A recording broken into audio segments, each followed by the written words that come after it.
good? I'm Skip. And I'm DJ. And this is the cypher. Hip hop, man. I said hip hop.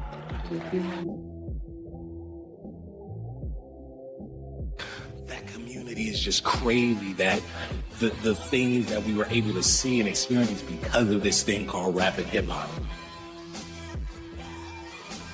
I mean, you take those lyrics and you pull them away from the music and you put them up on the wall, so when someone had to look at them, they would say, "This is genius."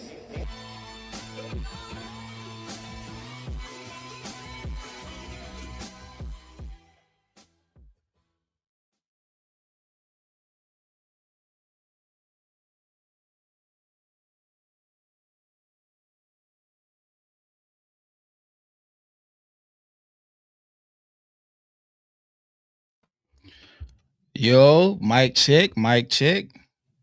Welcome Yo. to episode 2 of the Cypher. We have a abridged cast right now. But shout out to my brother DJ as always, and shout out to BK from Look at the Material. What's up? Okay. Happy to be here. First, hey, we happy to have you. As you can see, we've been going through some flux this last week, but yeah, like we were saying backstage, thank you for showing up for real. Let me see if I think we got some super. Oh, we do already. So shout out to All Rooney became a member.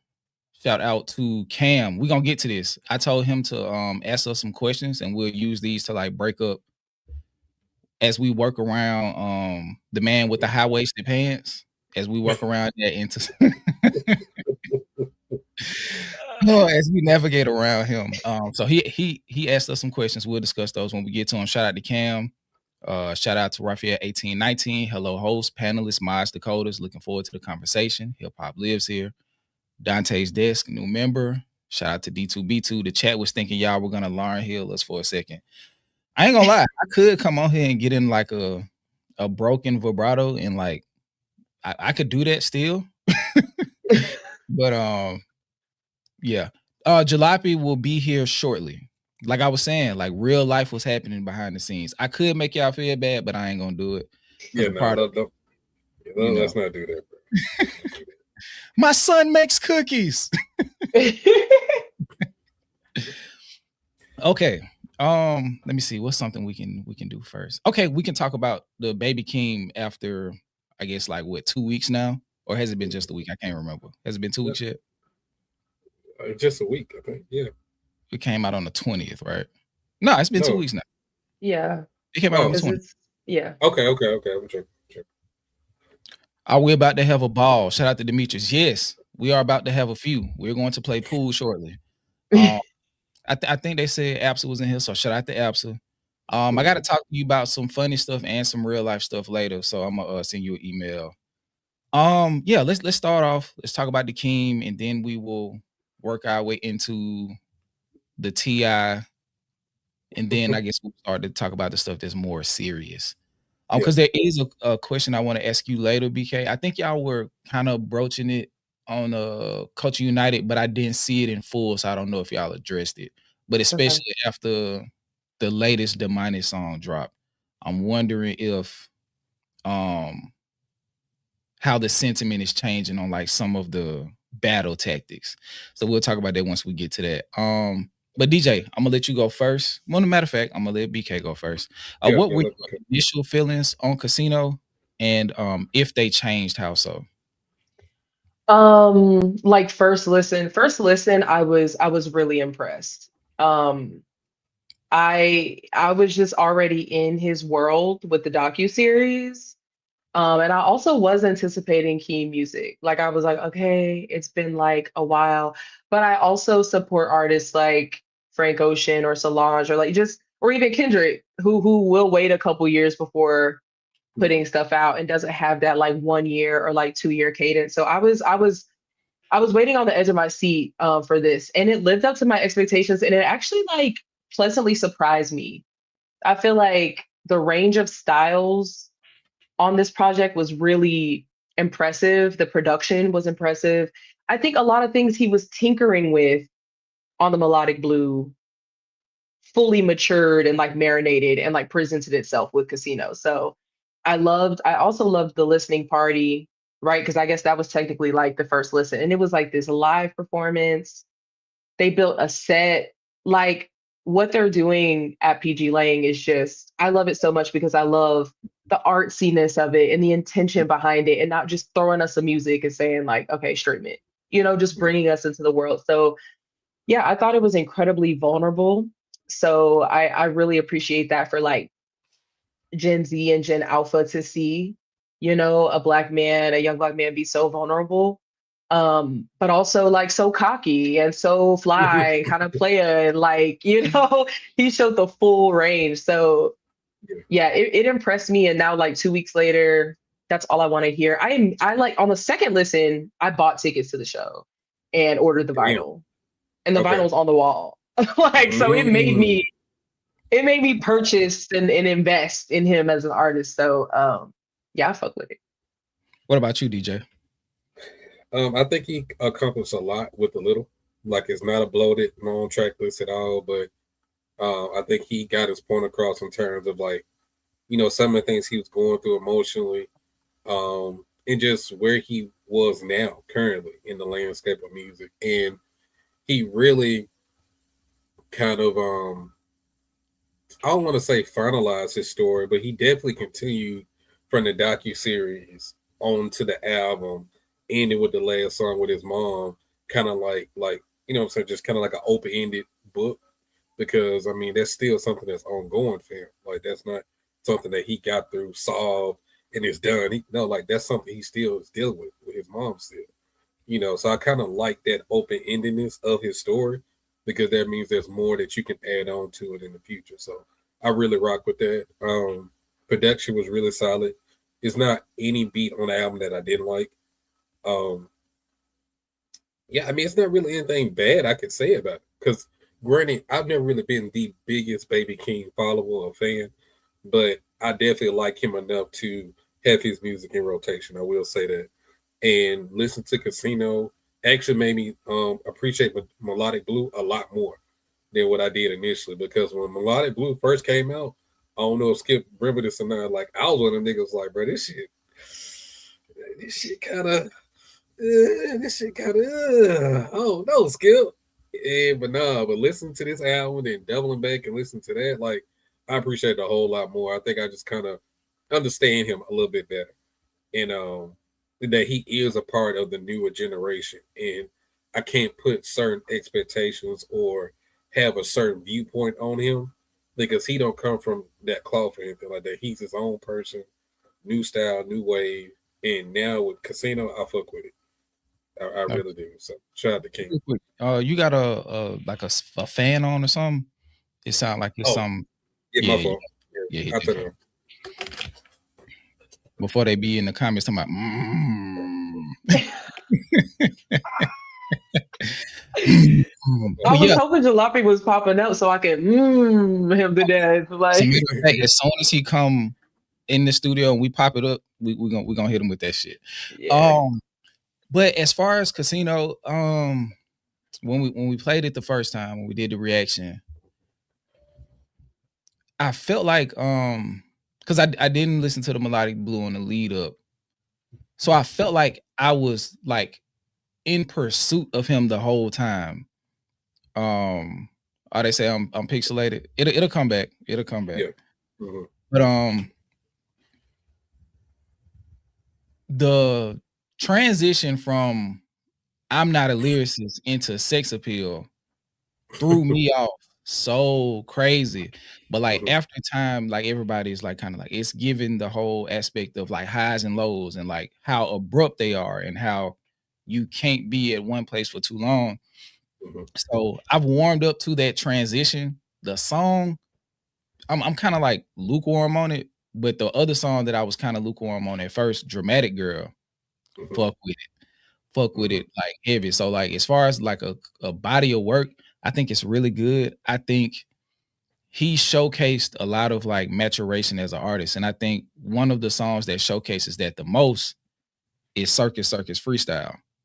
It's like 10 flows in that song. Like he he recreated how he presented himself so many different times in that song. And that one, House Money, Good Flirts, of course, I feel like that's just a all around great record. I think it represents so much of what we've come to like as particularly growing up in the 90s. Can't speak for you, BK. I think you're a little younger than us. You probably like a 2000 baby, almost. But all of those aesthetics that we were introduced to, I feel like they brought it back in the music instrumentally, and then they also reintroduced it in the visuals of the music video. So as an album, I think it's really good. I think it's really good. I think as far as how I view his peers, I think he set himself apart. I wouldn't say he set himself above everybody, but he definitely set himself apart. Because one of the comparisons that I have, and I told DJ this earlier, I think we was doing the reaction. I feel like he's Cardi on Adderall. He's a much more focused version of the peak that I've seen of Playboi Carti. And Playboi Carti in spots is really good. I like him as like I have a question about that. Like, what do you feel like Cardi's peak is? Because he has so many different eras and flows and stuff. You know what I mean? Like, what was the peak for you? I ain't gonna lie, I like him the most as a feature artist because I feel like he's more controlled.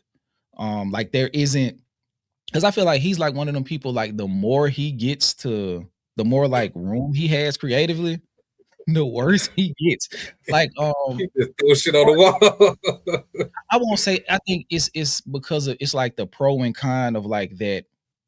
Okay, we have the Lil Wayne train of creation. We have the Eminem train of creation.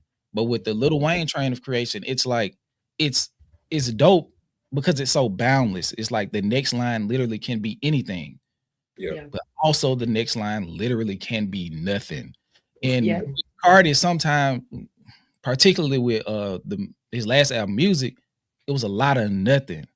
Yeah. But like when you put him on a song with Future, like Type Shit, I feel like the song went from like a 7 to like a 9 with Cardi. You feel what I'm saying? So I think when he shows up and he is kind of like in a box, I feel like that's when he represents himself the most because it's a confined space that he doesn't have to overextend himself. And I think just the 30 songs, it was too much. If that was 11 songs, I think that's a much better album. Hell yeah. Yeah, Music is. With 11 songs. Yeah, if you turn that down to like 12, 11, 12, that's a good album, bro. It's some slappers on there, bro. I ain't gonna lie to you. Sure. But also too, he's like a totally different artist from like you know, like his Magnolia or like Location or like, you know, the Die Lit era where he was kind of singing, like Woke Up Like This, kind of like singing on the track. And you could hear his like lyrics more, like even if they weren't like complex. Like now it's like sometimes he's just like growling or like screaming. Like he's totally in that like punk rap subgenre of the like genre, which I love personally. I love a little like rage moment, a little scream moment. And that's honestly like why I bought tickets again to see Keem, because like his mosh pits go crazy, and House Money, Circus Freestyle, some of the like highs that he takes you to on this album, it's like I need to be like throwing my body with a group of people. So yeah, that's interesting that you would think about him as like a more harnessed Cardi, like some of the best of Cardi. That's interesting. I would love to see them collab, especially since Cardi and Dot have collab. But I watched y'all's reaction to Casino. Loved it, by the way. And also, when I heard Dramatic Girl, I thought about Michael too. Like I was like, yo, whenever you know me and my like, yo, that's Shimon. Like he was really in like that MJ bag, and like I don't know his vocals. Like I know we don't want to, I don't know, talk about Drake, but like I thought about Drake a couple times when I was listening to this because I was like, damn, like he really is like Keem with the melodies is absolutely like he's singing and it sounds good. Like, good works, like sound good. Damn. Crazy. I was just listening. I was like when he got into the where it's more than one way you should love me. I was like, hold on, Yeah. this nigga Michael Jackson, and I was like, nah, that shit was hard. And then like the more times I heard the chorus, by the end of it, I was like, I can't hold it. I'm just like I'm full blown like in my Michael Jackson. But I was like, that's dope that he just his reach. Like, and I think DJ said this earlier, like he just has so much reach. And I think what's going to define him going forward is just him further just defining those different aspects of himself. I feel like he'll be extremely diverse artist in like 5-6 years. Because somebody was like, nah, grade him like y'all grade J. Cole. I'm like, he's 25 and J. Cole is 40. See, I don't like that comparison. Wait, hold on. I don't even want to talk about him. I just introduced that like to simply say it's like, he's so young, so he has so much room in front of him. You feel what I'm saying? So it's also good too. Like his execution, like the singing, like if the singing's better, then the singing's better. Not to like, but it's like it's execution. And like I think everyone keeps raving about how short it is, but in the best way of like, wow, how efficient and potent. Like he really got what needed to be done. Even with the docuseries, they weren't 30-minute long clips, hour-long clips. Like it also comes down to execution too, if you want to use that same rubric, in my opinion. Yeah. That wasn't Baby Keem last album though. Baby Keem ain't been in the league 10, 15, going on 20 years now. It's a difference, bro. Like that nigga was in the big three. Big Keem, Baby Keem is still on the come up. Like you can't grade them the same, bro. It's not the same. I've been saying that same argument too, Skip. And I ain't like that. I'm like, because now y'all moving the goalposts because your boy flopped. But that's neither here nor there. I don't want to get too deep into that. But right. But yeah, man, I agree with y'all, man. It's a dope album, bro. Like I don't think if it was any longer, it would be any better than what it already is. Like I think he did good just leaving it where it was. Like it didn't have to be super bloated. Yeah. So I think the ambition met the execution this time. That was my only issue with Melodic Blue. I felt like that's an amazing second album. You feel what I'm saying? Like just the amount of artistic ambition that he had, I just don't know if he was ready to meet a lot of those marks on the Melodic Blue. And I haven't went back and listened to it in years, so I probably look at it different now because my taste changed. But and I'm sure it was because I thought it was good then. It was just like production wise and some of the risk he was taking, they were like classic album level. There was like classic level album ambition on the album.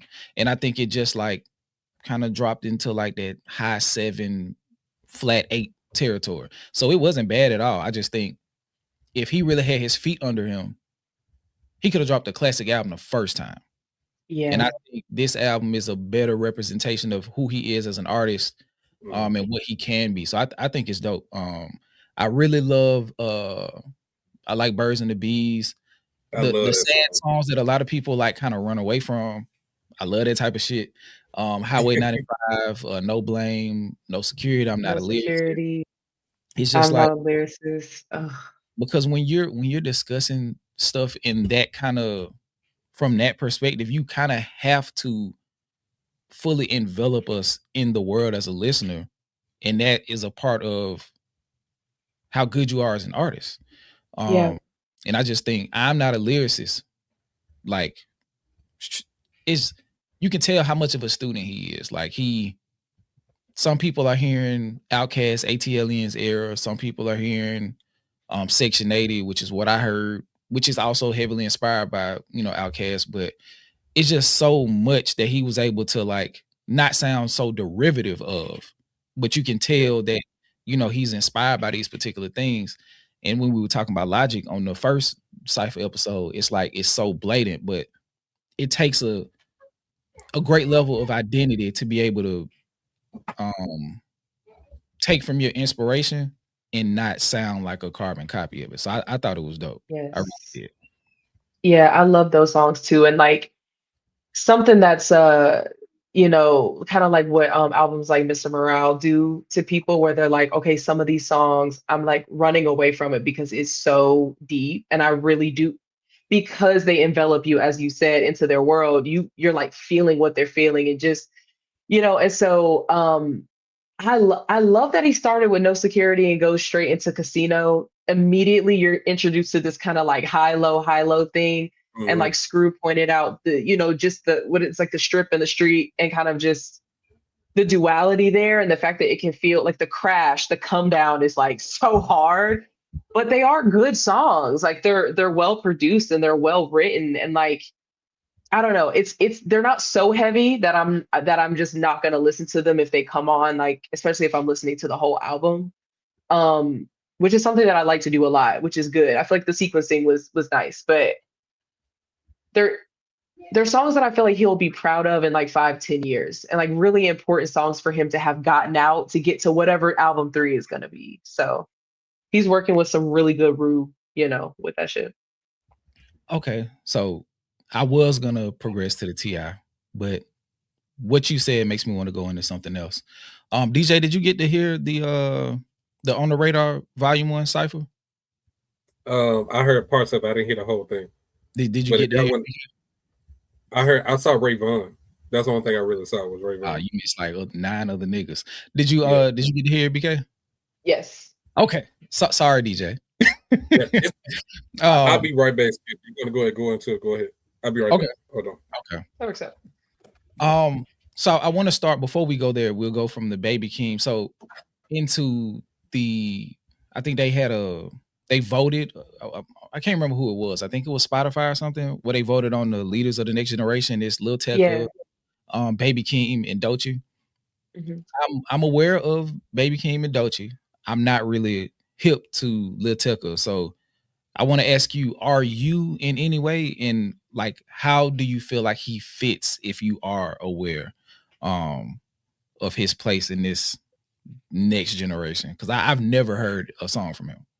Oh, okay. So the one song you might know is I Got Black, I Got White, What You Want. I don't know if you've heard. It's like Ransom, I think. It was like really big. Yeah.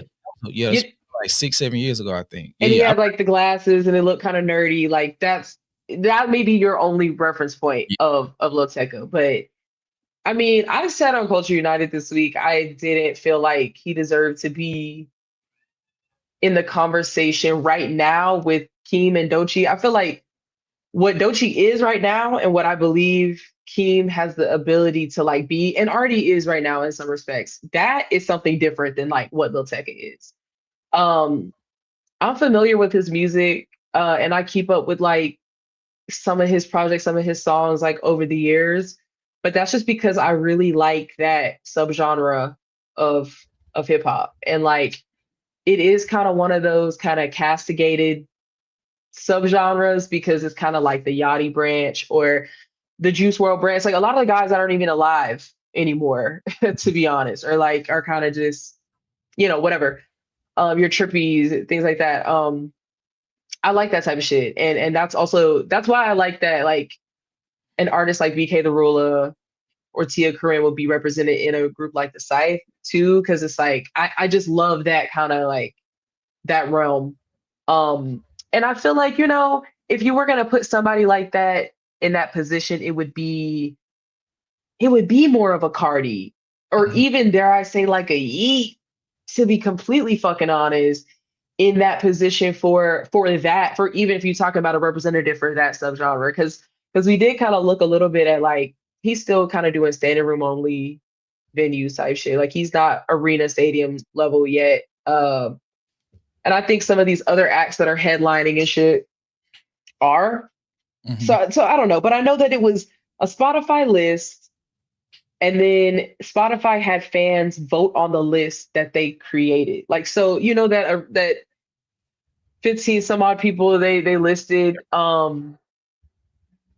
which I didn't even fuck with that either. They had fans vote on those, and so that's how they came out with those in the top. So okay. Yeah. So yeah, that makes sense. And I think that sounds like probably just trying to get a consensus of what's going on too. So they can kind of have an idea of who to galvanize around, because that was probably like a label thing. Let's see who the people are in support of, so we know who to put the budget behind going forward. I think Doech is a non-starter. I think, crazy enough, a lot of people really won't say it, but given who Baby Keem is connected to, this was kind of a make or break album for him. Just from not the natural course of an artist, but they would have, a lot of, due to his proximity to Kendrick, would have tried to like bury him as a result of it not being good, and kind of give him that Roddy Ricch treatment. Like, he had a good first album, and now we want him to completely disappear. And I think if Roddy dropped the second album, I think he would be that third person, probably in place of a Lil Tecca. But going into the cypher, outside of Rayvon, which is probably the easy pick, who was your favorite, or who was the standout for you? Okay, I will say, I think because I don't know, I just did underestimate the white dude. So I liked his message. I liked his message. And some of his flows was cool. But Lil Reezy was like one of my favorites. And not just because we're both from the boot, like, but I do really fuck with dude. And I really like his music, but he's still in those like early stages where he's refining his sound and everything. And so sometimes it's a hit, sometimes it's a miss. But I feel like he showcased his talent well there in that space. And it was very unique. He switched up his flow a little bit. It was a little, I can hear scatting, like almost like jazz, like syncopations in his flow. So I would say like he was my favorite, but okay, it was like 9 different niggas. So I would need to see their names again. Overcast, I know they good. Marco Polo. I'll be one I would call him Marco Polo. Marco Plus. Yeah, I think, yes. He did really good. Those are the ones that of course, Rayvon, like you said, that's an easy one. I'm about to pull the names up. But I know off the rip, I fucked with Overcast and Marco Plus's too, but Lil Reezy got it for me. It was the list was in order: Marco Plus, Ruben Vincent, Overcast, Marlon Craft, the white dude, Ben Riley, Suave, Nassan, Lil Reezy, Rayvon, and lastly Chris Patrick. Okay, so yeah, the ones that I mentioned, them probably my top ones. Yeah, I ain't gonna lie, Chris Patrick kind of hurt my feelings a little bit. Like, I was expecting him to like, cause I'm coming off of, he's had like 3 on the radar performances, I think, and each one of them were like otherworldly, kind of like. So when he did this, it was like he felt like really stiff. He wasn't my favorite, and I thought about him in my mind, but I was like, I gotta be honest, like I wouldn't say he was one of my top ones. Yeah, he was. It's like you could tell anytime he raps, and we're supposed to get to his album For the Road to 100. I just haven't got to it yet, but you can feel that he's rapping from a real place every single time he raps. But it was just like all of the energy that he was lacking, Lil Reezy had. It's almost like he like siphoned some of his shit off before he went on stage. Because the one thing I will say about Lil Reezy, like, he used as much of that space as he could. He was very animated. I was getting like glimpses of like old Wayne, like Block Is Hot transitioning into the Carter 1 with some of how he was performing. And I was like, okay. So I can tell there's a natural artistry within him. It's just how all of it comes together for him. But yeah, man, Chris Patrick hurt my feelings, man. Like, he was one of the people that I was expecting to be wowed by. But the person that I was not expecting, that probably had the second best, if not the best performance, was Ruben Vincent. Ruben Vincent. He was the second guy, Marco Plus. He was the guy who was he shorter? Yeah. And he had the little jacket on? Yes. He killed his shit too. Little man can rap, but it looked like kind of like a turtle a little bit. But he was rapping. He was Yeah. rapping his ass off. I like Marco Plus, he was cool, but I feel like Ruben Vincent was really like on a mission to steal the show. Yeah. For all of, I think like technicality wise, I think he had the best performance. I think Rayvon just had the message. He was the one that dropped the statement, and I feel like that's why his stuck out the most. But But also Ruben, too, I will say I agree. And Mhm. also, which it was a necessary, like kind of State of the Union type of moment, which I really fuck with using that space to do that.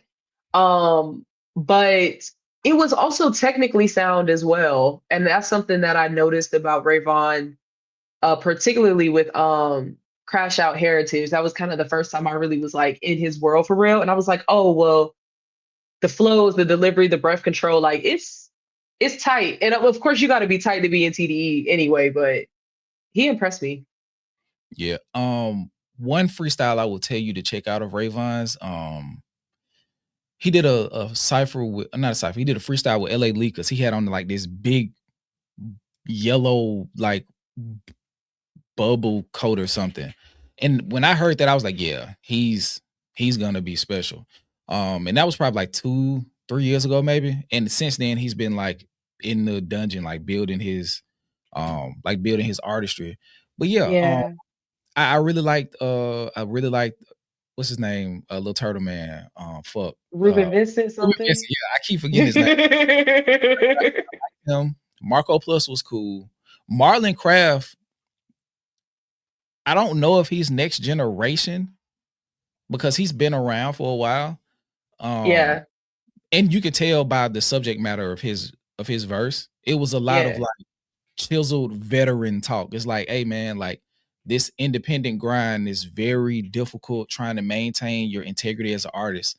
All of these things are extremely Yeah. difficult. So like if I never rap again, I want to if this is my last verse, I want it to be about this.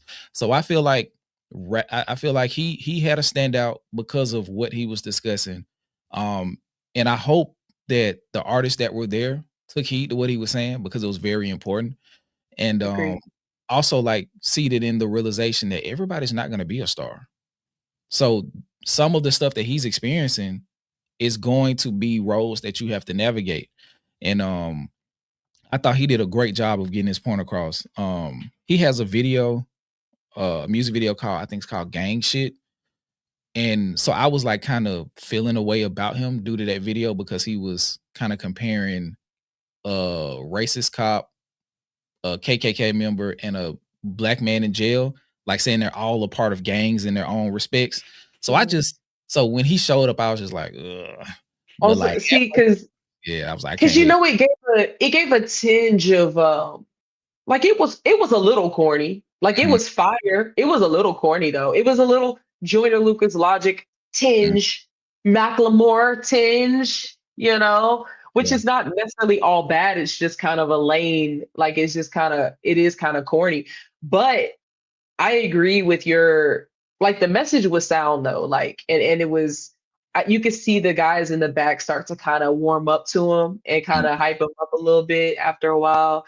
And I like your point about how like not everybody's gonna be a star and like be in the music game because you love it, basically. Because it's just not guaranteed that shit's gonna shake out for you. So yeah, that was fire. And yeah, like you said, I feel like he demanded respect over time, and it was, hey Devin, I'm sorry, BK. No, you good. He'll be here or he won't be here, but he's slated to be a part of the show. Jalopy had an event that's taking place, that's taking precedent, so he's not here right now. If you came to see him and he's not here, I'm sorry. He should be here though. But he'll be here when he's ready. Um, Oh, I see. Ciao. Another guy, Ben Riley. I think Ben Riley verse is kind of short, if I'm not mistaken. But He I did a good do job like him. too. I do like his music though. I've been listening to him because I hadn't heard of him before, and I saw that he got interviewed by Rob Markman. So I was like, let me search him. Let me see who this dude is. Um, Oh, is that who? Okay, so that's who Rob's first interview was with. yeah, yeah, yeah, with Ben Riley. Yep. I'm gonna have to check that out. and I saw a clip where where he was saying that he's had a lot of Kendrick comparisons, and it's crazy how like now we're in the era.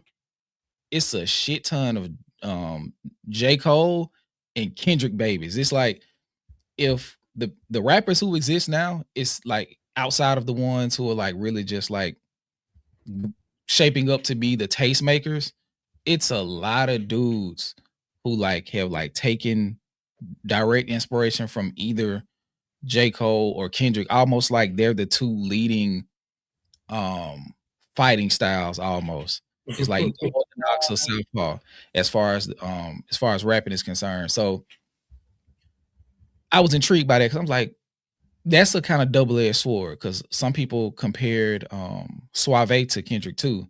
So I heard his song Bishop and I was like, nah, this nigga kind of nice. And then over time, I'm like, he really sounds more like this super modern version of Kendrick, which is kind of like rubbing off or been rubbed off on by Baby Keem. So I really see more of a Baby Keem comparison than Kendrick for Suave. But when I was listening to Ruben, I was listening to Ben Riley, his music, I was like, nah, he kind of dope. So when I heard his freestyle, I was like, he's cool too. He has promise based off what I'm seeing from him musically. But for sure, I think like my top 4, if I had to pick, would be Marco Plus, Rayvon, Ruben, and probably Marlon Craft. Like, because I feel like he had to fight for the room. I really feel like fight for the room. It's almost like, I don't know if you watch battle rap or not, but like sometimes where like the first person to have like a great first round and the other person has to fight for the room back. So it's like they come in already like down 10 points. And I felt like that kind of made his verse more impactful because it's like, y'all gonna feel what the fuck I'm saying.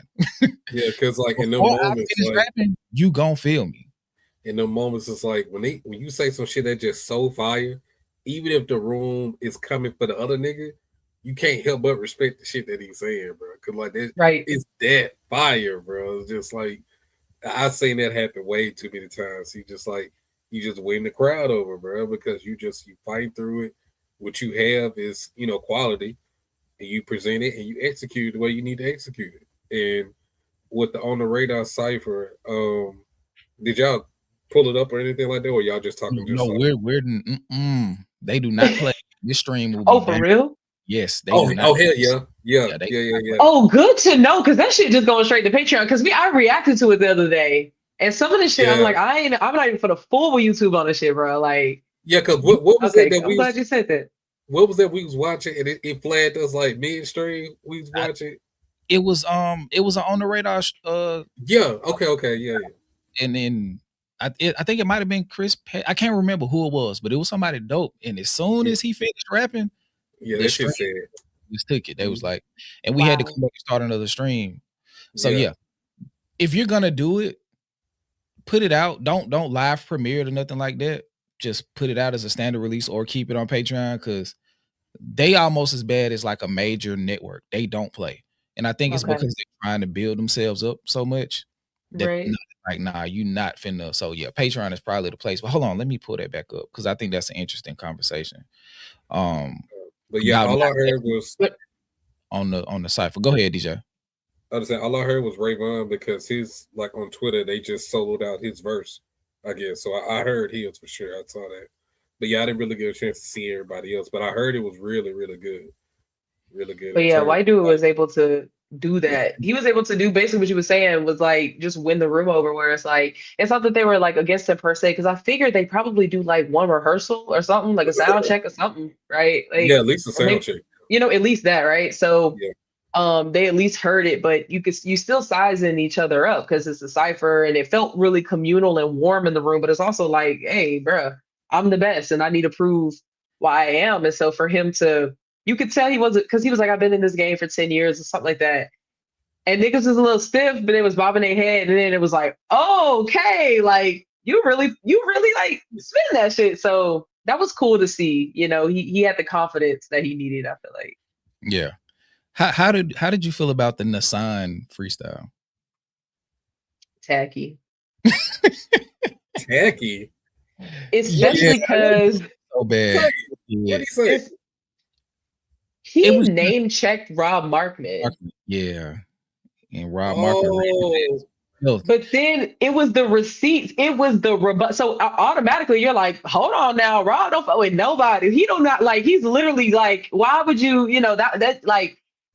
It just felt like you don't say that because also it almost like makes it seem like on the radar or the niggas behind you is co-signing that shit too. Like when you go and say, hi Revolt, hi Rob Markman, it's like, eh. And then when Rob comes out with his response video, he's like, that's not actually true. Like, because he basically said he don't support the young dudes coming up, which isn't true. He was saying he kind of just like then Rob was saying he actually gave dude a placement on Rap Genius, which is okay. how some people even found dude. It was from the placement that he got from Rob. So to take that moment when you actually are a skilled lyricist, to because I like a couple things that I've seen from him, but it's like to take that moment to then spit falsehoods and name check somebody and really make your verse about somebody else when it's Yeah. your time to shine among your peers who are actually doing really good. Like then if you watch dude, to me he just looked nervous and shifty the whole time. Like he was thinking about like, damn, I'm really finna like do this. And like he just didn't seem Yeah. relaxed. Like so it's like now you that was fucked up, man. It was tacky. That was the discernment. And he was fighting against discernment. It's telling you, you shouldn't do this. You shouldn't say this. But I think also, you should stop. yeah. I think you, and then he did it like, oh shit. But also, it's like this the only verse I got. Yeah. If I freestyle and bomb, like they're not gonna edit this out. They may cut it short, but they're not gonna edit it out. So you're gonna bomb in your moment, and that makes everything that much worse. So I think in those type of situations, you probably should have like multiple bags to go into because I do think with Marco Plus, I think he was jumping in and out of different like verses. I think he had maybe 3 or 4 verses that he was working with. So I Sounded think like it was dope. Suave is probably my what they call it, honorable mention, because his verse was all about God, and I thought that was dope. And I loved how he ended it. It kind of like broke that like that air of seriousness around it with the red rose, white ceilings. I yeah. thought that was dope as fuck. But That was fire. I instantly I love when somebody can make me laugh in yeah. rap. Like and so that was fire. He got the whole room with that shit. My boy said red rose, white ceilings. So yeah, I thought that was dope, man. Who were your top 4 if you had to pick, and then we'll get into this the absence of women on the cypher. Right. I guess because it must be spoken about. Top 4. Yeah, you did just remind me of Suave. I liked his was cool. I mean, Larizzi is definitely up there for me. Marco Plus is up there for me, even though yeah, it did, oh, and then Overcast is up there for me because he made the beat and he really freestyled. It sounded like he was actually freestyling like in the moment. Because he didn't even finish. I don't even think he kind of fit. He just kind of like dropped the mic at that point. And then the 4th slot got to go to Rayvon. So I would do those 4. Rayvon shit was crazy. Like, he You came gotta But watch. it was really good. Like it was like that's a good crop. Yeah. Like that's a good crop of the new school, I thought. So That would be dope. We're gonna get back to it, but Locomotion said they should double back with an all-women cipher. I think it's enough. yes. Because I regardless of how I personally feel about her, we got Samara Sin. I think Monaleo would be dope. You funny. Uh, But they have like, Lotto hosted the all women cipher. I don't know, was that for Double XL? I think it might have been for Double. She hosted an all women cipher a couple years ago, and it was her, it was Lotto, Flo Millie, Mona Leo, Mellow Bucks. It was Shawty from the Bronx. What's her name? Maya the Don. mhm. And I think that was it. I think that was it. That was a fire, but they could even do it with, like you were saying, with Samara said, like some of the underground and over underground girls too, like BK, throw BK in there, throw Tia Corinne in there. Like, yeah, they could actually just have her whole and Doechii in there, of course, like Megan. I would love to see Megan jump in there. Her freestyles are crazy. And then of course Mona Leo, Flo Milli. It's so many women, honestly. Bro, Yeah. 47. I think she is dope. I do. I think she's really dope. I think with if her situation was different, I think we look at her like probably not as high as Doechii, but I do think we look at her completely different. Like she's Wait, really who? Lakili 47. Yeah. She's from she's from Brooklyn, I think. When I Yeah, was she's doing the yeah, she's Nas from New video, York. when I was telling New York how they failed Nas and how they failed New York hip hop, I was like, one of my favorite artists is Lakili 47. And they was like, who? I was like, exactly. She's from New York. And that's y'all fucking fault.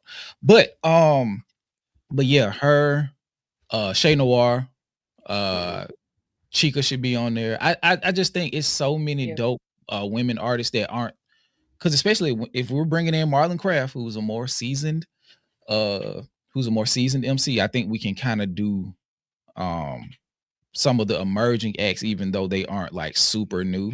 So yeah, I think that Yeah. would be dope. And I think they should, if they haven't thought of that, I think that's what volume 2 should be. Because I don't think it's any more dudes to put in. Well, I'm and sure, also you just leave a lot on the table if you do the trope of the one woman with all the men. Like you just lose Yeah, out on like a whole slate, you know.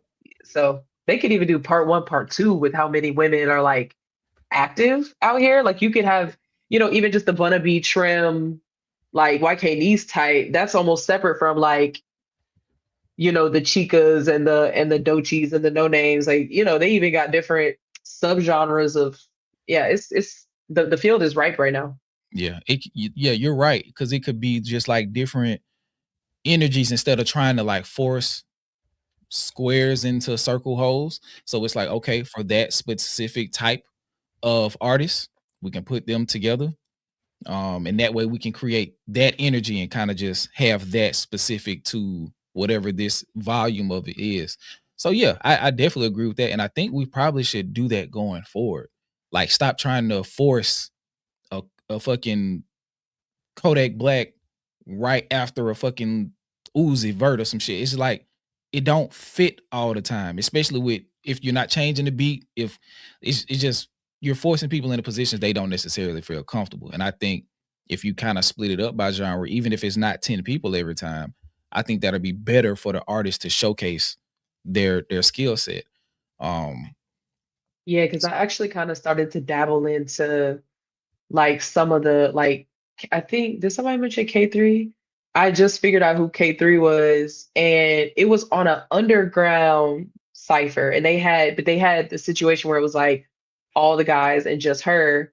But I know of like so many other like women within just that, like you said, like with the double XL and others, it's not that they don't find a beat that suits everyone, or they're trying to fit like it's different subgenres within this genre of hip hop. And like we do have to just recognize that at a certain point if we want to seriously like engage with these artists. And so some of the like, 100 view, 200 view underground little YouTube cypher videos that they did at somebody's crib, it's kind of cool because it's like picking a beat that all of them are gonna fucking vibe with. it's somebody's Or they crib. like, but they like play each they'll play a different beat for each person, or they'll play their songs or whatever, and they get to perform like their best shit or whatever, and it's fire. So Yeah, they used to do that in Rap City too. When they used to have multiple artists, they used to come on out like on the episode when they had more than one artist and they get in the booth. They used to change the beat up. So I'm just like, it's not like it's something that's foreign.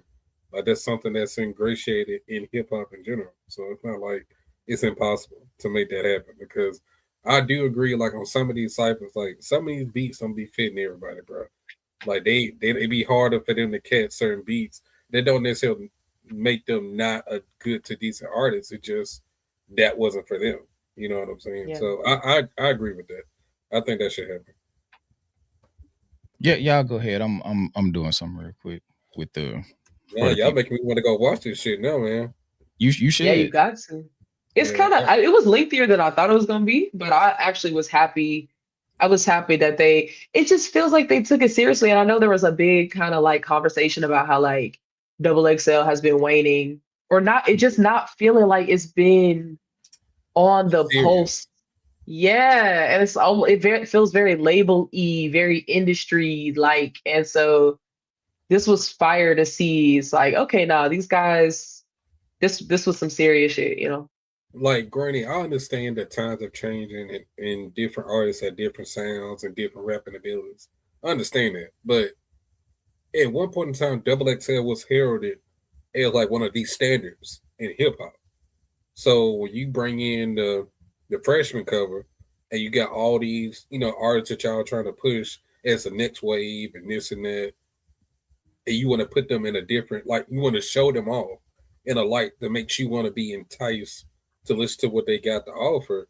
You just like, I feel they should like make them have some type of standard when y'all come on here. Like, I'm not saying y'all should be lyrical, miracle, spiritual when you go up here, but y'all come up here, yeah, nigga, fuck y'all, and I'm gone. Like, what the fuck is that? Like, come on, bro. Like, y'all gotta, even if y'all gotta screen these niggas verses, bro, do that shit. Do something Bro, like, because some of them would get on there and forget they shit. And it's like, bro, yeah, what was the standard at this point? like y'all gotta do better. And if y'all truly trying to push these artists and show that they the next wave, you got to give us a reason to be invested. And I don't think Double XL is doing a good job of not only doing that part, but also picking the best artists to do that shit. And that's why I Right. think that On the Radar is so necessary if this is the standard they're going to push. If they're going to actually select the artists that people are actually listening to and give them proper shine, and these artists take it seriously, you get on here and actually rap some real shit. I think that'll be a good counterbalance if Double XL want to continue the bullshit. We can go to On the Radar or whatever other platform to show up. I thought it was gonna be Red Bull Right. for a minute because Red Bull was doing what On the Radar was doing as far as like True. their freestyle series, but I think they kind of, I don't think that was the big picture plan for them. I think that was more so just like spotty moments. But On the Radar, I feel like that could probably be something of a flagship for them in Yeah, terms of content. they've been doing freestyles for a long time, so that is their brand identity. The True. Red Bull thing is more so, like you said, like that's like a side mission for them. And I also think it's not predicated on up and coming artists. Like you got Mozzie, YG, and J Rock. You got um Absolutely. Absol, Joey Yes, Badass, sir. Big Shine. Was it a fourth person? I can't even remember. But anyway, Yeah. so it's not so localized on a specific group of people. But the one thing I do think that they should do, and I saw somebody do this not too long ago, and I think they should bring it back, have them make posse cuts. Like if it for the groups that Mm. aren't necessarily cipher friendly, make them make a posse cut and turn that into the content. Okay, they just perform the song. No, they record it in the studio, you make documentation of them recording it together, and then you release the song. It's a like, and it comes from the house of whatever brand it's under. So like they'll say, Yeah. such and such presents, or let them make a project. And I know a lot of stuff comes into that because you got labels and clearances and things like that. But I think if you release it like it's something free, it probably wouldn't be an issue. But yeah, like find a way to meet the artist where they are, because for all Yeah. intents and purposes, like the hip hop cipher, as the generation progresses, as the generations progress, is going to start to feel archaic outside of the people who live and breathe this hip hop shit. And I saw somebody else ask, "What's the difference between hip hop and rap?" And that's probably the biggest difference. Like Yeah. for the people who are built and bred in hip hop, ciphers will always be a thing. But for the people who are more in the rap space, that will continue to evolve and shapeshift into different things. So where you'll have like a Lil Tecca and a Samara Sin and Little Denzel TJ. Curry and a Lil Tyler. It's gonna be a bunch of different, sounds. So it'll be different. So I think they just need to meet them where they are. So that way Yeah. it's not just like, damn, he bombed at the cypher. But if you put him on a track, It's like, nah, this nigga tight. Like, what you Yeah. think? Yeah, like let him do him on the track on this, and like kind of like you were saying, like DJ, like the proper shine. Like some of Mhm. these people will look trash in the wrong light, but just Yeah. give them the environment to do so. Because the Moesha cipher with Cuzzo's was like that. I think it's literally just like all of them on a track, and they have different styles, different tones, different flows, but it all somehow goes together because it was a posse cut. It was like we all with the intention of making this song sound good and showcasing each person's talent. The song was great, or the cipher was great. And just to bring it back to your battle rap point, Skip, like another good example, there's somebody that's surging right now in the battle rap space is Jay Mills. Jay Mills, said for the most part, he's a good to decent artist. So he sounds good on a track. He can rap on a track. But when it comes to battle rap format, a cappella on the stage, where you just going back and forth with the person in front of you, he don't do too well like that. Like he's been exposed several times, but when you get him on a track, it's different. So it just everybody got their strengths and weaknesses. Like I think that's a real good comparison just tie back to your battle rap point. And What you did it's more earlier. than enough. It's more than enough people to do that. Like, Mhm. imagine a cipher with like the big three that I mention all the time when I'm talking about like sub underground, mega lyricists, Mavi, Earl, Mike, fucking like who else is just like in Mick Jenkins, what's my boy name? Revel would have been that guy. Revel. What's my boy name? Nick Grant. Like it's so many, like it's so many different ways that you can present this hip hop shit, and there's so many different layers to it as well.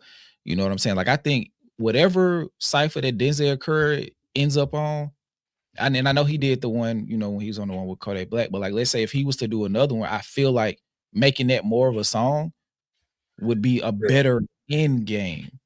You know what I mean? Because we've seen like Denzel Curry exist in a bunch of different spaces. Like we got Yes. Taboo Denzel, we got Melcher Eyes, we got Zoo, we got King of the Mischievous South, and now going into Cypher. He's shown himself in many different spaces, but I Yeah, think all different. the space he's in right now, he's more focused on making music, and that's kind of like a parallel. And this would be probably the only time this won't be the only time we talk about Kendrick tonight. But I just think at a certain level of an artist's career, they get to a point. It's like, how can I make the best music?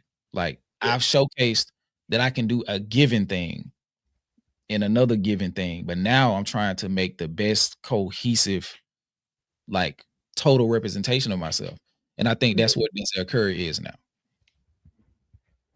Oh, absolutely. And he's cultivating that with the scythe too. I mean, to even think to say, let me do a super group, in 2026, like, and kind of set that precedent, of like, well, Coast Contra is out and they're, a group, but the scythe being individual artists and then they do group shit and then within the group they break off in these little groups. It's so fire. It's like the way that they composed that with this project in 8 songs and it felt like everybody got their shine.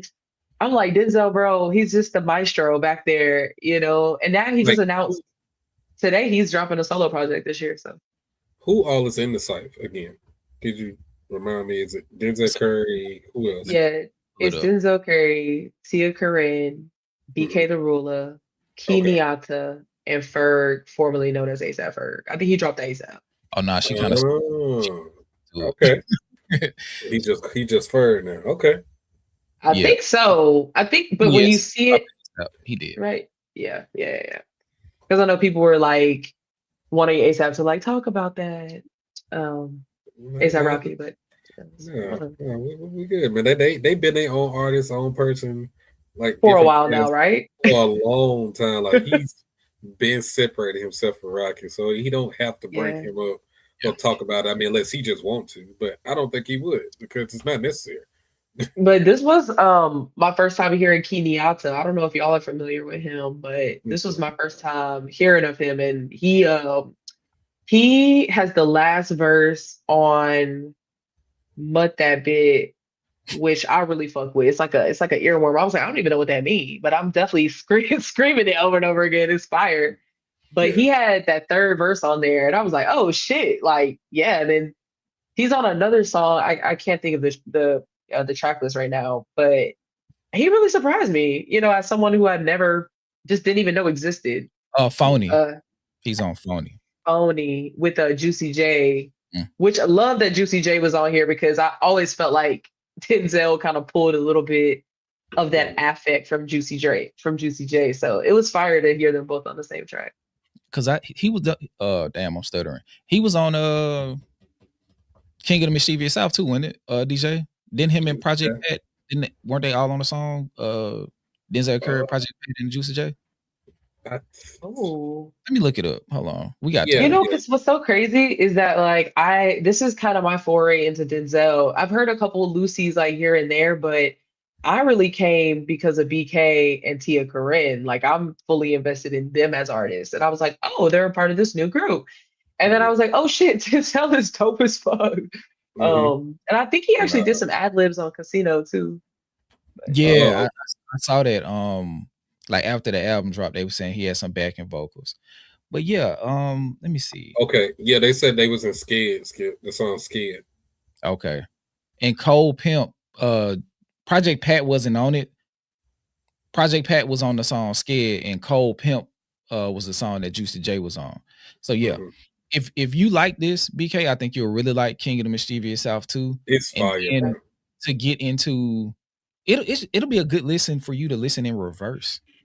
Because you'll just see, because you'll start off heavy into what brought you to him, and then you'll progress as he gets like more like just out there, like Melt My Eyes, See Your Future, out there, super trippy. And then I think the Taboo album was like just a really good, I don't know if it was a concept, but it was just very cohesive, and I feel like that was just him.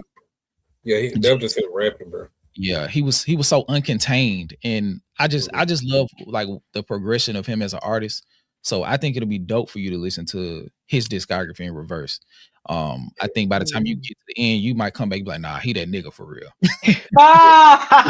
Okay. Like King of the Mischievous South, like he wasn't really super bar heavy on that, but I think that was his, like Skip said, moment of him just trying to make the best music possible. And when you look at it from that perspective, oh no, that shit slapped from start to finish. And then he put out the deluxe. The deluxe made that shit even better. Like I was like, bro, you could have put these shits on the first one. This shit would have been like crazy. Like, cause he got a song. But see, I fuck with that. Like he got a song with Sauce Walker on there. Man, him and Sauce Walker was going stupid. I can imagine. And I don't even really like Sauce Walker like that, but I liked him on that song. Like he's going crazy. Damn, I like Sauce Walker's verse on Don't Be Dumb on Stop Snitching. That was a fire verse. But nah, I don't even need the shit to be, but I mean, you could probably tell by like my listening profile. I don't even really like need heavy bars. I have really appreciated and love it and sometimes seek it out if I'm in that mood, but I'm like a vibe first. Like if you know what I'm just gonna throw on and put on. So I can definitely see. That's the one. I'm telling you, that shit's so tough. He got a song on there with Mexican OT. Out of there, bro. Like they was going crazy. Yeah, they go ham on that song. That was back when I was OT before he started saying stupid shit. But yeah, he snapped on that song though. He definitely snapped on that song. We don't want to leave you out too much, DJ. So we gonna I'm gonna come back to that question. I've heard BK talk about this project before on Culture United. And we just hit the 10-year anniversary of Untitled Unmastered. And I just feel like it'll just be a good time. We're going to do an official album revisit reaction, whatever the case is. We're gonna get to that when we get time. But just listening back, or just just going back to the impact of that project and like how he was able to basically recontextualize like how we view To Pimp a Butterfly and to turn all of the Lucy's into standalone moments of performance art. Like, so I'm gonna start with BK, then I'm gonna go to you, DJ. How do you feel that project has like stood the test of time since its release up until now? I mean, you kind of said it in the intro of the album, like it recontextualized T-Pab, so it almost instantly was classic to me. I mean, eh, I think it was because T-Pab is a classic album, and he dropped Untitled Unmastered, where it was like, damn, is this the cutting room floor? Is this what the cutting room floor looks like? Mhm. It's just gold. Like, is this literally y'all finding a groove, jamming until you kind of find something? But then that's like a good ass fucking song in and of itself too. Like Mhm. it was always gonna stand the test of time in my opinion. And I think that like I can say that as a fan, but then also just objectively as a music lover, the live instrumentation, the creativity, just the jazz of it all, like jazz kind of just breaks the rules the same way that hip hop does. And so I don't know, for him to marry the two, and of course funk and other elements too, but like the jazz of that album, um, T-Pap, but also Untitled Unmastered.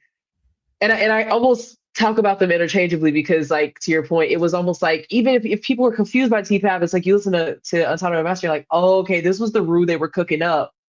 Even Mhm. though like I love T-Fab, like I just loved it upon arrival, but it's classic. It's a like a study, like a master class kind of. I feel like if you're a music lover and you're a lover of hip hop and live instrumentation, I would listen to that and try to mimic that or something, like just even as practice or like as a study. Like the contribution of that to the canon of music, period, Mhm. cannot be overstated, in my opinion. So tens for me. Go ahead, DJ. Well, I'm about to be the Kendrick fraud fan here. Okay, hold 'Cause, on real quick. Let me get this part real quick and I'm gonna take this down. yeah. Yes, most definitely. Terrace Martin is probably the grand architect behind the soundscape of To Pimp a Butterfly and Untitled Unmastered. So yeah, he definitely deserves a shit ton of credit. And if you go and listen to his separate discography, he has like a 17-minute version of Mortal Man on one of his projects. I can't remember the exact name of the album. I'll try to get to it before we finish, or I'll probably pull it up by the time you finish talking, DJ. But he has an extended instrumental version of Mortal Man, and it is absolutely beautiful. And it's a video of him discussing like when him and Kendrick would talk, like they weren't even speaking English really. They were speaking in jazz. So like they had this level of communication where they were building the sound of the album simply through references. So they had their own level of like side communication, and they built it just through reference points of different types of jazz. So yes, he definitely deserves his credit, like with what he did with Kendrick, with To Pimp Butterfly, and Untitled Unmastered, and on his solo stuff too. So yeah, definitely he deserves all the credit in the world as a creative genius. Thank you. Go ahead, DJ. I can't speak too much on Entire Unmastered. I've only heard it once. I'm not gonna lie to you. I've only heard that album once. So yeah, I know. That's what I said. Kendrick fraud fan. Damn, was that the brush? Yeah, I'm a fraud, man. I'm a fraud, bro. I'm sorry, man. I'm sorry to let you down, Skip, but I'm a fraud, bro. I only heard that out once, and I don't remember that shit. I ain't gonna lie to you. Like, I know it's highly respected in the industry amongst fans, but I ain't gonna hold you. You gotta go visit, bro. That's the only Kendrick project I don't know nothing about, bro. I ain't gonna hold you, bro. You got Everything else, you got a CD player in your car? Yeah. I'm gonna buy that shit on CD. That'll be. I got that bitch on CD. I got that bitch on CD. I wore that CD down, and then I had to just get it on vinyl. It's so good. You gotta revisit, bro. Damn. So this gonna be like my so when we do the react, it'll be a reaction for you pretty much because you don't. Yeah. So for me, just like when we did the clips, when we did Lord Willing. Yeah, we'll be over there like, especially on Untitled 5. You're gonna be like, Skip, chill the fuck out. Bro, I could go into detail and talk about pretty much any other Kendrick project except that one. I ain't gonna lie to you. I might pull out a bass guitar that I don't have at the moment. It's just gonna come out. It's You gonna be like, what? materialize. And I'm just like, I don't know what happened because I remember when it came out. I do Yeah. remember. It just like I don't know. I just didn't listen to it. I don't know what happened, bro. I can't wait. I can't wait to experience that, bro. I can't wait to watch you experience it because I know how I feel about it. And I Yeah. remember how it was listening to Lord Willing because that was a project that I missed. So like you knew all the words, all the ad libs, all the transitions, everything. So when we get to that, yeah, I'm gonna enjoy the fuck out of that. But yeah, I'm gonna definitely get that for you on CD. As a matter of fact, I just got an email about it from Kendrick, the little email shit. So I'm gonna get that for you. And Mia got us Casino on CD. So yeah, I talked to him. Yeah. So Yeah, I talked to him. Easy McConnell said, did you watch the live performances of the Untitled stuff? No, he said I gotta watch it first. Oh, okay. I can't read. But yeah, Damn, no. They said hip hop don't live with me. No, no. man. Yeah, damn. Damn, hip hop don't live with me, man. Damn, Niggas be like dramatic. Damn, transient in a family sense. It's crazy. Yeah, that's crazy. But I will say, it'll come back. It'll come back, Wilhelmina. But as far as Untitled Unmastered as a project, I do think it's the cutting room floor. But some of those songs I think were made after the release of the album.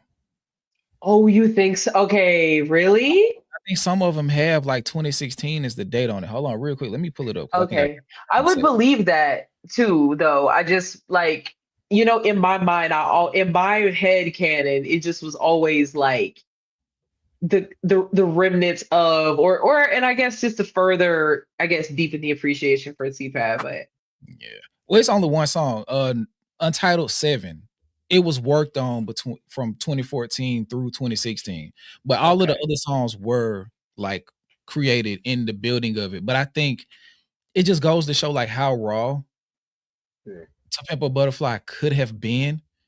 And I just think he was working on like softening up the approach of what he was trying to get across.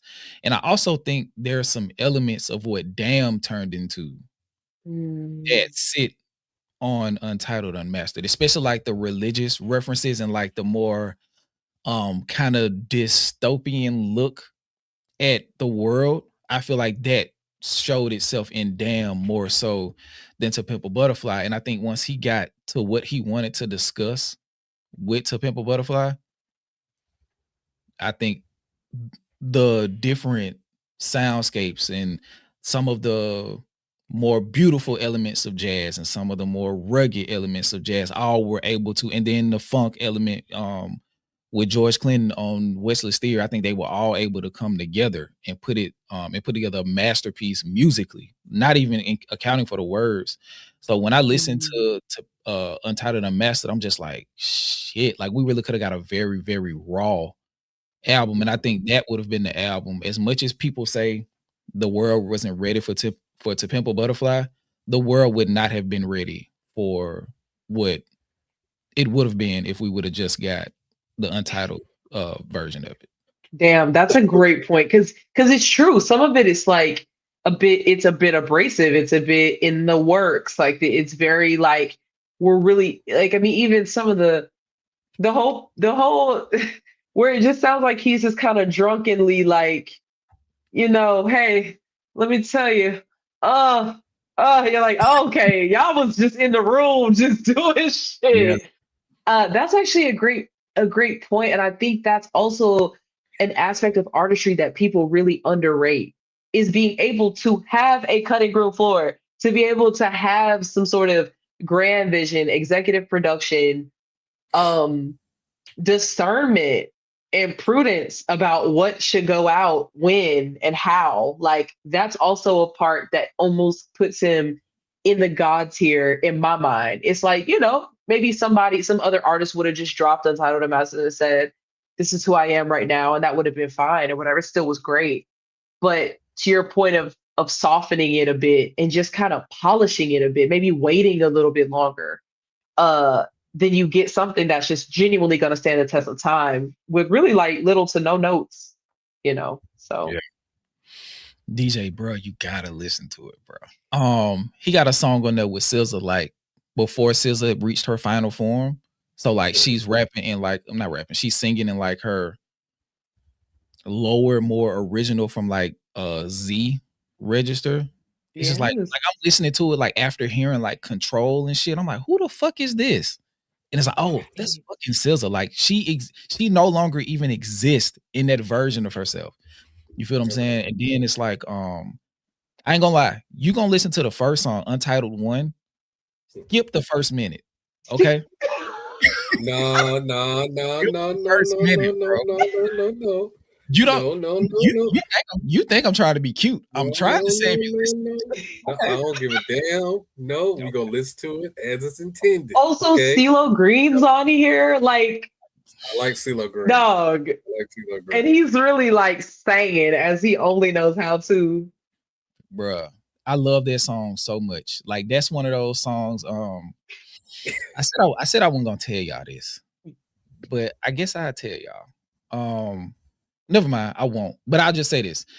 That's one of those songs like defining moment. And BK, you can probably speak to this, especially since you and your congratulations, you and your fiance have a channel where y'all are experiencing music together, right? So I know there are certain songs that like you feel like kind of are like interwoven to y'all relationship experience. And Untitled, I think that's 8. Whichever song CeeLo's on. That song, one of those songs that it's like if we had to make like our forever playlist, that's one of those songs that'll be on there. And yes, we enjoy that song together. We really do. It's just the warm sun on your face embodied in a song, and just enjoying it with the person you want to enjoy it with. And what my boy said, he said, you stick out like an alien to or some shit like that to the, in front of those that's around you. And it's all right because I like it. It's just, like, yeah. I see you in all of your wonder. And I need that. And it's just like and I need that.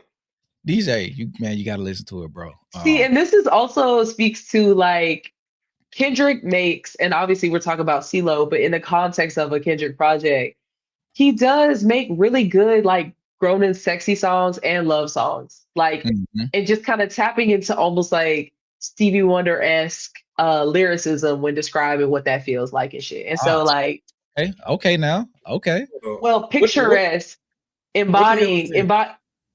No, it's the sexy tracks, and I don't even like view that like that. You know what I mean? It's just that it feels grown and sexy, and it feels like falling in love, and it feels like something dead ass serious, and it feels like sometimes some sort of precarious situational friends with benefits, maybe. But it's like even back then is all I'm saying, because people are trying to act like with Luther and with Good Flirts, it's like, okay, what he's trying to get into. It's like, nah, like there's a canon of him making love songs that I think will stand the test of time and sexy songs. But yeah, that's just my take. Shout out to MS Bynum. She said, I get that. Songs in the key of life, especially that particular song. That song, I mean, yeah, maybe exclusively, but you know what I mean? Like, exactly. And the vision's there. Bro, and that guitar riff on Untitled 5, it's just crazy that particular song like has like gained new life because somebody like put a new beat on it maybe 2 or 3 years ago and attached it to the Creed rollout. And that song became its own thing. So now Untitled 5 just it has like grown new wings in the last few years. So I really think you're gonna enjoy it, DJ, for its rawness, for because you'll have a greater context on what it could have been attached to, on what it was attached to. Because if I'm not mistaken, it could be some Mandela effect type shit. But I remember hearing a different version of King Kunta. This was before the album came out, and I have not found it again. Like I say, it could be some Mandela effect shit. I might have woke up in a different universe, but I remember it being a different version, it was much more in the vein of what some of the songs on Untitled Unmastered sound like. Very like bass heavy, not so much of like a anthem, like more so like if you took Black of the Bear. No, it was a different version of Black of the Bear, excuse me. You just like take Mm, that and like infuse it with the drums and guitar from Untitled 5. And I've never been able to find it, but if I'm not mistaken, because I think it was like on HBO or something, and somebody said they heard it and they like played a sample, and that version never came out. So damn. Yeah, I think if you talk about Black of the Beard, yes, I think I do vaguely remember a different version mm, of that song coming out versus the one that ended up on the album. Could have Now, been a leak, yeah.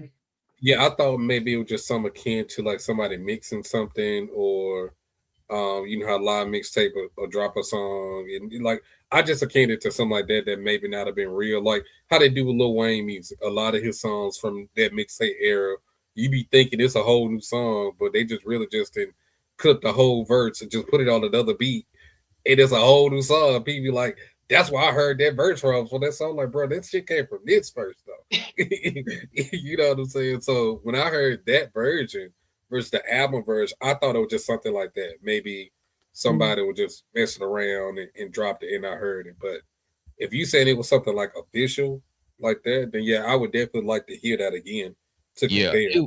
it wasn't like it never came out or anything like that, but Yeah. it definitely held a lot of the energy from like Untitled Unmastered. It was a much more raw version, Okay. and it probably wasn't even a full song. It was probably like a 15-20 second snippet. It was just like this shit is this what he doing? Because it was around the time where they were like leaking like when the track list got a fake track list got leaked, and it was Mhm. supposed to have like Lauryn Hill and Andre 3000 and Prince and D'Angelo Oh and my god! like You bro, had all Wow. three of them on the same album? Like what? yeah. Crazy enough, he almost got the Prince, but it didn't. He didn't get to ask him because Prince made him perform and he forgot. But yeah, it would have been, and especially with the D'Angelo connection, because Black Messiah came out first, if I'm not mistaken, and they said Black Messiah was like a direct influence for what came to be the official version of To Pimp a Butterfly. So yeah, and Erykah Badu is Erykah Badu, and fucking Prince is Prince. So it make all the sense. And Andre 3000, because a lot of people's like he gonna get him out of the woodworks. But yeah, you got anything you want to say like the land the plane on Untitled, BK? Shit, DJ, listen to it. I mean, shit, y'all gonna do a reaction. It's gonna be Yeah. fire. And I think, yeah, everybody should re-listen to that shit. If you want some love in your life, you know what I mean? It just, nah, like some inspiration and et cetera, et cetera, et cetera. It's just good. Like, oh my God, music dropping in that era was different. I think we're kind of getting into a kind of return of that. Mhm. You gonna have to put these concepts together, these melodies together, this production together. You can't put no bullshit out here. Um, nah, I'm about to go spend that shit tonight after we get off because I'm inspired again. All right, dude. Shit. Okay, I'm looking forward to the video. let's move it forward. Let's get into some 2026 foolishness. I'm trying to see where we should go first. Let's go ahead and do the Ti, 50 Cent, Damani King, Eris. Let's do that. Let's get it out the way, and then we'll move into Mr. Tight Pants Man. So DJ, how much of this Ti versus 50 Cent or Ti and Company versus 50 Cent have you heard? I pretty much heard every song. I think Ti dropped another song. I think yesterday, if I'm not I mistaken. haven't heard that one yet. Trauma Uh, Bond. yeah, I haven't heard that one yet, but I've heard everything else from everybody, including Aries. So I've heard everything so far. I mean, you just want me to get my opinion, like on the overall situation, or just like the quality of the song. I just wanted to make sure before we got into it because I didn't want to leave you hanging again. BK, how much have you heard from this debacle? See, I'm hanging on this one. I have my thoughts, Mhm. but I basically just heard right one. I heard this 50 Cent Leon Thomas thing. I heard Damani. I heard King. But I didn't hear, I think T.I. has like 4 tracks. And I've only heard 5 now. Okay, so I heard one, the bully one is something sort of bully, Yeah, and yeah. then right one. Those are the 2 out of the 5 that I've heard of. T.I. I heard Devon, I heard King. I did not hear Eris. I did not hear that. And then the 50 Leon shit from last night. So yeah. Wait a minute, hold Okay. on, 50 Leon. He Is dropped this a something song different? for Power, and he said, Oh no, that shit. Yeah. I know what you're Yeah, talking and about. I Yeah. felt like he was kind of. I It was mean, that just was too. him kind of name checking the situation, or he was kind like it wasn't a flat out diss because he only puts out music via his theme songs at this point. Yeah. But he Well, took the shot, so I feel like it kind of counted. I don't. well, he did drop another song. Was it today? With Max B. 50? People saying, I heard yeah, the verse.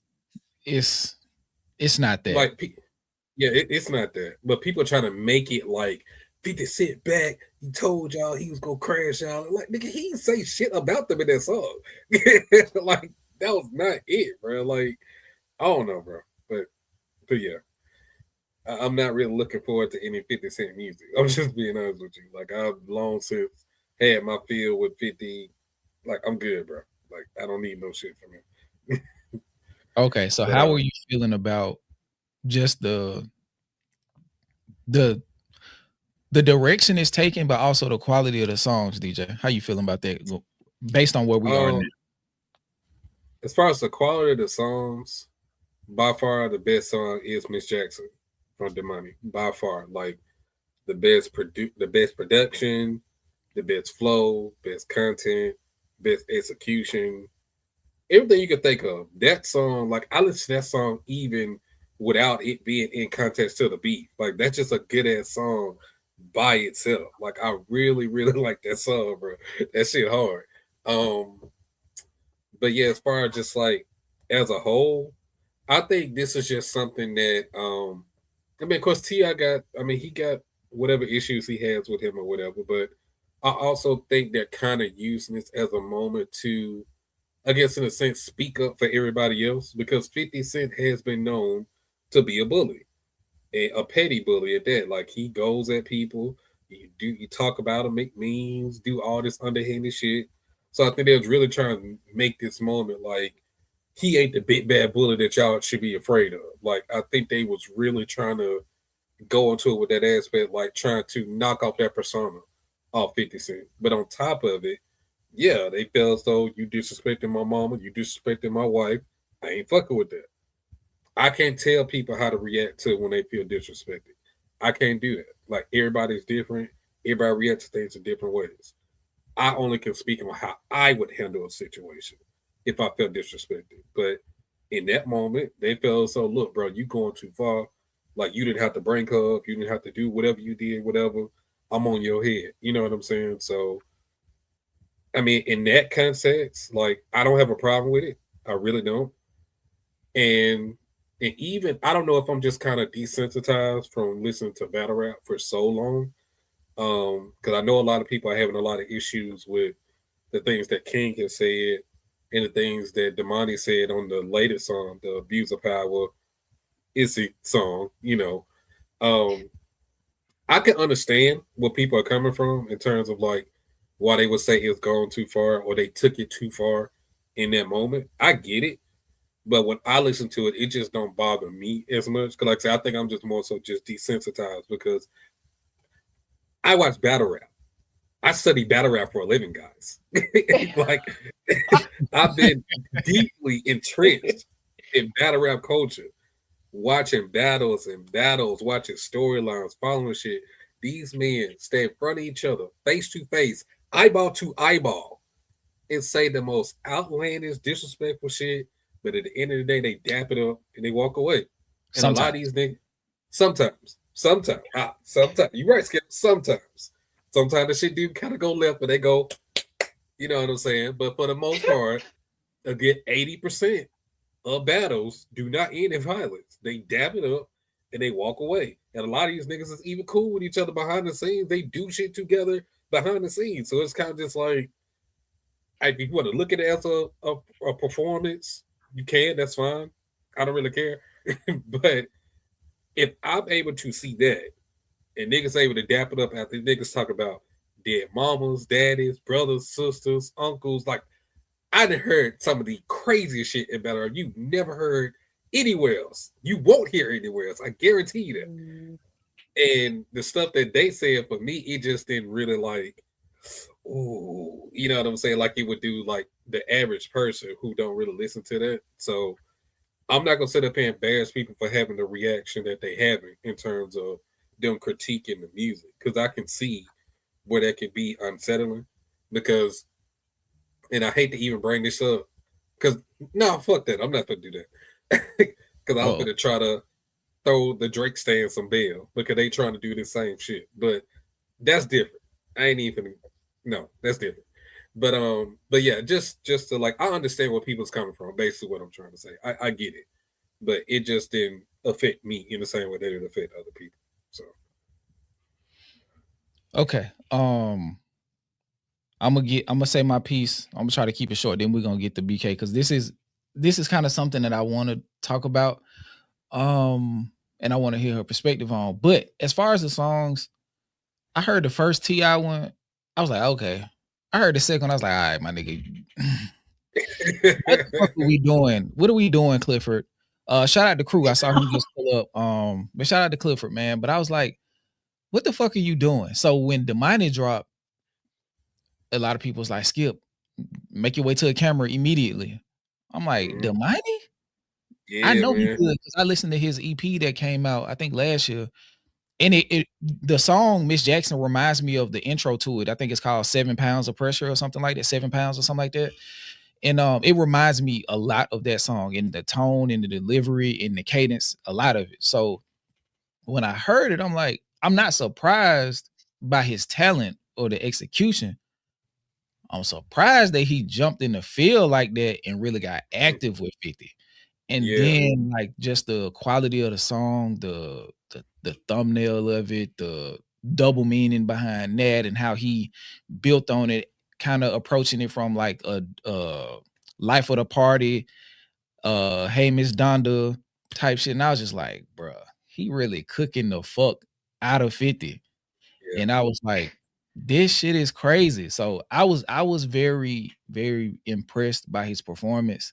This last song, I'm gonna just call it PU dollar sign, because me putting the actual title got the video age restricted. But so I want yeah, so that's why you push it to members only. Yeah, it killed it. Like it was like 10, like 15 people watching. But I got the notification 15 minutes before it went live. I was like, fuck, it's out of here. It's not gonna do well. But but anyway, so that song, it was more disrespectful. Yeah. But I got the limited ads, but it didn't it was more disrespectful. It just didn't, it felt like he was extending himself beyond a point of comfortability to me. So it just didn't hit as much. I feel like he should have wrote that song and gave it to Pops. Like T.I. should have rapped that song. Yeah. And I feel like it would have been a perfect bookend to this whole saga. Cause like, okay, T.I. might got a bop. Like he might got something. Yeah. It just felt so unnatural to the money. I agree. And that's why Miss Jackson was so good, because it was in his realm that he operates in, versus trying to get out with the other song and basically trying to make a bop. Like that ain't necessarily needed. Like you could have just left it in Miss Jackson and you good, bro. Like because 50 Cent is not truly responding to you like that. He's not. And I feel like on some 48 Laws of Power type shit, it's like you overshot the mark with the second one. Like I get it, like stay on his head, but it's like if you drop something and you know the follow-up not gonna be appropriate, like imagine what would have happened if Not Like Us didn't, like if it didn't meet the mark of like what the tone was set with Meet the Grams. Like if it would have been like just a regular track, like it kind of takes the air out of what happened prior. You gotta build, you know what I'm saying? So you probably should have dropped PU dollar sign first. And then drop Miss Jackson, because that way it's just like, oh, okay, it's over with. Like because truth be told, like for all of the disrespect, in PU dollar sign, I still feel like Miss Jackson was more disrespectful. But You speak to my damn mother, and I'm going to we're both leaving this earth. That's Yeah, the ultimate. yeah, you And gotta I haven't heard the P dollar sign situation, but like I can yeah, imagine just by the nature of the title, it's disrespectful. But that's why Meet the Grams niggas are scared to listen to that song to this day, or they heard it one time, or they barely heard it, because it's like when you talk to my family, mhm. whether if they're living is one thing, but they're not even here. Yeah, no, He that's said, Miss just Jackson, how you feel about him carrying the family name? Like he's uh, really get like, bro. He said, I hate to have to dig you get up my and mom. reliving it, bro. I'm like, Get, bro, Kamani, what are you talking about? Like, what? He said, I hate to dig you up to make you relive this shit, but it's Ooh, like, oh my god, bro. fuck. He was going crazy on this song. Like crazy, bro. But I definitely think it should stop though.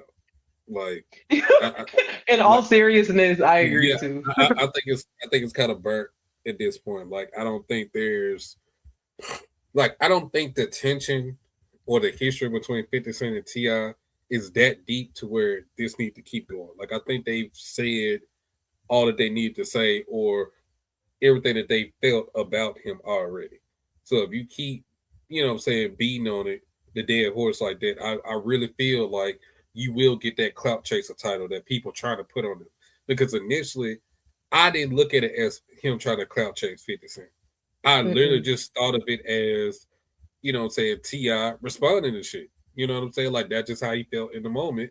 And then his family jumped into it. Like I don't think it was some like organized hit, like, yes, we finna go attack him. Like, no, it's just like literally some organic shit. And it just so happened that T.I. is in album rollout mode right now. So I got access to the studio right now. I'm going to go respond tonight. You know what I'm saying? It just, Yeah. you know what I'm saying? But now I think if they keep it going, because he just dropped another song, if you still dissing this nigga on the song, because you know, truth be told, 50 Cent is not going to respond to you in a No. way that would make you want to be still like engaging with this nigga. Like 50 Cent is washed in terms of being a rapper. Like I think he's washed. So I don't think he has the capability to come at you in a way that'll make you be like, all right, let me cook this nigga. Like he just don't got it in him. He don't. That's why after he dropped that last shit in what 2013, 12, 13 or some shit, I think last time he dropped an album for real. That nigga went, he gone. He disappeared, bro. Cause he got shit else to say. He got shit else to rap about. Like he's past his prime at this point. So I do think they just need to move on, focus on creating your album, the best album you can, because this is supposedly T.I.'s last album, for what I'm understanding. So Mhm. just focus on making that album the best album it can be. Finish off your legacy because he has an outstanding discography. I'll go back and forth with anybody on that. T.I.'s discography is top tier. I don't care what nobody say. So just make this album the best album it can be on your way out. And just you good because you already solidified. You definitely a Southern legend by far. And I think you're very well respected throughout hip hop as a whole. Like you've hit that mark. So just leave it alone at this point. Yeah, I'm of that belief too, because it's kind of like just it's just like don't overplay your hand. Like for me, it's not even about pearl clutching and shit. To your point, nothing is off limits. Nothing is off limits in the history of it all. Like as uncomfortable as you might squirm in your seat a little bit because it's like, fuck, okay, out of the context of a battle, this is like just some stuff you would like get violent over. But I do think it's kind of overkill because everybody has responded, and now family members is doubling back on other songs. And then some of them like it's there was one of the Ti songs that I heard that just didn't hit. Like it was just corny to me. Like it just didn't sound good. So I think just kind of be concise with it and be effective and more strategic with it. Because now, the thing about 50 is like to your point, hasn't been rapping for a long time. He's more of like a movie executive, TV executive now, venture capitalist. Like that's his lane. Like, so it's not it's almost, it's not even like, I don't even view it as 50 being like washed, so to speak. I just feel like he's at the point, he's at the Ice Cube, are we there yet? Like, they just fully just don't even rap anymore. And they could, but it's not gonna hit. But I think you know, the thing that I do, I don't want to even frame it as pearl clutching, but the thing that I'm wary about, that I feel like it's just definitely a precedent that's probably been set, but it's just being like, LOL, you're an abuser, as like a punchline. Or like, you know, with 50 now, he's like, you know, fuck the rapping and whatever. I'm just gonna make a documentary about you surviving TI, whether he's trolling or not. It's kind of like, well, there are curious cases in TI's camp, in 50's camp. And so we just want to go victim for victim. That's just whack to me. Or using that as kind of like it's like, ugh, okay, this just feels icky on that front. And that's why I don't like the whole, you're posting Beyonce's mom, you're posting Tiny, you're posting women that are adjacent to these men involved, and they always end up getting the most blowback, or you just re-traumatization, you know, at the worst or whatever. So like I wanted to stray away from that, but yeah. It's nothing worse than y'all trying to capitalize off these women's pain. Like, regardless whether you believe them or not, there's enough there to make you want to consider what happened. And you always want to give these people the benefit of the doubt if they said something happened to them until it's proven otherwise. I think you should respect that. So if you're just trying to basically capitalize on what happened to them for you to make a dollar off of, which is what Damani was talking about in both of his songs, truly, on you know, capitalize on the downfall or the pain and trauma of our people, like, you fucking trash. Like, that's exactly what 50 Cent does. When you said that he was a venture capitalist, I just thought about, we said the white boys made you toot it up, bro. Like, bro, I was dying laughing. That's why I bust out laughing. I was like, hold on, wait. Nah, that angle is crazy too, because it's like, he's in my hometown, Shreveport, Louisiana, of all places, with G Unit Studios and doing all types of dealings and shit. So that was a really good angle. But then he caught a jab like, oh, I heard you hit that girl. And it's like, okay, T.I. Clifford, you don't want to be the one to bring up nobody's fucking, like, you know what I mean? It's just, come on, man. Find something else. The bird is still out on y'all. We ain't forgot. Hello. Nigga. We ain't forgot. So, and I mean, you know, it's just, I don't like that aspect, and it could just be whatever. So I don't know. So some people were saying, oh my God, you know, don't shoot 50 Cent any bail. And like, I'm not shooting him any bail. My thing is, I think it's run its course or whatever. And it's like, let's get it out. You're in album mode. Let's hear the album. Let it be good. Let it not be centric to 50. Fuck that. Like, y'all are in two different lanes at this point, you know, and just do what you know how to do. So. Yeah. And that's what I was about to say, because you answered my question before I even got to present it. But I will say this, because I think there's some confusion in the chat with what we're saying. Because I was watching the Rap Roundtable too, and they kind of mentioned the same thing, but I think their intent was preservation of 50 Cent. Oh, no, that's not where we're coming from at all. And like I say, I can't. DJ just said, and BK said it as well. So we're not saying that. Okay. I don't really subscribe to the whole 48 Laws of Power doctrine, because that's what it is. I don't subscribe to that in its totality, but there are a couple that exist in the framework of battle rap. And I mentioned them when we were talking about Kendrick v. Drake. And I think it was one, it's like crush the opposition completely, and one of them is know when to stop. Mm-hmm.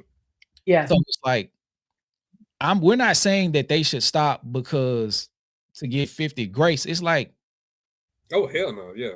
You're getting diminishing returns the further you go. Exactly. So like, by the time you stop, since you didn't have a destination, you're fumbling the bag the further you go. 50 Cent isn't responding, and all you're doing now at a certain point, even though like the fans might be like, hey, like woo, but it's like all it's gonna take is one mid song to fuck this entire thing up. You feel what I'm Yes. saying? It's like I feel like truth be told, if 50 Cent respond, like just think about it like this: if Miss Jackson drops, the Harris family drops, nothing else. 50 Cent put out this weak ass shit. He won in a landslide. And it does not matter what 50 Cent does after that because he'll never be able to reach what happened with Miss Jackson. And if I'm not mistaken, the fourth song that T.I. put out, people were saying that that was the best one of T.I.'s songs. And I haven't heard it yet. So it's like, y'all won. Yeah, Now, that's if you want to continue into a point of oblivion and make the high point insignificant in hindsight, go for it. But as a consumer in this thing, it's like, all right, bro, like after a while, like I grew up in the inner city. Some people call it the hood, some people call it the ghetto, whatever the fuck. If you see somebody walk down on somebody, you're like, hey, bro, I heard you was talking shit. Who's like, yeah, nigga, I was. What's up? Bow, you slap him. He don't hit you back. Or he try to walk off. You cag him. He get up. He try to walk off. You slam him. And then you pack him out a little bit. And then he get up and keep walking. And then get halfway down the street and say, bitch. It's like, at a certain point, this is no longer serving the purpose that you think it is. You feel what I'm saying? Like, get it. I get it. The bully has been bullied. That point of it has been completed. You've bullied. You know, whooped ass. I haven't heard Trauma Bond, and I heard people say that one was good. But I don't know. No, but I think Damani, like, I thought it was over with Miss Jackson. Because I was really surprised, like y'all, that Damani even jumped out there. But it was so perfectly like in his mode and like what he's. I was like, damn, this is sonically really good. Like, this is like outside of just damn, the horrific shit. You're like, damn, just bringing up shit. Oh, you almost burned this girl house down. You're like, oh my God, Firebug gave him a whole new kind of like name in the zeitgeist, whatever. Like, I thought that was it. I was like, shit, okay, somebody either this is it, you know, and it hit harder even than the blunts of the shirt thing and all that. It hit harder even than that stunt, you know, because it seemed like it was genuine concern and care. And that's also what made Meet the Grams hit so hard, because it was like, let me just sit down and tell you, like, it just hurts my heart to tell you what your son's been up to. It's like, fuck, like parent teacher conference type shit. That was this kind of does feel like the remnants of the beef, not to bring everything back to the beef, but low-key in the canon of hip hop. I think we'll see it as that as time passes, and people's just willingness to jump out and throw this track out and whatever. Like, I just think the field is right for 2024. I'm fine with battling, and people say, okay, you're battling as a marketing thing, whatever. Okay, fine. I'm fine with that. Yeah. But it does get to a point where it's like, okay. And look, I've heard enough. Like, it's okay to reference the beef of 24. Like, these are big pivotal moments in hip hop, and each time we had those major milestones, it always changed the landscape of what came after. Jay-Z and Nas completely changed how niggas rapped and beef for a good minute until Drake and Meek Mill happened. When Drake and Meek Mill happened, that really changed in terms of like the rules of engagement in battle rap. In terms of like how people conduct themselves musically, how fast you got to respond now. Because before that battle, like, that wasn't no time frame of when you go respond to a nigga. And, you know, say if you respond too late, you know, say it don't matter. Like, it was never a time frame like that before. But with that battle, that changed the landscape of how niggas do shit. And then with this battle here with Drake and Kendrick, it has changed the landscape, because now you understand and see what it takes if you're going that route to truly dismantle a person. And if you're trying to understand how to get into the mind of your opponent, and you're trying to truly hit them where it hurts, you got to do some analyzing of that person's character in order to truly make it hit, where it counts. Now, granted, everybody don't have the ability to do that, because you got to have a certain amount of perspective of self to be able to psychoanalyze somebody else. So everybody can't pull this shit off. But I feel as though a lot of people are trying, and I feel as though that's a good thing in the sense that it's opening up people's minds and making people think with that pen better versus just putting out bullshit. So when people like, why y'all keep breaking up the beef and bro, that shit matters, bro. That's probably one of the biggest moments of hip hop because of everything that came after that. So if I bring that shit up, then oh well, nigga, deal with it. Your boy got waxed. Hey, that's a great point. I'm gonna start standing on that shit too, because like, bro, niggas really want us to forget some shit that happened like less than 2 years ago. Exactly. It was one of the biggest crescendos of hip hop. That's a great point. Like, fuck it, it's gonna get brought up. Like, y'all not gonna make me feel bad because I think I got beat the fuck up for what? Y'all saw that shit just like I did. Now let's talk about it. What the fuck wrong with y'all? Oh, and the thing that makes it so important, so impactful, is Kendrick knew when to stop. He knew when to stop. Exactly. So, what's the better way to leave somebody that you know ain't got nothing for you? Leave them talking. Like when the Prove It sample came out, I think Kendrick was like, we got him. We fucking got him. We got him explaining himself. It's over. Like it is over. We won, and he kept listening. He's like, damn. Ain't no round twos, nigga. Like not even that. It's just like, what would a response at this point even be? If it's not going to meet the previous mark, why release it? Because ending it with Not Like Us is the perfect crescendo. Yeah. And you have nothing after it to dampen the lasting effect. You feel what I'm saying? Like, I get a lot of comments, like people are still commenting to this day on the Not Like Us reaction that I did. And that's like, you wrong, Skip. It was the kill shot. And I'm like, it was, but Meet the Grams was really the kill shot. Like, thank you. Meet the Grams is the knockout punch. Not Like Us is stumping a nigga while he's unconscious on the concrete. You feel what I'm saying? It's like he was already gone when he hit the ground. Like his arms like straight out, like you can tell he's having a seizure, and Kendrick just stomped him a few times and like probably threw something on him. So it's just like, okay, it was Meet the Grams. That's insult to injury. That's why he's walking. That's why he's walking like a zombie through that lawsuit. Because that nigga was dead, bro. And that's why he went on the stage the first show at fucking when he was performing in Australia with bullet holes in his back because he's still responding because he still has to actively participate. The thing with 50 Cent, and I think a thing that we're getting a disconnect from with us, you know, on stage and some of the people in the chat, is like 50 Cent's not gonna stop. Yeah, rolling, yeah.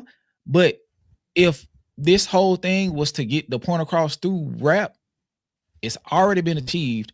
He's not going to stop posting. Drake still be mentioning Kendrick to this day. J. Cole didn't even battle. And by his own words, made a whole second half of the fall off due to the event that dominated the algorithm in 2024. So 50 Cent is never going to stop. And it does not matter how many songs you make. There's not going to be one he like, you know what? I apologize. You know why? Because of the very reasons that Damani was 50 Cent ass up, saying that you do this and you profiteer off of other people's misfortune, and you use that, and every time you talk crazy about somebody, right up under there it says Branson Cognac, whatever the fuck it says. He's using that as a way to push his brand, so he's not going to stop. But as far as the hip hop of it, y'all already beat his ass. It's over. Twice over. And anything after this, if you're not meeting Miss Jackson, you fucking up the contribution, and it's not gonna work like that. So just know when to stop. Y'all at the verge. If y'all stop right now, y'all won, because he's not going to y'all not even allowing for his tracks to be viewed as ass. Right. You know what I'm saying? Because now fire hydrant shit. Because now y'all starting to have a mid off, and you don't want to get to that because that allows people. Because look at this. Family Matters and Meet the Grams. Now, Family Matters was compared to Euphoria, right? Yeah. And people was like, it was a better song, this, that, and the third. But they waited a year after to the smoke cleared. They knew that during the moment, that was a non-starter. You feel what I'm saying? Yeah. So like now, if y'all start consistently dropping mid and 50 Cent quietly selects his places to interject and all of this, it's gonna be like, yeah, 50 might have won the battle of attrition. Yes. And that's not what y'all want to do if y'all not producing good shit. If y'all gonna continue to drop and it's not that good, 50 Cent gonna fuck around and be able to win this battle with one great song. If y'all keep dropping. Not even a great song, just one song, period. It ain't got to be great. No, it's gonna have to be good because it's going to have to match. But the thing about it is the impact of Miss Jackson is going to dwarf the more bullshit they put out. Yeah, because you're already forgetting about that. But then also too, you gotta be more strategic because 50 also has, again, he has the non-hip hop lane, he has the media lane. And so what he's already saying now is like, well, he literally said, you know how quiet I was before the Diddy doc drop. You see how quiet I am now.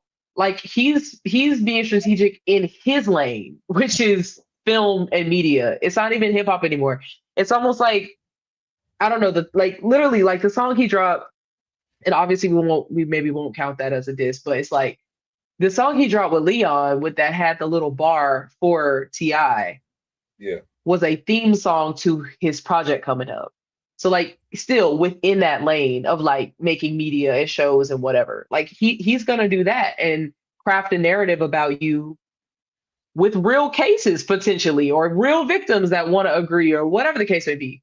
So you have to be strategic in a whole other way because he's got a whole other layer and medium that he's working with that, maybe T.I. has a music video that hits, but what if a fucking 3-part docuseries drops? I mean, I don't know. That's also in play with 50.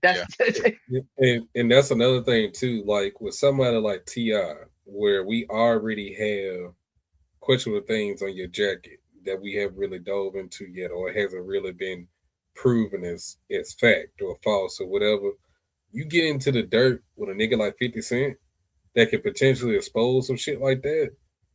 Like, you just need to slow down, bro. Like, at this point, if you're not ready to combat the bullshit, he gonna come with some type of shit like that. That's why it was so hard for Drake to really go at Kendrick, because he had nothing to say and he had no dirt on Kendrick. That's why he kept on calling nigga short for 3 songs, because he had nothing else to say to that nigga. Like, I outsold you. I brought my tour to LA and you short, and I got #1 on Billboard and you short, and I go up I paint my fingernails pink, but you short. You know what I'm saying? Like, or just some shit. Like, he always just saying that shit because he had nothing else to say. Like, you. I mean, even down to T.I., like, outside of the cases, like what he said about his daughter's virginity, like that is just wow. Like, and that he would check. There's so much meat on the bone with T.I. in that regard. Like, if I'm battling T.I., nigga, it's so much shit I can say about you, low key, nigga. I can dissect a whole bunch of shit. Hold on, real quick, y'all. Hold on, real quick. I'm finna refresh the stream real quick. Hold on. They keep talking about what's the name? Hold on. Yeah, you are kind of pixelated, boss. Damn, it's crazy. But he also coming off a comedy thing that niggas was clowning him. Yes, like, bro, we can really, if 50 really wanted to take it there, bro. Like, nigga, you got booed on stage, nigga. You not funny. That would be like that's angle though to use in a rap battle. Like, bro, you suck as a comedian. I know, but what I'm saying is, like, it's things out here that if the right person get a hold to it, I feel so it can be used in an effective way. I thought he was. Yeah, I don't know, but that's why I think he's like, well, let me just do what I've been doing for the past 10 years with let me just go film or documentary, whatever, because the Diddy documentary, that wasn't no flop. That was definitely like You know, success. but also too is like not even just that, okay, you're bad at comedy, is that I thought that he was making a pivot to comedy and that's what he was doing, but it's like he did that and then it was like, and then he's now back to hip hop to kind of do something. So that He kind of can't element of tell. like, you know, so it's like he found God or some shit. I don't know. But I don't know. 50 probably is not the right one to, gear up against him in this way. I just wonder, I think we talk about like tracks, and I feel like Yeah. 50 about to drop some sort of media about this nigga. I don't know. Maybe not. Yeah, and I think another reason why I think people are kind of tired of the beef stuff is that if it's not real smoke between you and the nigga, you ain't got no shit to really say. Like, you know what I'm saying? It don't hit like that if you ain't really got no beef with this nigga. Like, if it's not just on some rap shit, I rap better than you. If it's not that, or like nigga, I really hate this nigga and this is why, like, just leave it alone, bro. Because like that spectrum right there, it can go left real quick for you if you don't do it right. So yeah. Okay. Um. Crazy. Yeah, I just think they should stop. I think they should call it a day. Yeah, I think so too, bro. I think they should Yeah. call it a day. 50 But Cent. shout out to Monty. Like it just put me back on. That just put him back on my radar. Yeah. It is good to know that like he almost reminds me of like the Corday branch of like hip hop a little bit. And kind of like to Skip's earlier point about Cole and Kendrick kind of being the, I Yeah, don't know, just the guys. Because Damani kind of strikes me as like a kind of cold type of guy, but just real reflexive, real chill. You know, it's like I'm rich, but like I'll wear a t-shirt and jeans type of nigga. But it that's was good. Corday. It was a good song. That's Corday. I think Demani fall in the Kendrick camp. Corday Oh, is the J. Cole nigga. that's That true is, because we're talking about the Meet the Grams comparison with the Miss that's, Jackson. So yeah. As that's what far I'm as the saying. content though, he definitely he's more J. Cole than Kendrick. I just think he took the Kendrick approach, but like as far as his music, he sounds like we ain't supposed to be talking about Cole. He always comes back. I think he's refined some of the areas that J. Cole is not great at. But overall, of course, J. Cole is the better artist. He is, if I had to choose between Damani and what's my boy name? You just said it. Corday. I'm definitely taking Damani. Yeah. Both of them come from the J. Cole school of this like regimented calm, cool, collected type of rapper type shit. Like they both exist in that space. I just think him taking that Kendrick approach and then the drum and bass of it, the Atlanta of Miss Jackson, I just think it's going to do very well for introducing him because he dropped another song the next day, like an R&B type of song. So Okay. I gotta check Buddy out. Like I like him. yeah, he's straight.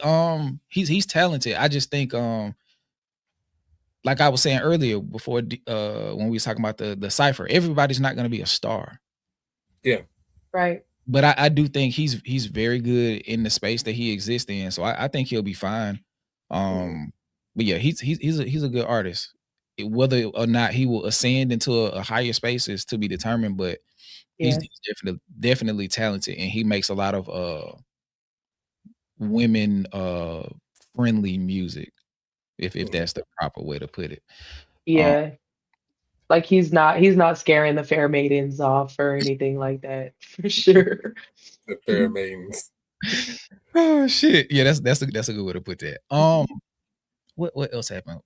We got to talk about Michael Eric Dyson. DJ, are you abreast with what's with what's taking place with the man who's tucking his titties in his pants? Excuse me? Yeah. Hey yo. Yeah. Hey yo, Skip. I know you seen the picture, bro. It's dumb. Hey, yo, man. His pants, nuts and full Nelson. and his nipples are tucked in his pants and his waistband. No, I'm not fully abreast. I'm gonna let y'all take the lead on this part, and I'll catch up. But that's nasty word, Skip. That's nasty fucking work, bro. Real talk. Hold on, let me see if I can find the picture, bro. Hold on, Who knows it? bro. Bro, you said this nigga titty into his pants, bro. What are you talking about? Like what? Excuse me. Oh shit! Shout out to F. So she knows ball. Here we go, chat. Look, man. Hell no, bro. What the fuck? Oh my God. What are we doing right now? Nah, he deserves it. Bro.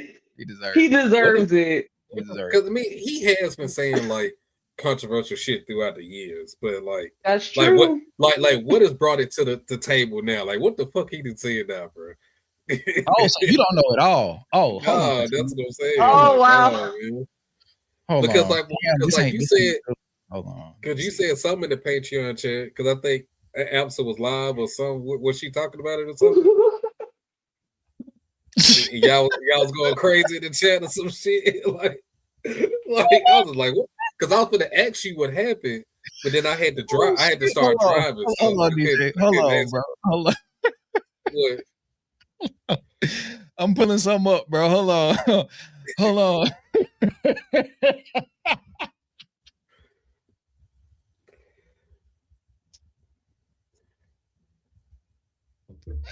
Oh shit. I'm trying to see. Can you Oh make it? shit. Boy, hold on. Let me see how I can hold on. Oh, they look like I can. Hold on. Damn, it want me to log into TikTok. Hold on, bro. My boy nuts is, bro. They are. Oh my god, his nuts is sitting on his chest, bro. Fuck, whatever this is, it won't let me. It won't let me look at it, bro. Hold on. No, Oh shit! he's showing out the moose knuckle. Oh, it won't let me zoom in, bro. But Okay.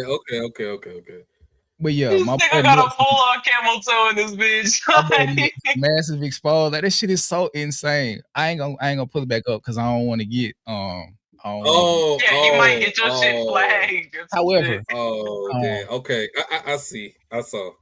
constructively speaking, though, we need to pull this up and play it. So we can let me see if I can get it better. Okay. I want to play this so you can get an understanding of what we're talking about. Because I feel like it's a lot of, I hate the word nuance, but there is a lot of points to address in what he said, and then a lot of the responses. Moose Knuckle Michael, y'all niggas is crazy.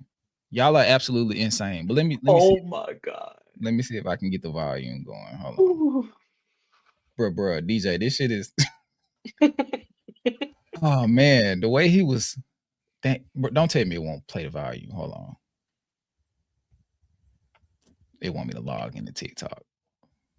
Let me see if I can find it somewhere else. Hold on. My bad, y'all. I'm gonna pull it up because I think. Are you straight?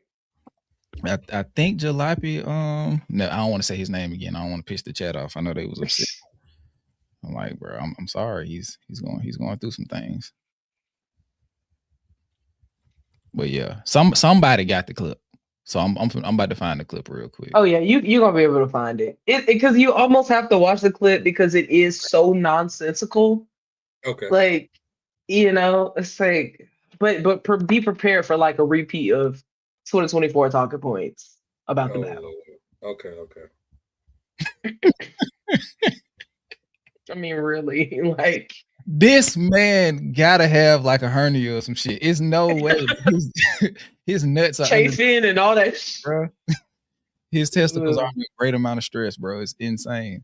Well, hold on, let me pull it back up. Great amount of stress. A stress test is crazy.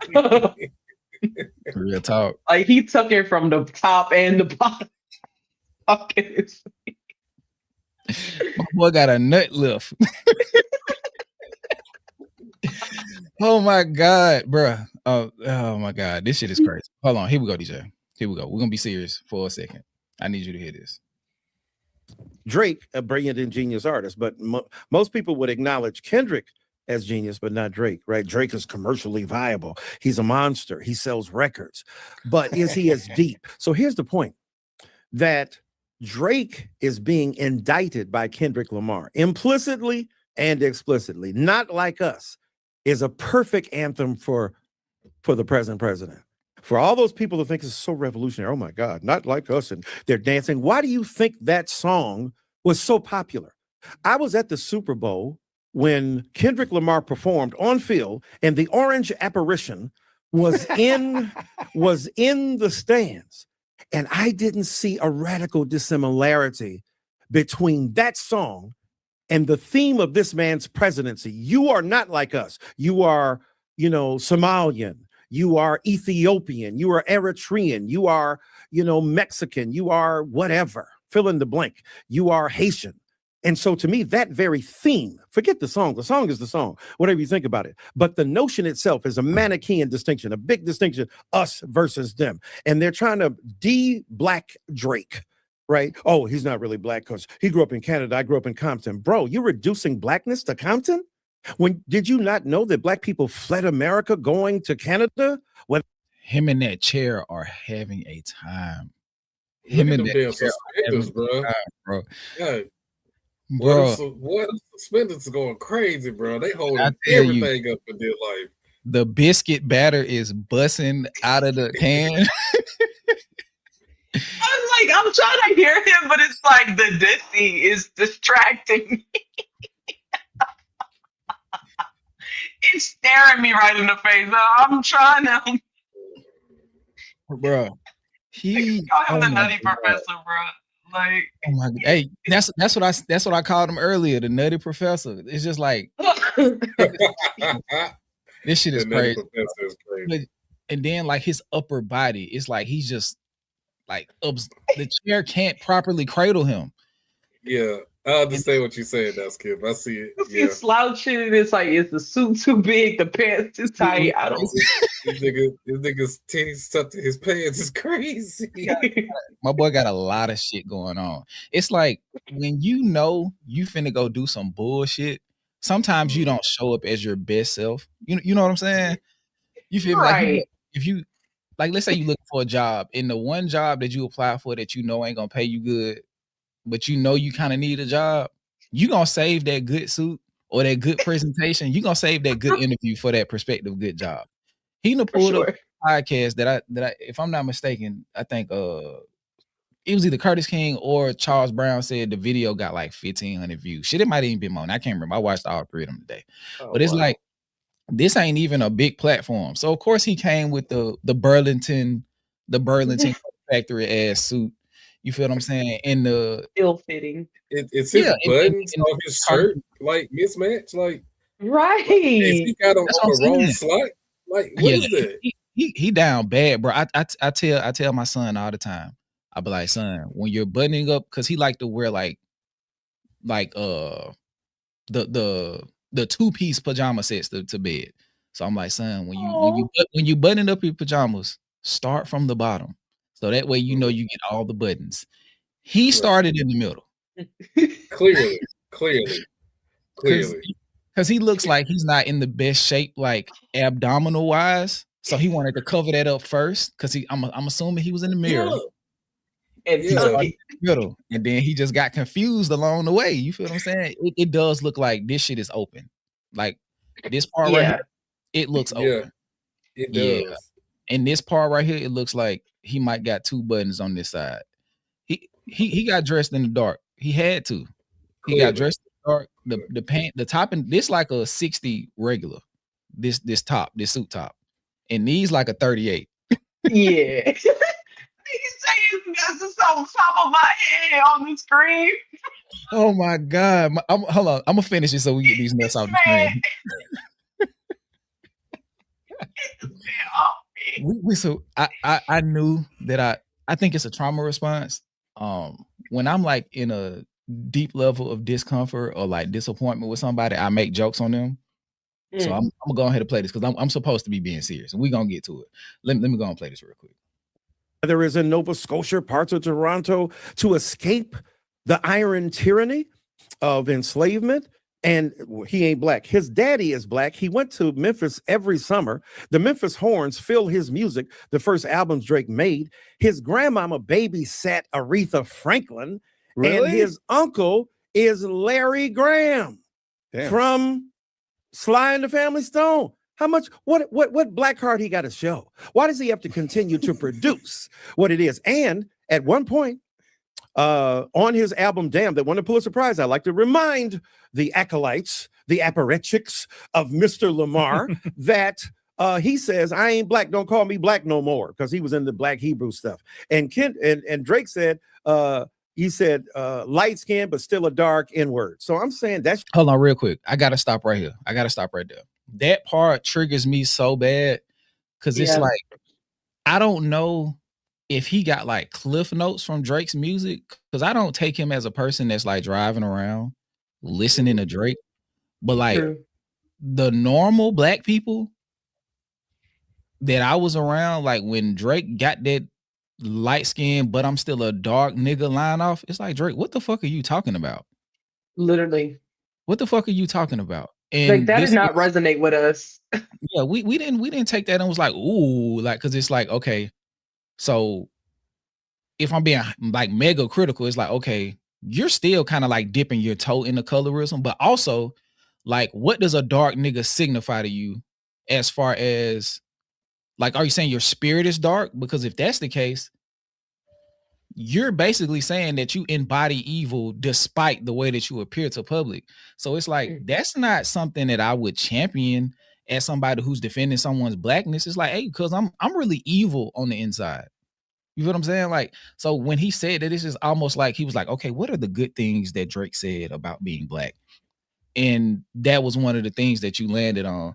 And it was just insane as fuck. And then you can tell for all of his intellect, and this is why I'd be mad at certain people, and I'm not gonna say no names. I just hate when like really, really, really, really smart people like play with people that they feel like aren't as smart as them.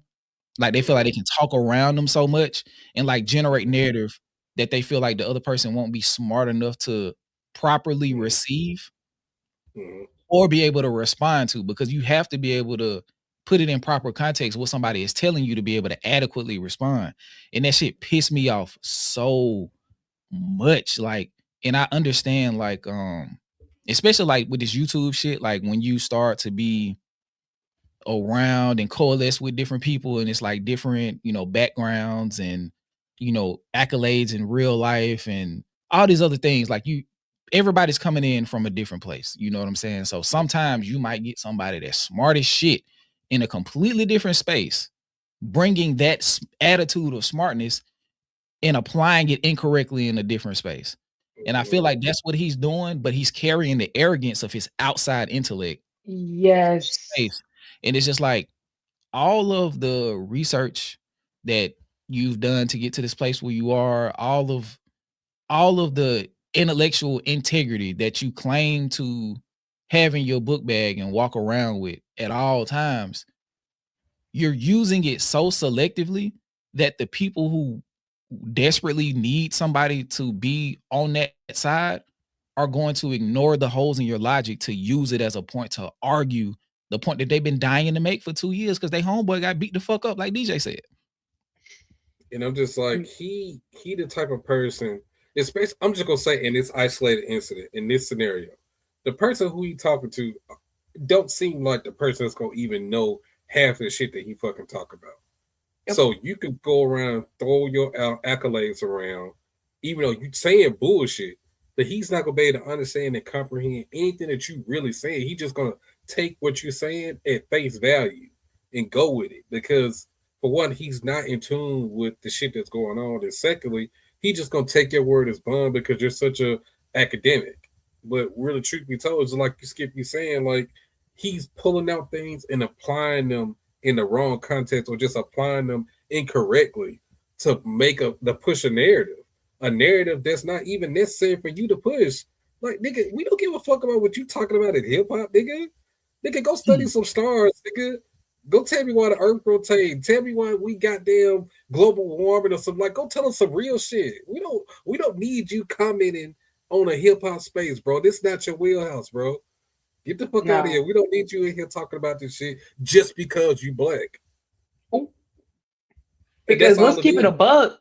That's why the host even mentioned that to him. He wasn't engaging with him on some physics shit. He wasn't engaging with him in his discipline. He was like, hey, you're black. So there were some black guys that were doing this thing and they did this black thing. And so like, what do you think? Like, that's genuinely, he was like, yo, I didn't realize that essentially, excluding or making fun of biracial people within the space was a thing. That's literally what he was engaging Michael Eric Dyson on. Like, that was the premise. And so it really was like, hey, I have a black friend. Let's ask this black guy, right? But then also, hey, Michael Eric Dyson legitimizing dude's angle, presenting this holy logic thing that you mentioned. Speaking on, and in this space, it's like, you can have as much academic prowess as you want, but that doesn't mean you have cultural competency. Yeah. And I think that's where he's lacking here. It's like, you either got the Cliff Notes version of what happened and of Drake's music, or you actually listened to this and fully missed the point and got it wrong. And that's worse, especially because of all your chops with research and shit like that. It was like, damn, like, how can someone who knows better lack the media literacy or be so disingenuous and obtuse in the angle that he's trying to push? It's the intellectual dishonesty here, or it's just that, wow, you just culturally are in the same camp as Drake, which is why you don't understand what even the premise of Not Like Us was, or of, Kendrick's kind of stance. He was making several stances against Drake. And I think to flatten it to the blackness conversation is really lazy. But also it kind of, it sucks because it misses the nuance, right, of colorism and the more interesting conversation we can have with how we view Drake as less violent or less problematic because of his light skin, right? Like, he's a misogynist. He pushes gambling to the youth. He's a scammer. He's a ladies' man. He's a dirty Mac, and all the things that Kendrick said about him, right?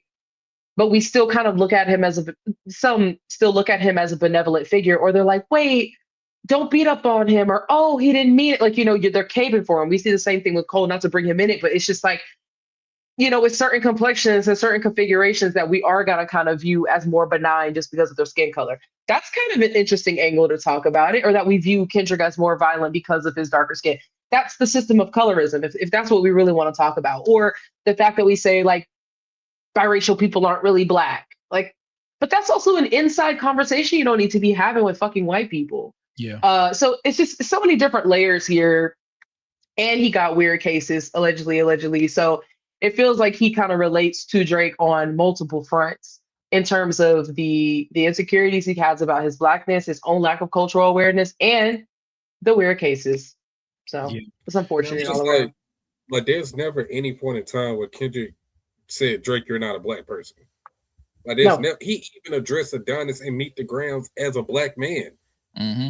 Yeah. So why the fuck why y'all say we're trying to de-blacken Drake? Like, no one said that he's not black. Like, that's the shit that y'all have put on him as a perspective of what y'all think Kendrick represents, as far as like the Black Power, Black Panther. Like, that's what y'all think Kendrick is.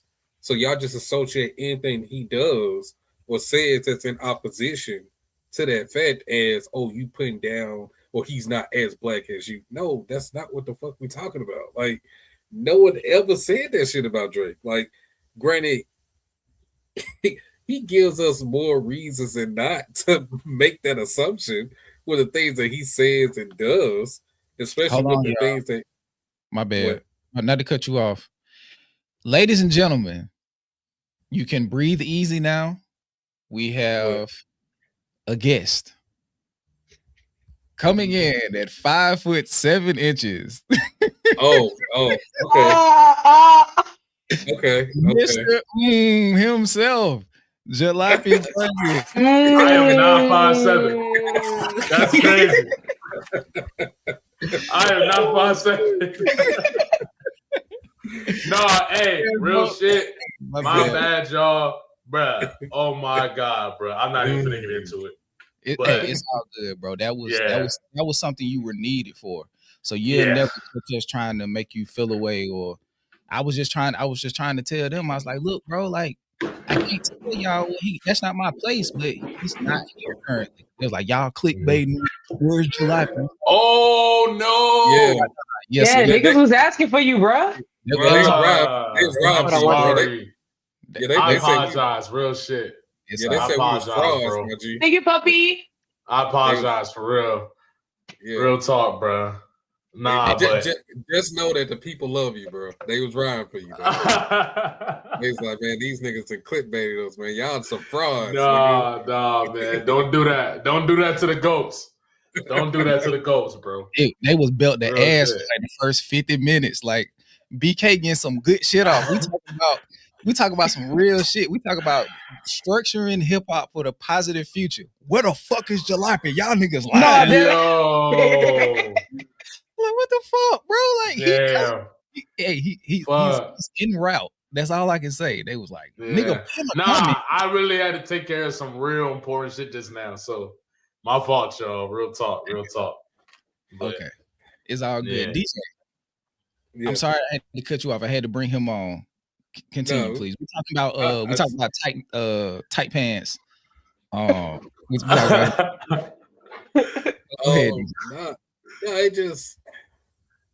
I just don't like that shit that he was trying to get off like that. Like, for one, I just don't understand the angle. Like, what do you get out of that? Exactly. Like, what do you get out of even going down that rabbit hole like that, other than unless somebody trying to pay you off for some shit? It got to be something like that.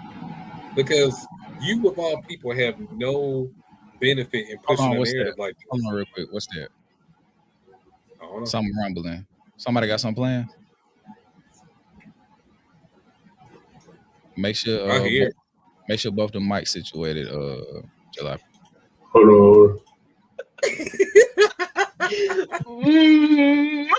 hey, we got time. Go ahead and get everything straight. We know you.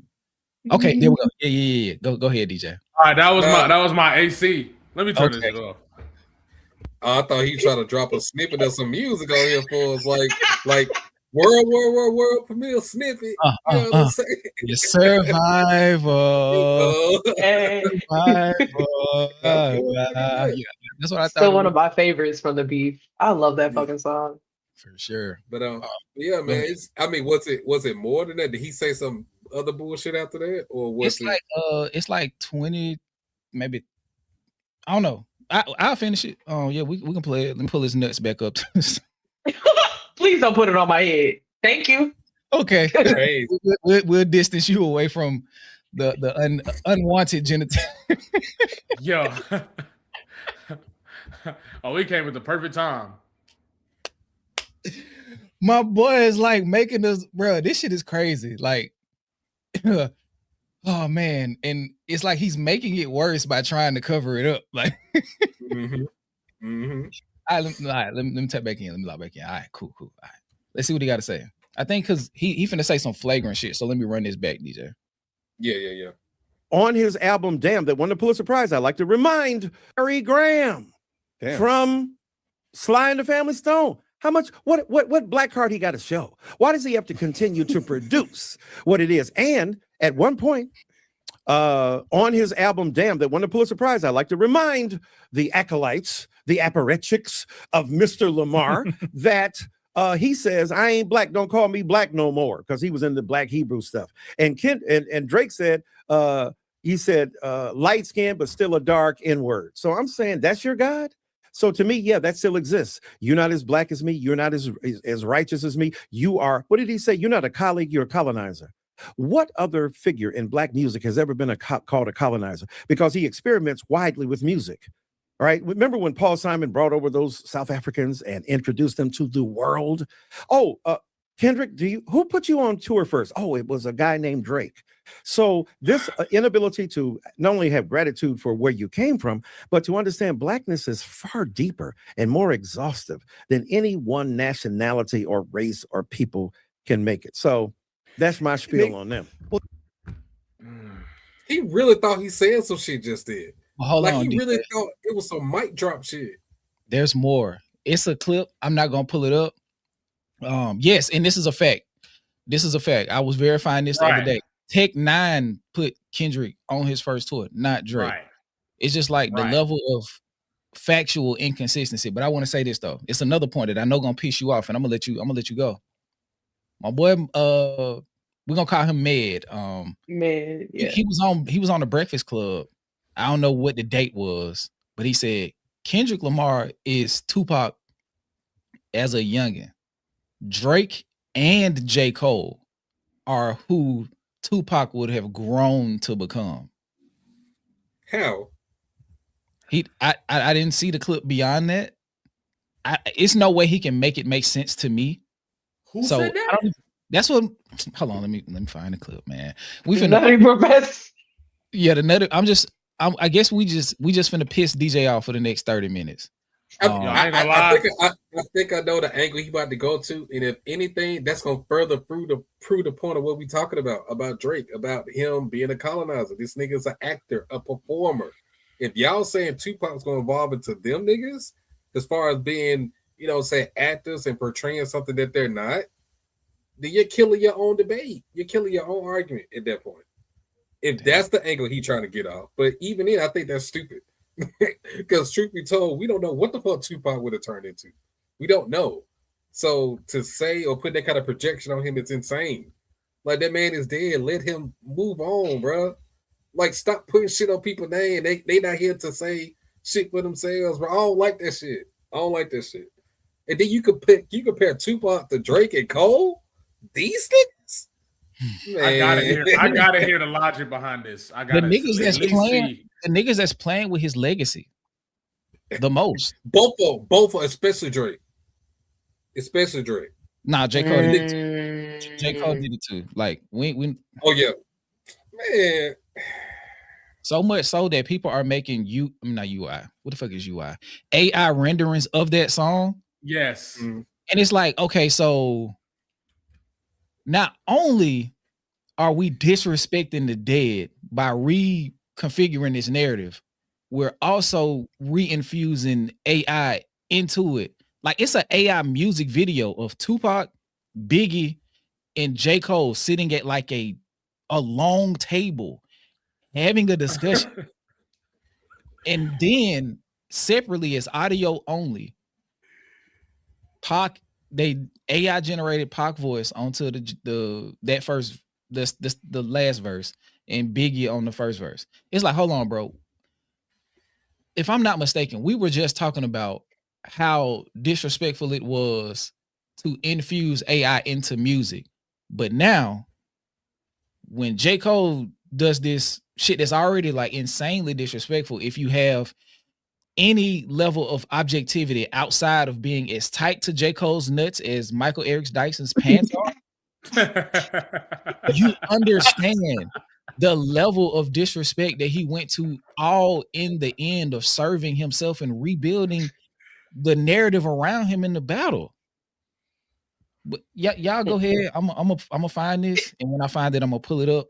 But yeah, DJ, we finna piss you off, bro. I ain't gonna lie, bro. Some of this shit is getting out of control. Like, it's laughable. Like, it's getting to the point where I damn near don't even want to. I was gonna make more videos about Michael Dyson, and then it just got so out of control.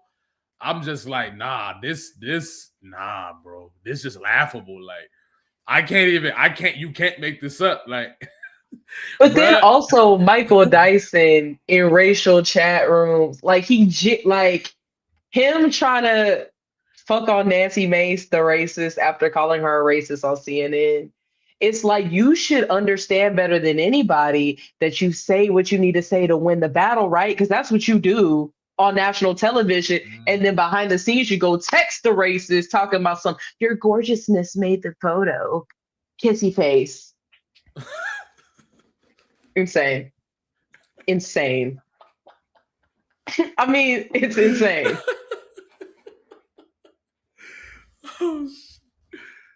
Yo. Oh, okay. So Michael Dyson said it too? Yeah, he said all this shit. Oh that's man. what, yeah. Yeah, he said all this shit. Hold on, twin. And the Drake stands gonna be like, because he's saying it, it just makes it fat. It makes it They law. already doing it, DJ. They already saying, see, here's a PhD saying what we've been saying since 2024. Like, come on. Y'all gonna argue with the scholar now? Like, yes, nigga. I am. Niggas wrong. Yes. What the fuck you mean? Yes, nigga. Just like how y'all saying that Good Kid when that good. Well, man, listen. One of the people that y'all love so much, Lupe Fiasco, was teaching the dynamics of that album at college. At college, like that is like a curriculum at Harvard. What the fuck do you mean? It's like, yeah, so y'all doing it, but when we do, never mind. I'm finna play this real quick. I got one last question for you. Because we talked about male vulnerability. Can y'all hear that? Mm-hmm. Okay. You know, we saw J. Cole recently apologize to Kendrick Lamar for some, like they were going back and forth on the record, right? Yeah. I didn't have no problem with the apology. Yeah. I feel like, you know, if you felt, if it didn't sit well, when he said he didn't sit well with my spirit, right, I ain't got nothing else to talk about. It didn't sit well with his spirit. What do you think? No, I saw you. You were brilliant about that, giving the donkey of the day out to people who don't understand it. What's interesting to me is how Kendrick Lamar has escaped all scrutiny, though. What's interesting to me is that he started the stuff, right? Why is it that when both Drake and J. Cole said with the big three, they're giving you love, bro. They saying you part of big. No, it ain't no big three. It's big me. Okay, I get it. That's the bravado of hip hop and so on. I think Kendrick Lamar, in many ways, is Pac as he was. Drake and J. Cole is Pac as he could have been, and that's the clash, right? The evolution of Tupac, right? He dies at what, 25 years old? I mean, what would he have been at 50? Right? The level of genius he already possessed. Tupac was one of the greatest intellectuals in the history of hip hop off mic. He was cold on the mic. Somebody wake me, I'm dreaming. I started as a seed, the semen swimming upstream, planted in the womb while screaming. On the top was my. What verse Drake got like that? Right. Okay.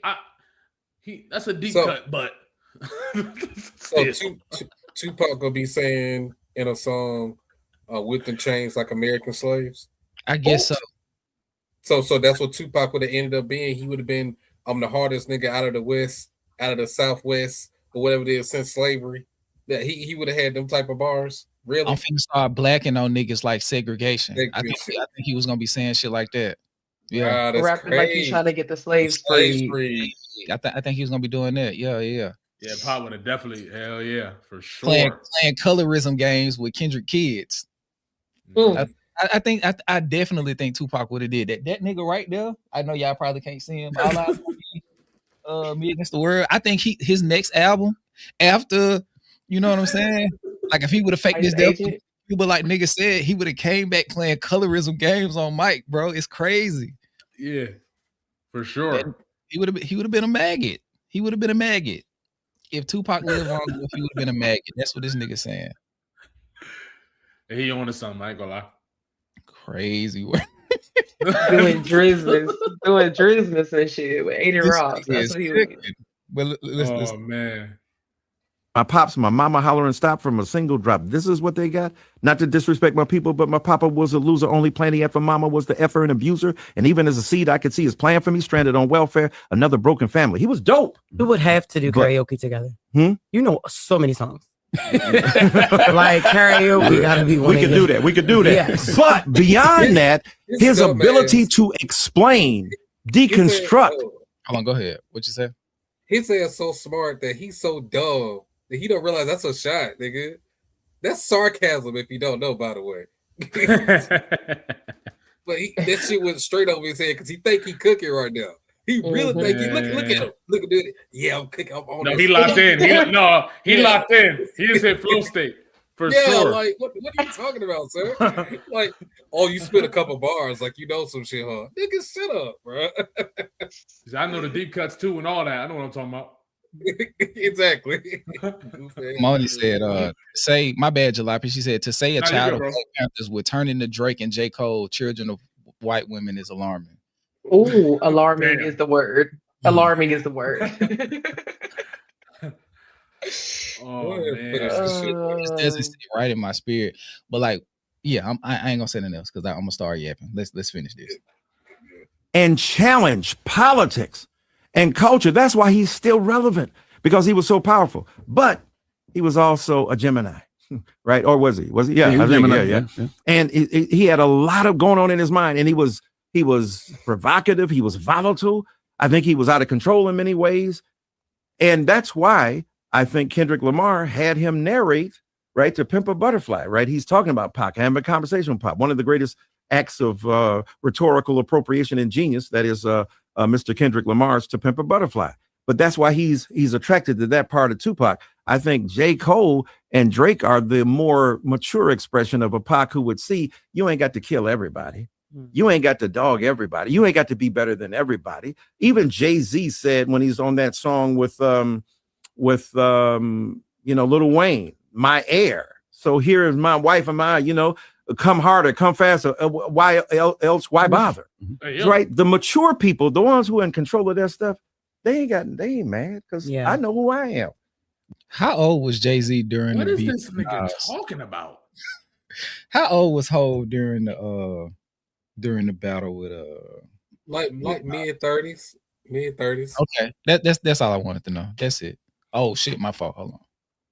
I just don't like how people, and I saw this during the beef too, where like ascribing, these almost like villainistic, sinister, like he's so mad and black and walking around. Like, I don't like how people ascribe that to Kendrick and the way that he took the battle seriously. Like, people just act like he was so out of bounds. Like, there's a long road before we get to Meet the Grams, right? Like, people act like it started at P3DO fucking allegations and shit like that.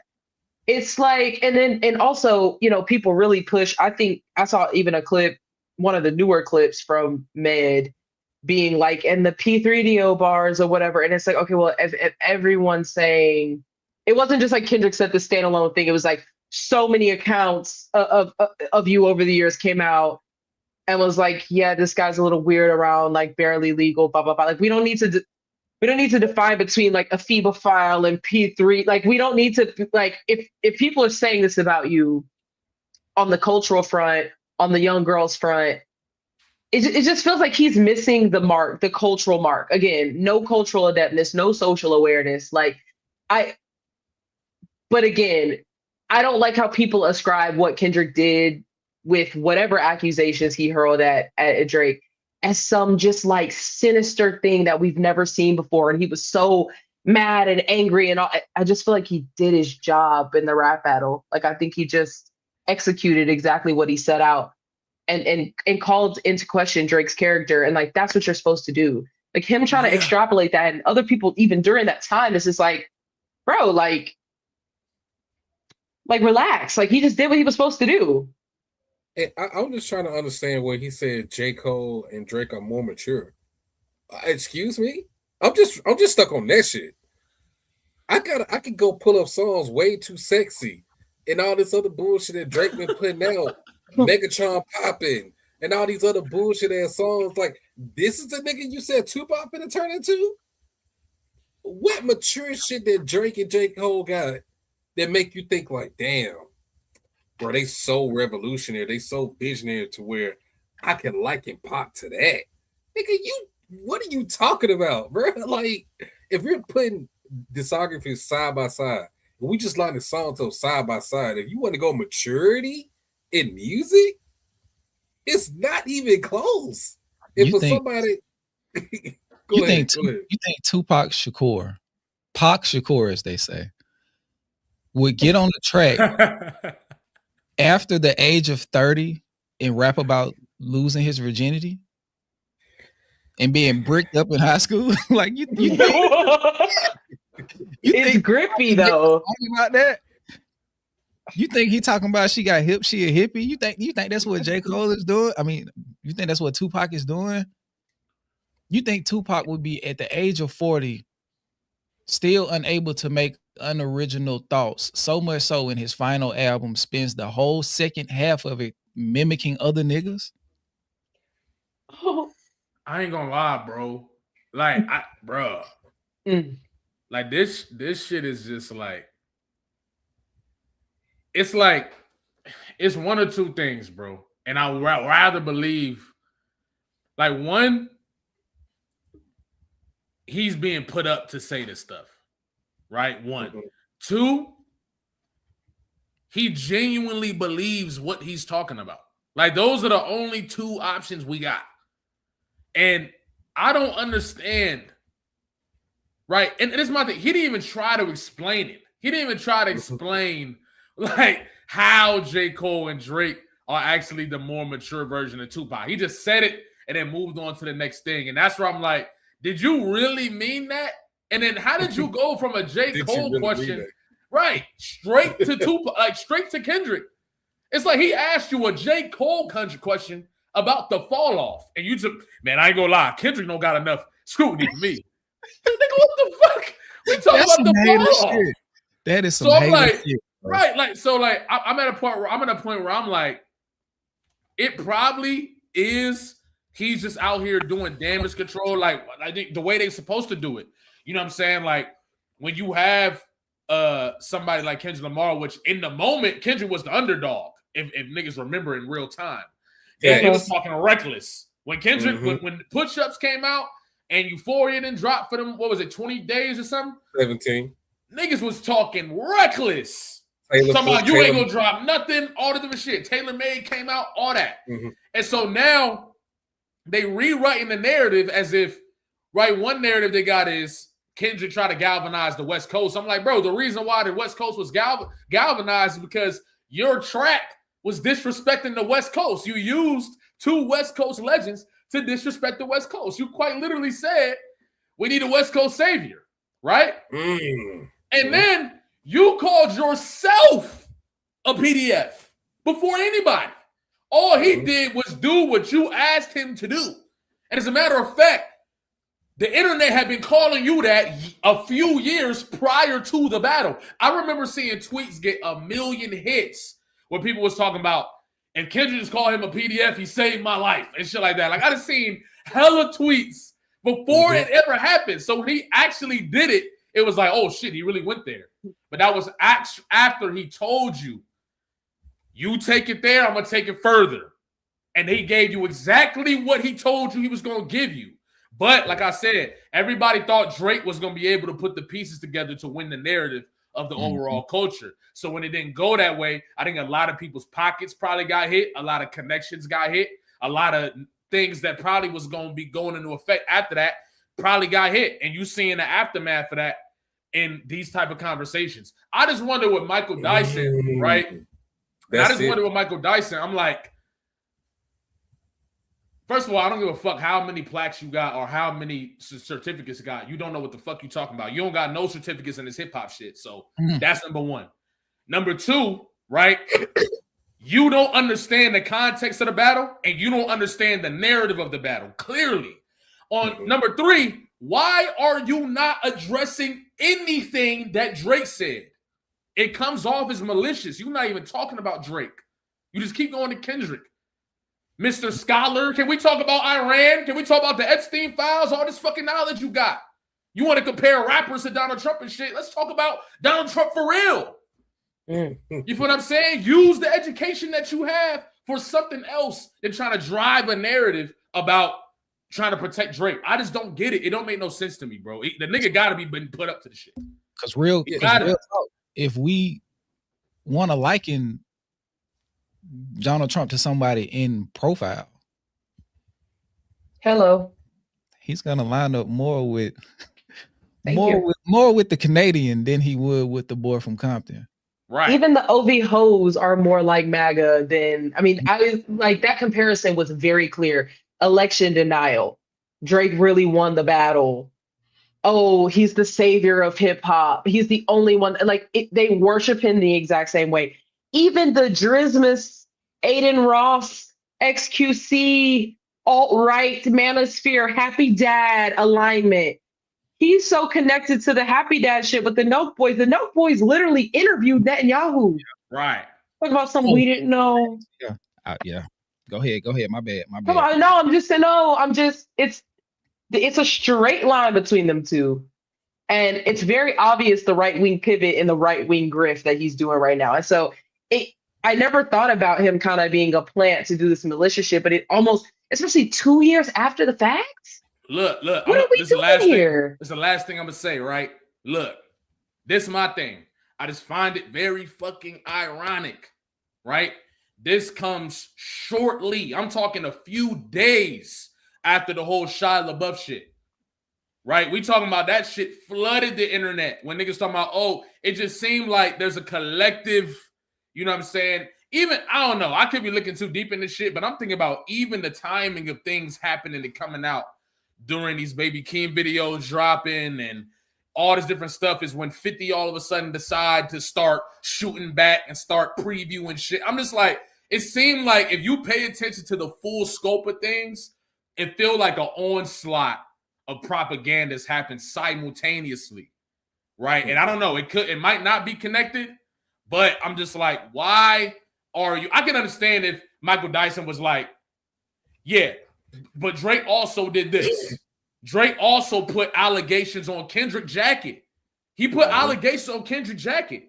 If Kendrick don't drop Meet the Grams by the time, but 30 minutes later, by the time we wake up, that information is on every single platform on the internet. You wouldn't have been able to see nothing. They would have had the videos ready and the folders and all that. So the fact that Kendrick responded in 30 minutes really is what flipped it. And I just wonder, it's either you didn't really listen to what Drake was talking about. Maybe you didn't listen to Drake's tracks, which is possible too. Or you clearly have an agenda. You have an agenda in order to push a narrative against Kendrick. And I don't know if it's for Drake or for whoever deems him as a political opponent, whatever it could be. I just find it interesting. Like everything happening simultaneously right now. But and this nigga Drake just shouted out. Drake just shouted out Trump so many times on songs. Now that I really go back and think about it, he like I think the last time he shouted Trump out on the song was on the Carter, not the Carter, but the what was that last mixtape Wayne did when him and Drake was rapping on it? I forgot. Was it No Ceilings? Anyway, it was a song that where Wayne was rapping on the the Jay-Z song, the Family Ties or Family Metal song from 444. You know what I'm talking about? I know what you're talking about. Yeah. And Drake is it Grammy? No, it's not the Grammy. No, it's it was from 444 though. Like it was But Family Feud. Wayne, Family Feud. Family Feud. Yep. Yeah, Family Feud. Yeah. So Wayne and Drake was rapping on that, and Drake was at the end of the song. He was like, "Man, Trump better salute niggas as much as we do niggas." And of course, back then I thought about it like it's a throwaway bar, but now that I think about it in hindsight, I'm like, hold on, wait a minute.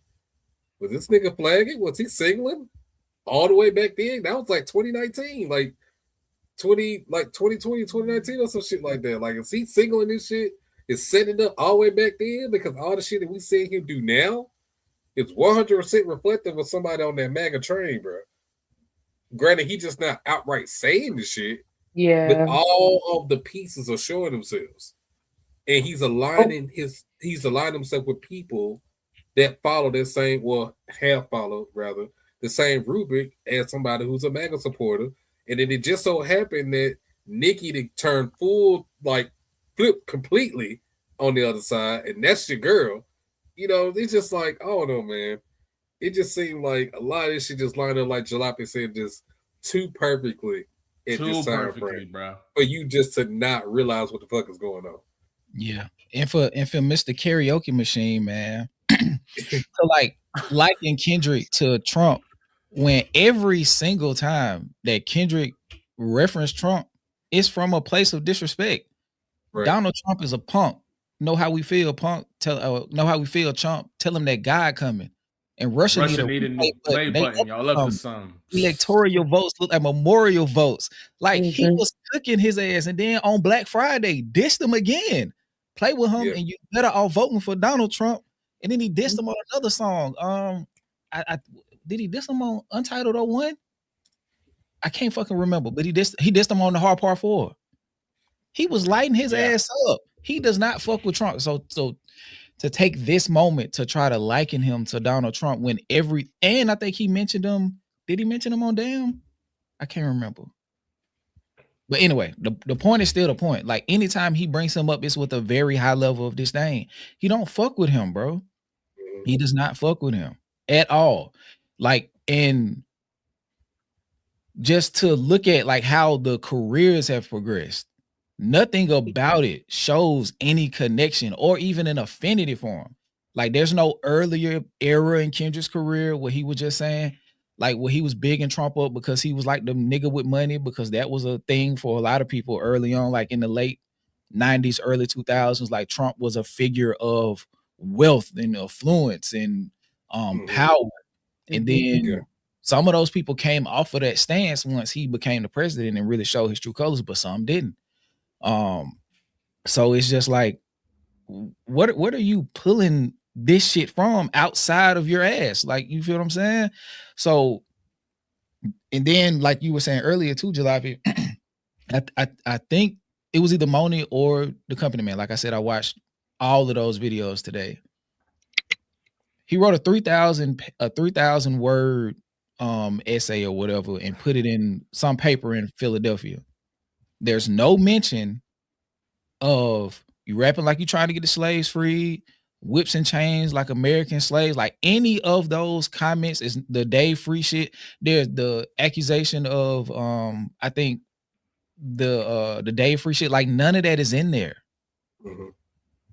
So like there is no level of objectivity or like seeing both sides of it, like to even use it to strengthen your approach, because once you do it and you start pulling context, you see how fucked up shit really is.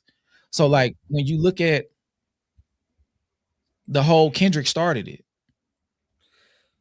I found out last year what that Jodeci freestyle was, what it was. I heard it one time back then and never listened to it again.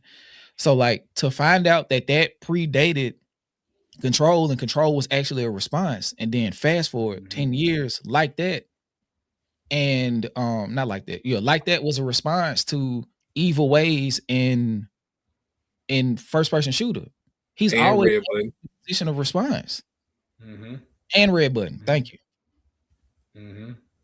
But yes, I mean, he's doing what the system does. Again, it's this playing into the most obvious Black man in the situation, the Black American in the situation, can't possibly be the victim, can't possibly be retaliating, has to be the aggressor, has to be this kind of sinister figure. And it's lazy. It's an incomplete analysis. And it's really embarrassing that he would like write an essay that's so incomplete. Like you that's just not even the way you do. Like, what was your methods? What was your, like, even if we want to just get technical, APA, you could not submit this anywhere outside of an op-ed column in wherever you submitted it. Like as someone within academia, like it is confusing. And it's kind of like, well, where is this coming from when the analysis is so incomplete?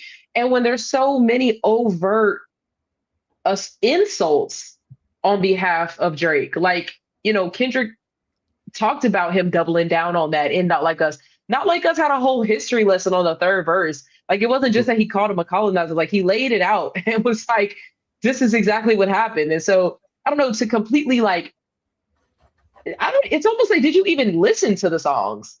And if not, why the fuck are you speaking on this? Yeah, and you know what? You know what I'm realizing? I'm realizing right now, there's a lot of people, and you know, this is where I'll try to give Michael the benefit of the doubt. There's a lot of people who interacted with this battle from the perspective of the internet, not actually listening to the songs. They actually were, there's a lot of people who were listening and seeing what people were saying about the battle, and therefore attributed that to their perspective without actually sitting down and listening to the song. Because the more that I think about it, how many people do you really think sat down and listened to all of Meet the Grams? Especially the people who wanted Kendrick to win or wanted Drake to win the battle. Like, how many people actually sat down and played Meet the Grams all the way through, or played, you feel what I'm saying? So when I look at it from that perspective, I'm like, a lot of Michael Dyson's talking points are internet talking points. They don't sound like, authentic perspectives that he heard the songs and came to. It looked like he just seen a whole bunch of people saying, well, not like us about dark skins versus light skins, and ran with that.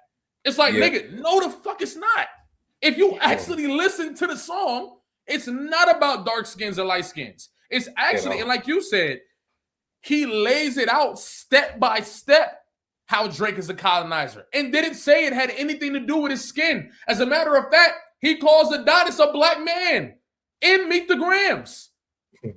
So it's like, who is he attributing the blackness to with their parents? It's obviously to Drake. So I think a lot of Michael Dyson's points are from a lack of understanding the context of battle rap, which is the problem with a lot of people who talk about this battle. They don't understand battle rap. 2, not really judging it. He's not judging it from a place of good faith. Like, he's judging it from a place of wanting to make Kendrick Lamar the bad guy in the situation. He wants Kendrick to be the bad guy in the situation in comparison to J. Cole and Drake. Hence why the niggas ask you about the fall off and you instantly say Kendrick should get more criticism. That's crazy. Like, so I don't know. I feel like he could just be pulling internet narratives and judging the battle based on that. But I think it's more likely that he knows exactly what he's doing. I feel like it's way more likely that that's the case. But who knows? You know what I'm saying? He could just be a random nigga talking about it. You know what I mean? And then on top of that, like, I really hate how people who are introduced to everything regarding, you know, to their back and forth when Like That drop. They're basing their whole perspective on everything started with Like That on forward. Not understanding or grasping any context of anything leading up to that shit at all. Like, nothing on For All the Dogs, nothing on Take Care. Fucking, if you're reading this too late, nothing on Damn, nothing on To Be for Butterfly. Like, this shit has been building up for years, like, of them going back and forth with each other. That's why it was so impactful that it can't be really replicated, because there's a history behind the shit. Like, these niggas been going back and forth, and there's deep context to it. Whether you feel is deep to you or not, it's still something there enough to where you can say, I can understand how he may have been offended by that. I can understand why he may not fuck with that nigga like that. Right. I understand whether you team Kendrick, it don't fucking matter. If you understand the history of leading up to it, you would understand, for whatever side you on, you understand like why they don't fuck with each other. If you understand, do y'all think that within context, like, do y'all think that, okay, you could include first person shooter or you could not? I think even maybe you could, okay, from Like That to The Heart Part 6. Do you feel like even just looking at those songs, you could read the lyrics or listen to whatever and figure out maybe not the deep history of the beef, but like that you could kind of define both sides just by looking within context of the, or do you think you have to have all the prior knowledge to really understand? Because I feel like Kendrick was quite clear, even with the, we don't want to hear you say nigga no more. It was like, it's not even that deep, bro. Like, I just don't like the way you say it. Or do you think you could get what he was like? I don't know. I just feel like it just went over a lot of people's heads, or I don't know if people being obtuse or whatever, but I know we know the background, but like, if you were just a fresh onlooker, do you think you'd be able to understand kind of the meat of the back and forth from Like That to Heart Part 6? The judge?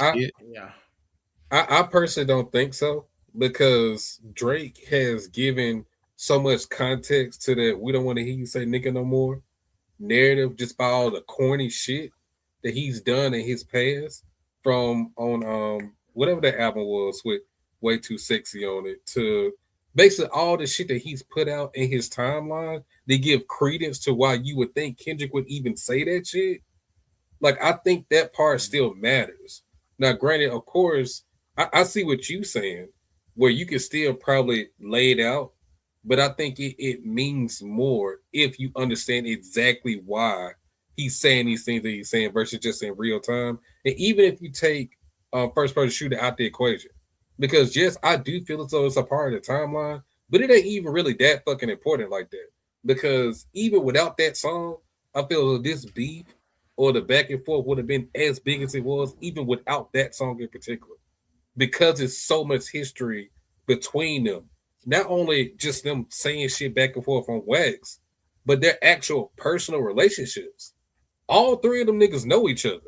Whether it's through the industry, they have personal relationships, whatever it may be, they have enough notions to know enough about each other to where this can be a big thing. Like, not to say that, nah, this shit ain't gonna never happen, but let's just say me and Skip go back and forth, right? We would understand if I'm saying some shit or he's saying some shit, it's some real thought in this shit because we know each other.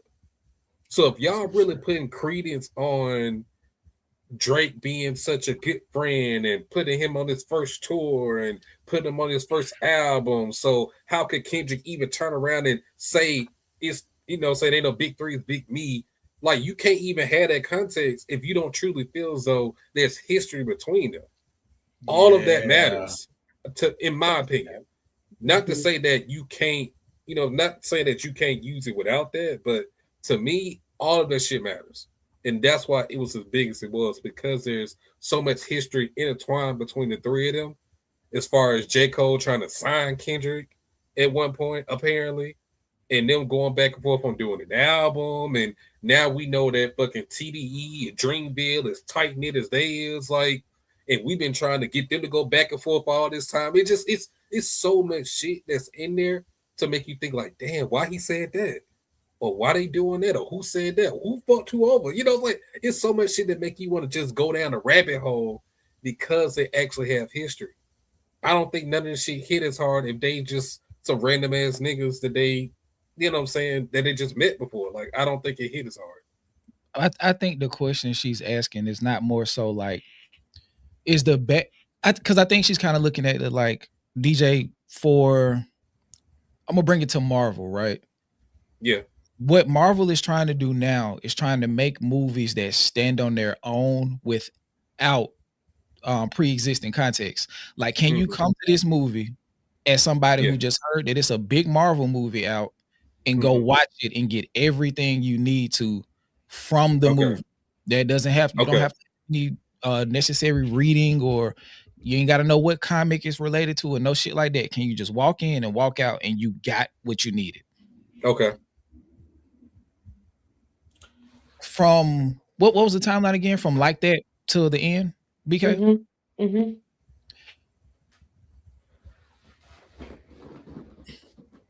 No. To answer your question shortly, no. Because the whole third verse of Not Like Us doesn't hit the same if you don't have the context of how Drake has disrespected hip hop and his his collaborators that he actually took advantage of. You don't have that. You won't know about what he did to Party. You won't know how he stifled his career. You won't know how he tried to do The Weeknd. You won't know what he did to Quinn Miller. You won't know about him basically snatching that song off of what's the dude's name that helped him make Hold On We're Going Home, that he had living in the studio. I can't remember that name. Or no, Majid. Yeah, you won't know about that. You won't know about all of the people that he hopped on their songs when they was hot, stole the sauce, and like left them out to dry. The only success group or success story from that is the Migos, and that's because they already had numerous songs on their shoulders by the time they did that, and they actually had talent going forward. You won't know about a lot of these things. You won't know about the microaggressions. You won't know about how J. Cole and Drake been subbing Kendrick all this time. So if I'm a rock head or whatever, if I'm a metal head and I just hear this big record, first person shooter, and I'm like, okay, cool. J. Cole say, we the big three like we started the league, but right now I feel like Muhammad Ali. Then Kendrick say, fuck the big three, it's just big me. I'm looking at it like, well, that's okay, you know, and then boom, you get everything that happens after that. So by the time you get to Family Matters, shit is like, your brain is like exploding onto the floor because you don't know where all of this shit is coming from. However, I will say, Meet the Grams and Euphoria did a lot of bringing you up to speed. So when you hear it ain't a 20v1, it's a 1v20 if I gotta smack niggas that right with you. He's introducing you to that. He's also introducing you to the playing around the fake quote, the fake abs, because he doubles down on that with 616. Now, the first verse of 616 to this day still is like shrouded in mystery. You know, so Right. it might go over your head. You know what I'm saying? So, but you come back and he introduces all of the behind the scenes industry games that are being played, which also is very representative in what I feel like in what Jalopy is saying is happening with Michael Eric Dyson. This seems like a very well orchestrated game that is being played to do a lot of front facing manipulation. Jalopy put out a video maybe a year ago. I think it was around the summertime. And this was what got me on him super tough. I'm like, okay, it ain't just music. He was talking about I think like manufactured consent and and propaganda and shit like that. I was like, I fuck with bro. But to continue forward, like Kendrick is introducing all of these themes slowly but surely. So you might not know a lot of like the hip hop shit, like the like little small pieces. So that stuff might be left out. But then you get to Meet the Grams, and Kendrick gives a laundry list of all of the issues that he has with Drake from top to bottom. You feel what I'm saying? So you're getting it, but like some of the things that make the grander issue of it more impactful, you don't get some of those things. But I definitely feel like, because like I said earlier, the judge did without prior context. So full 100% context, no. But I think you get it enough to know that Kendrick isn't calling him if you're not being obtuse, that he's not calling him, hey, you not like us because you half white, when the whole time he's song after song after song after song in introducing cultural touch points to substantiate the claim that he was ultimately going to make and not like us. So I think somebody like Michael Eric Dyson, who's like in it to win it for Team Drake, wouldn't, because it's clear that he's omitting very important information. Yeah, he wouldn't get it because he doesn't want to get it. But I think if you just somebody listening to see what's going on, I think you'll leave and be like, I got a pretty good understanding. But then somebody like me or DJ will be like, hey, no, it's even deeper than that. And then, right. Like, no, I kind of like hate Drake a little bit. But, and you know what? I think for me, it only, like, if you aren't privy to everything that was going on prior to first person shooter, I think you can understand the context of the battle just because of, right? So you hear first person shooter without context, you don't even understand that they taking shots. But like that opens up the door for you to go revisit first person shooter, because he openly fuck sneak this in first person shooter. I hope they came with 3 switches. So it's like, wait a minute, like, was they sneak this? And you go back, you do the and boom, boom. Then you get the 7-minute drill, right? Where J. Cole clearly got way more issues with Kendrick than we ever knew he had, right? Like, he got a whole laundry list of, I hate Kendrick, and this is why, blah, blah, blah, blah, right? For forever long. And then he apologized, and then we get to push-ups, right? And I think between push-ups and Euphoria, they're both actually touching on things that, even if you aren't fully aware of what happened in the past, right, you can understand that this has been brewing. So you really just see, so you're definitely aware that it's a grudge match, I think. But I think really the only difference is it changes the level of how bad he got his ass whooped. Like, if you know, real shit though, real shit. Like, if you know what was going on in the past, you know that this shit was not close at all. Right. But if you just started from first person shooter, it's like, yeah, Kendrick won, but you might give Drake a little more credit because some of the Kendrick's points don't hit as hard unless you have the context. So I think at the end of the day, it really just comes down to I think you would understand that it's a grudge match, but the extra context behind certain bars and some of the heavy shit that Kendrick did, which I think it was a good tactic that Kendrick had. Euphoria is really written from past and present tense. Like, I think he was very aware of trying to be in control. Like Drake was focused on, if I can just win the people over who started listening to hip hop at the turn of the decade, I can win the battle because I won the internet. So I feel like that's why they got bold, because there was a turning point where Kendrick hadn't been around and hip hop had started to shift into something else. So essentially, there was this idea that Kendrick was being left behind, especially with the narratives that was put around Mr. Morale. So I feel like Drake just figured, as long as I can win over this turning decade, these new fans of hip hop, if I can just win them over, I can win the battle. Kendrick, however, pulled away from the complexities of his lyricism and focused more on quotables. You know, what is it? The braids, just shit that really can trend on whatever, and played the game better than him.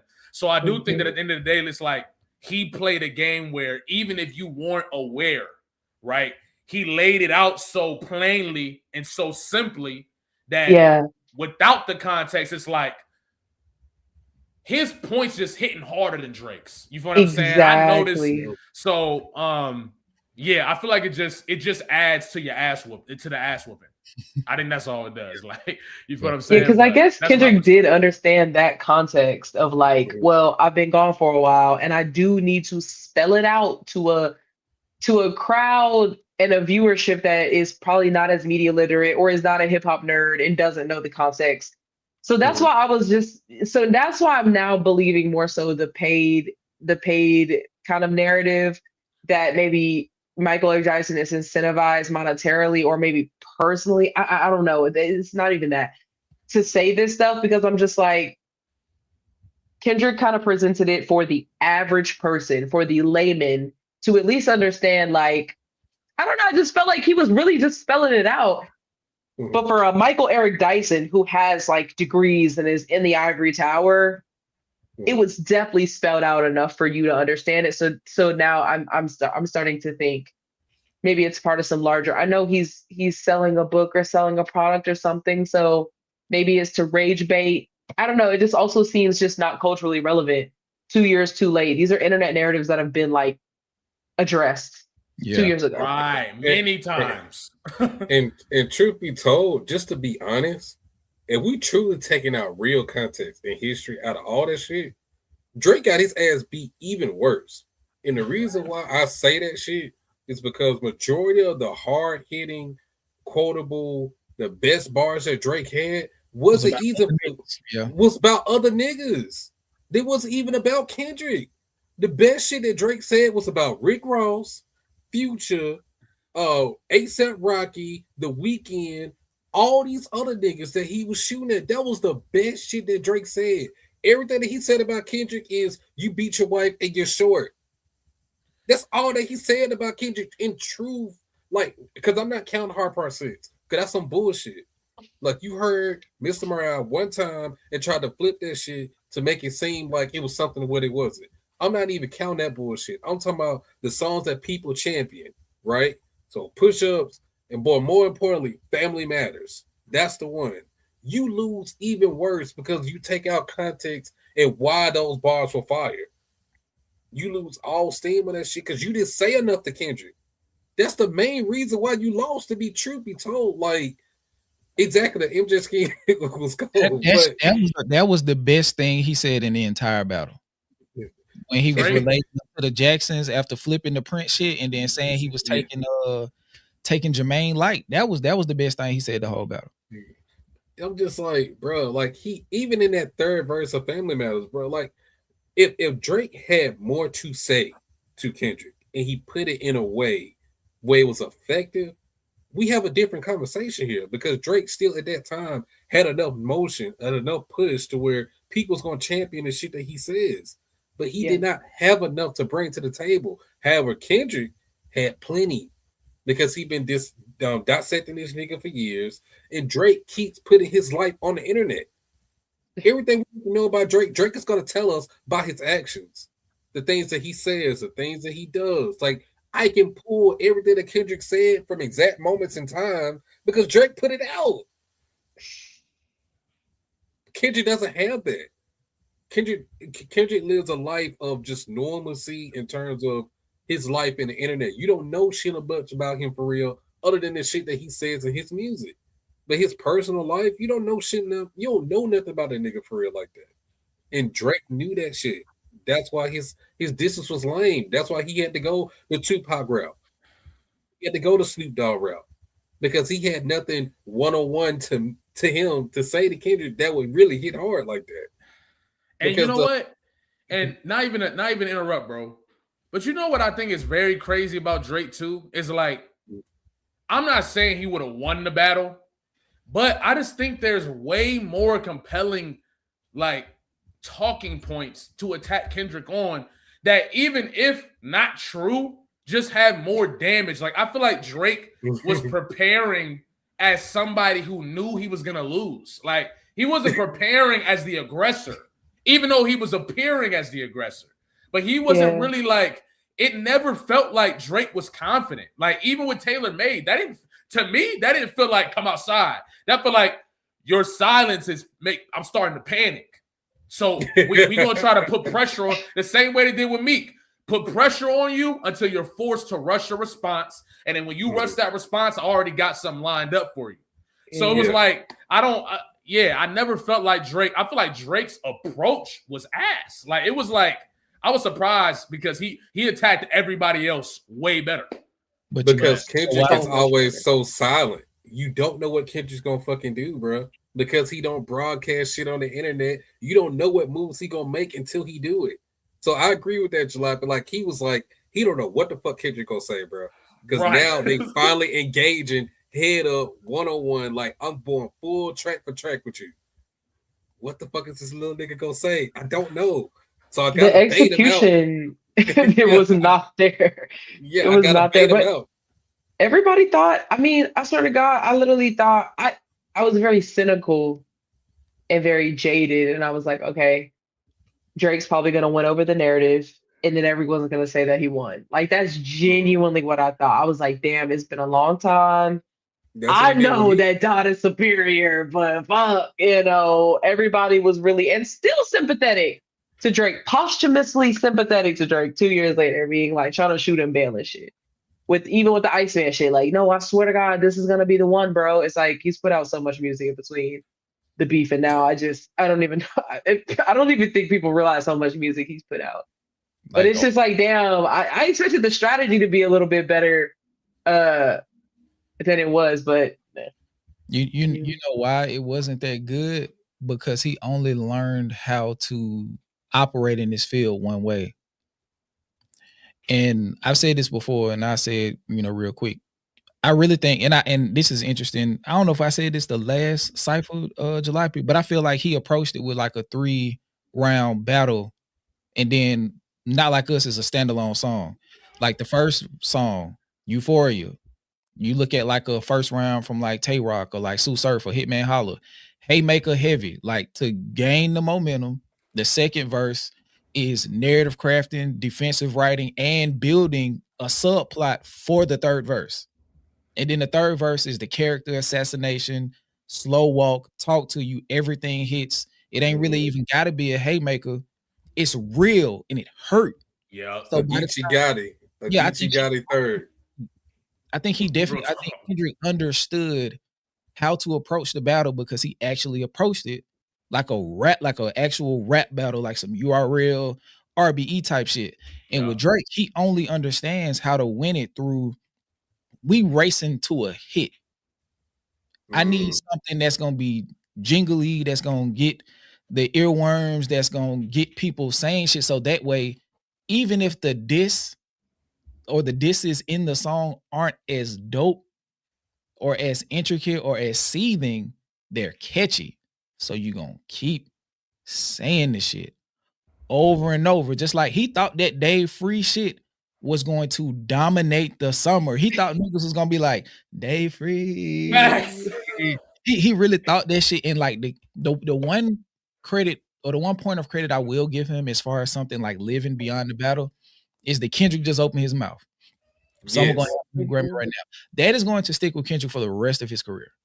That's not going away. So we're going to look up in 2037 and Kendrick going to have 33 Grammys and shit. And niggas still going to be like, nigga open his mouth again. You feel what I'm saying? So like he didn't understand like how to approach it from a point where, okay, I'm going to poke holes that may not erupt the tire right now, but 100 of those, you're gonna look at the tire and it's gonna be completely flat. Kendrick was like, okay, and he kept doing that to the point where he got to meet the grams, and it's like, I'm snatching the tire off of the vehicle now. It ain't no jack on it or nothing. You feel what I'm saying? Drake didn't look at it from that perspective of, okay, death by 1,000 cuts. Ain't that what they call it? He didn't look at it like that. He was waiting on that one big one to like wipe everything, and he didn't have that. So he didn't have an approach to build off to lead to it. Because if he would have approached it, because I thought, I ain't gonna lie, when I heard push-ups the first time, like the unofficial version, it's like, fuck. He got one. He must got something like behind the scenes on Kendrick. Like when he was positioning like the whole, I know what your contract look like. I understand the connection between you and Taylor Swift and how that works in the greater UMG system. I was like, fuck. Kendrick waited too long. Drake finna light his ass up. Because I'm thinking that Drake is smarter than he is, or that Drake has a better strategy. It's not about believing him. It's about understanding, okay, I see his approach. Because I understand, like in battle rap, like JC ain't killed nobody. Right. But sometimes when he talk about it, it's like, fuck. You know what I'm saying? So when he was talking about all that music industry shit and coming from somebody like Drake, who is so entrenched in the music industry, I'm like, fuck, like, is he about to, like, when some shit like that, you look up on Instagram one day and Kendrick's contract is available. Right. And so I'm like, damn. And then you look at it and it's like, nah, Kendrick getting 25% of his proceeds. And then somehow, and then Drake is like, okay, I drop this, I drop an album, I go indie. I'm really that nigga.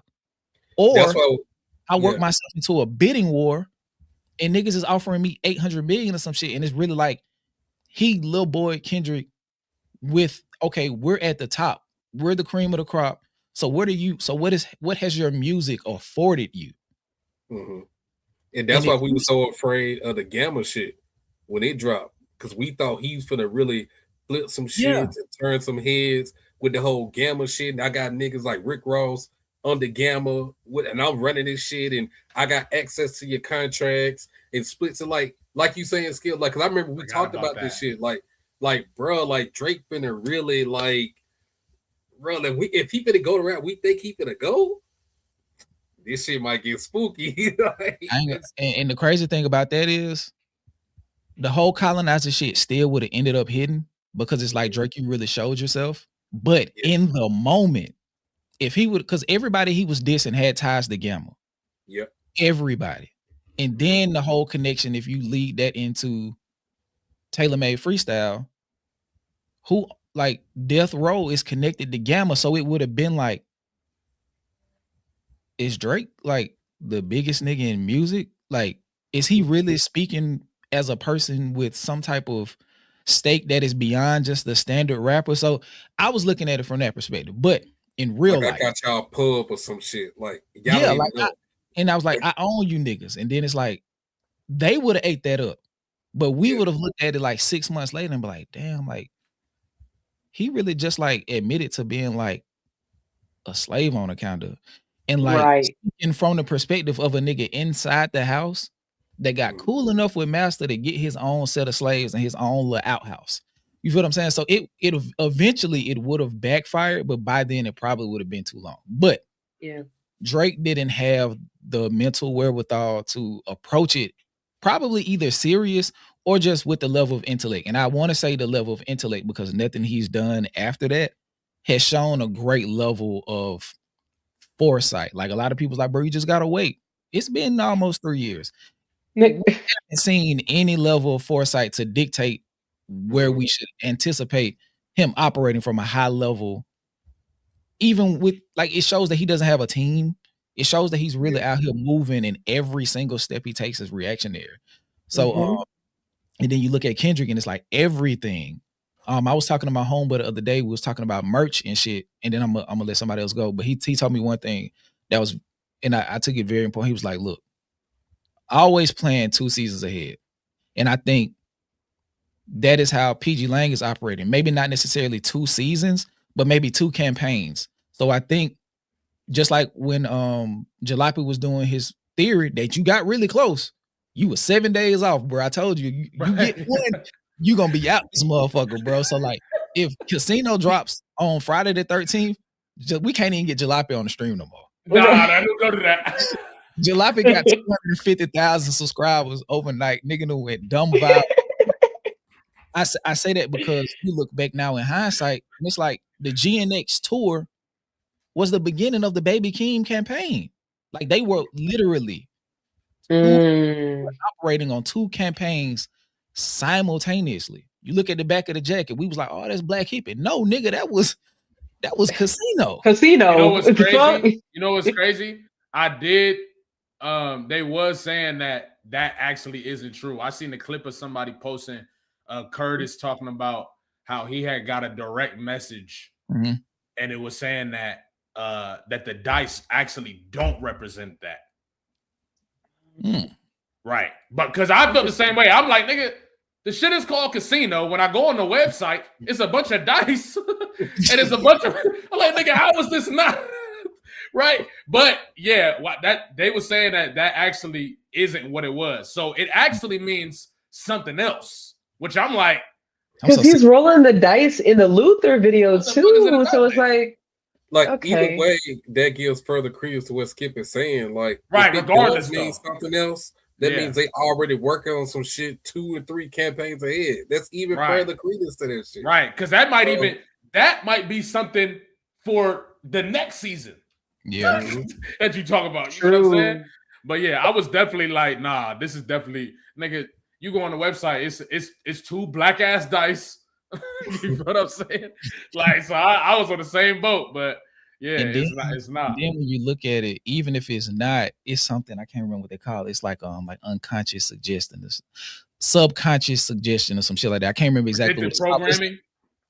Kind of that too, but it's like it's almost like when you introduce something to somebody, even if it's not for the intended purpose, you're already in the mindset to receive it in that way. So it's like, okay, even if the cards weren't for Baby Keem, and I'm like these are theories, niggas gonna be wrong. But when it comes around, it's like, oh shit, like I somehow feel like I was prepared for this, even if that wasn't the intent.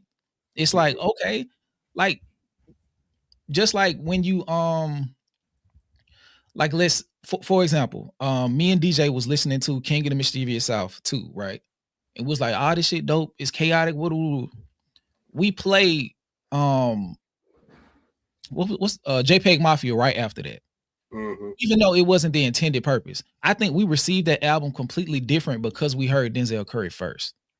Like so literally right back to back in the same day. So when you're watching Kendrick march around this fucking stage on this stadium, and we know the only real artist on the stable is Baby Keem, and you hear about Baby Keem approaching, and then you see that it's named Casino, even if they don't directly connect, that's an alley-oop. The crowd is already primed for it because they've been introduced to the aesthetic and the excitement, like just the excitement alone, just from seeing the shit and putting it together, even if it was false, the excitement is like, oh, like, so regardless, it's still, regardless, it's still like, like we also know they're working on this level too. So even if not every theory hits, like some of them do. Some of them do be hitting. Like they are working on that level. The intention to the art, and I think Dot said this, I don't know if it was last year or this year when he was winning all those Grammys, but he was just like, respect the art form and like you'll be fine. And I think that's something that was a line that he drew in the sand during the beef. Is like, this nigga clearly doesn't care about this shit. He sees the culture and hip hop and whatever as a lick, which is why you see his ventures, his kind of streaming ventures to me and stake ventures have told the whole story. Because even down to being like Kendrick opened his mouth, okay, like that's a great compliment. I mean, that's not a diss. I mean, I guess it depends on if you're like, oh, he's a Grammy darling, he's always gonna win that. But like, Drake is not working on the levels that Kendrick, PG Lang, whoever you want to put in that camp is.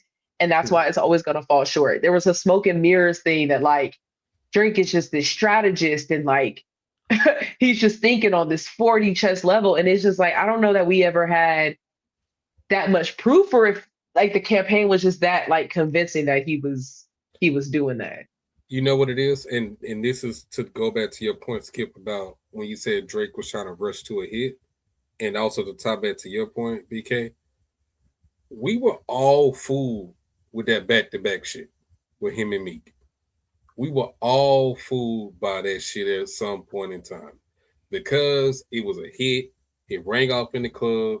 He had the one line about this your girl tour, war tour, and all that other shit. It rang off in the club. And you thinking that's the standard for beat. And then on top of that, I waited 4 days, nigga, where y'all at? That shit. He was trying to reintroduce that with Taylor Made, talking about, you know what I'm saying, drop, and all this other shit. Like he was trying to reintroduce the same shit that he did with Back to Back. He got lucky, bro.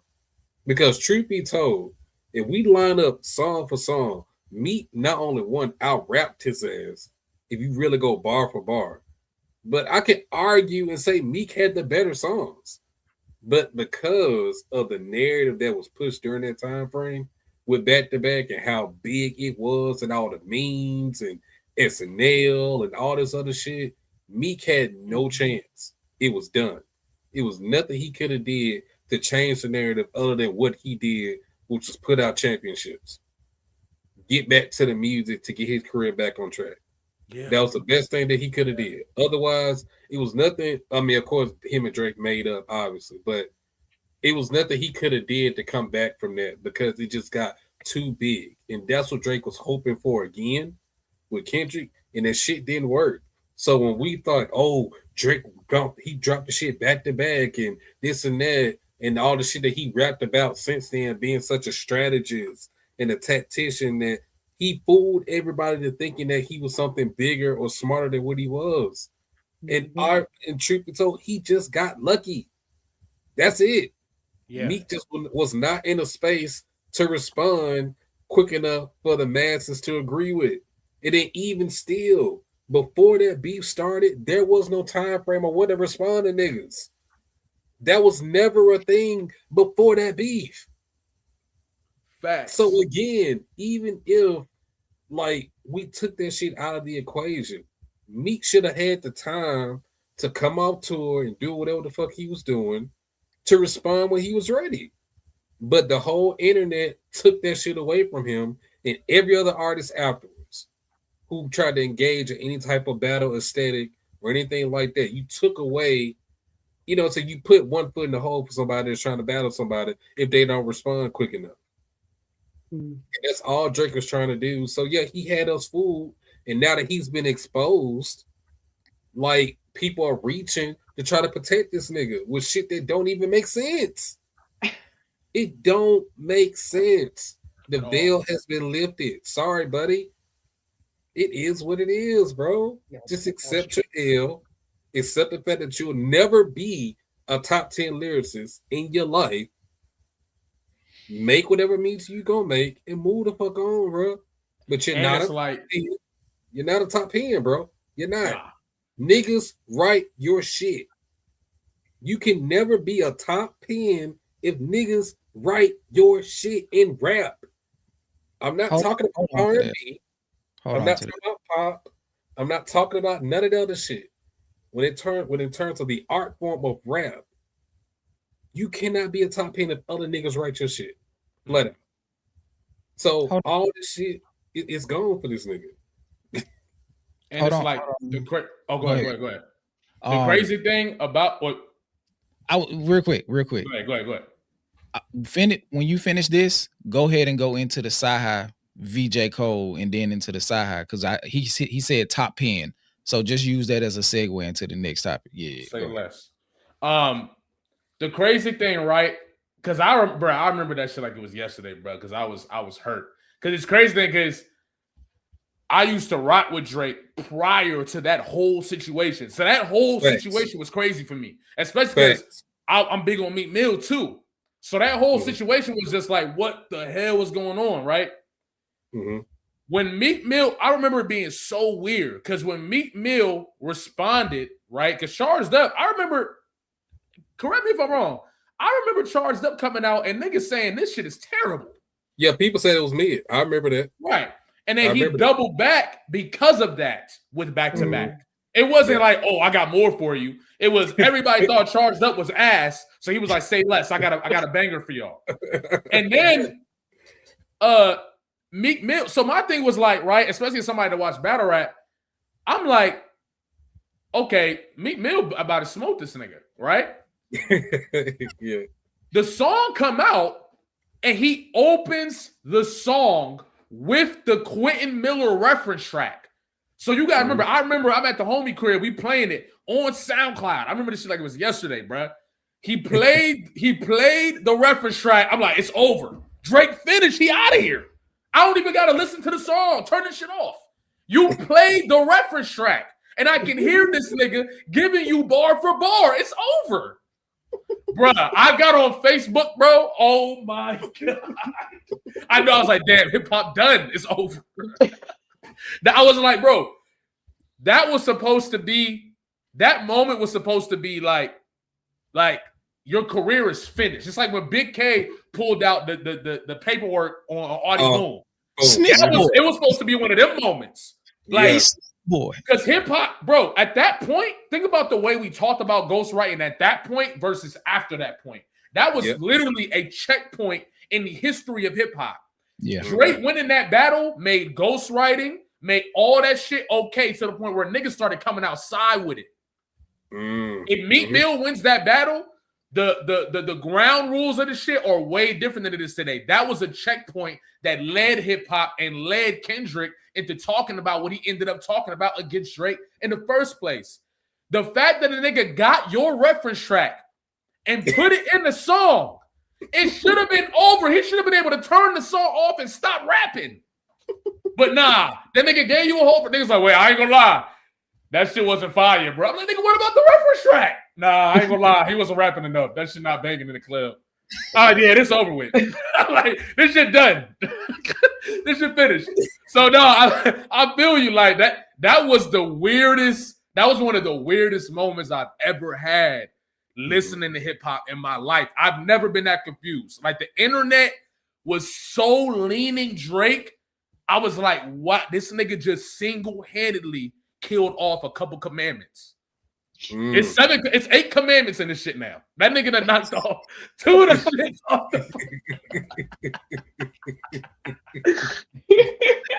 Oh shit. That nigga broke the tablet. Oh my God. Crazy. Yeah, but yeah, that shit was, I hated that shit, bro. That shit was crazy. But War Pain was fire though. That's what I'm saying, bro. And expensive, was it Expensive Pain too? That was another one. He makes good music. I just think he goofified himself. Like, that's another thing, bro. Like, once when you step out, just like if somebody challenge you to one-on-ones, right, and the gym is full, or like if you playing football or something, don't they call it Oklahoma drills, DJ? Yeah, Oklahoma. Yeah. Yeah. Everybody's watching now. So now your effort is called into question. Your intensity is called into question. Your skill is called into question. Your resolve, your heart, determination. All of these things are called into question now, because everybody's looking at everything, because everything also gives power to that boom. And if you don't approach the head up correctly, everything gets exposed in the wash. So you getting your ass folded. So we looking at Meek Mill. And it's just like, yeah, he ain't even laying down like he ready to get up and go head up. He ain't get up with enough intensity. Like, he ain't been in his knees. He ain't getting no torque on the, like, in his steps. So when Drake come half ass and knock him over, it's like, oh, maybe you ain't gotta try that hard. Maybe you can just do enough and get by. And what happened with that is we started to glorify doing just enough, because a lot of people feel welcomed in the doing just enough because maybe I can do just enough. Perfect example. The difference between why people love Steph so much and love LeBron is because a lot of people like respect what LeBron does because it's otherworldly, right? A lot of people admire and want to. The game shifted to people copying Steph. Nobody's copying LeBron, Right. and people are copying Steph because Steph has created a game that everybody feels like they can participate in. Anybody can do a couple tween, sidestep, and shoot a 30-foot three. It ain't gotta go in, but it's like the game was dictated on that because people feel like that is easier to assimilate. Which is why a lot of people have a lot of issues with Kendrick and the whole rapping with intention and being layered and intricate was not a thing until somebody who took a little bit off of that artistic expression that makes the lyrics more easy to digest, acceptable. And that guy goes by the name of Jermaine Lamar Cole. So when you look at him now, it's like, oh my God, he's rhyming 5 syllables. It's like, bro, but he's rapping so magnificently.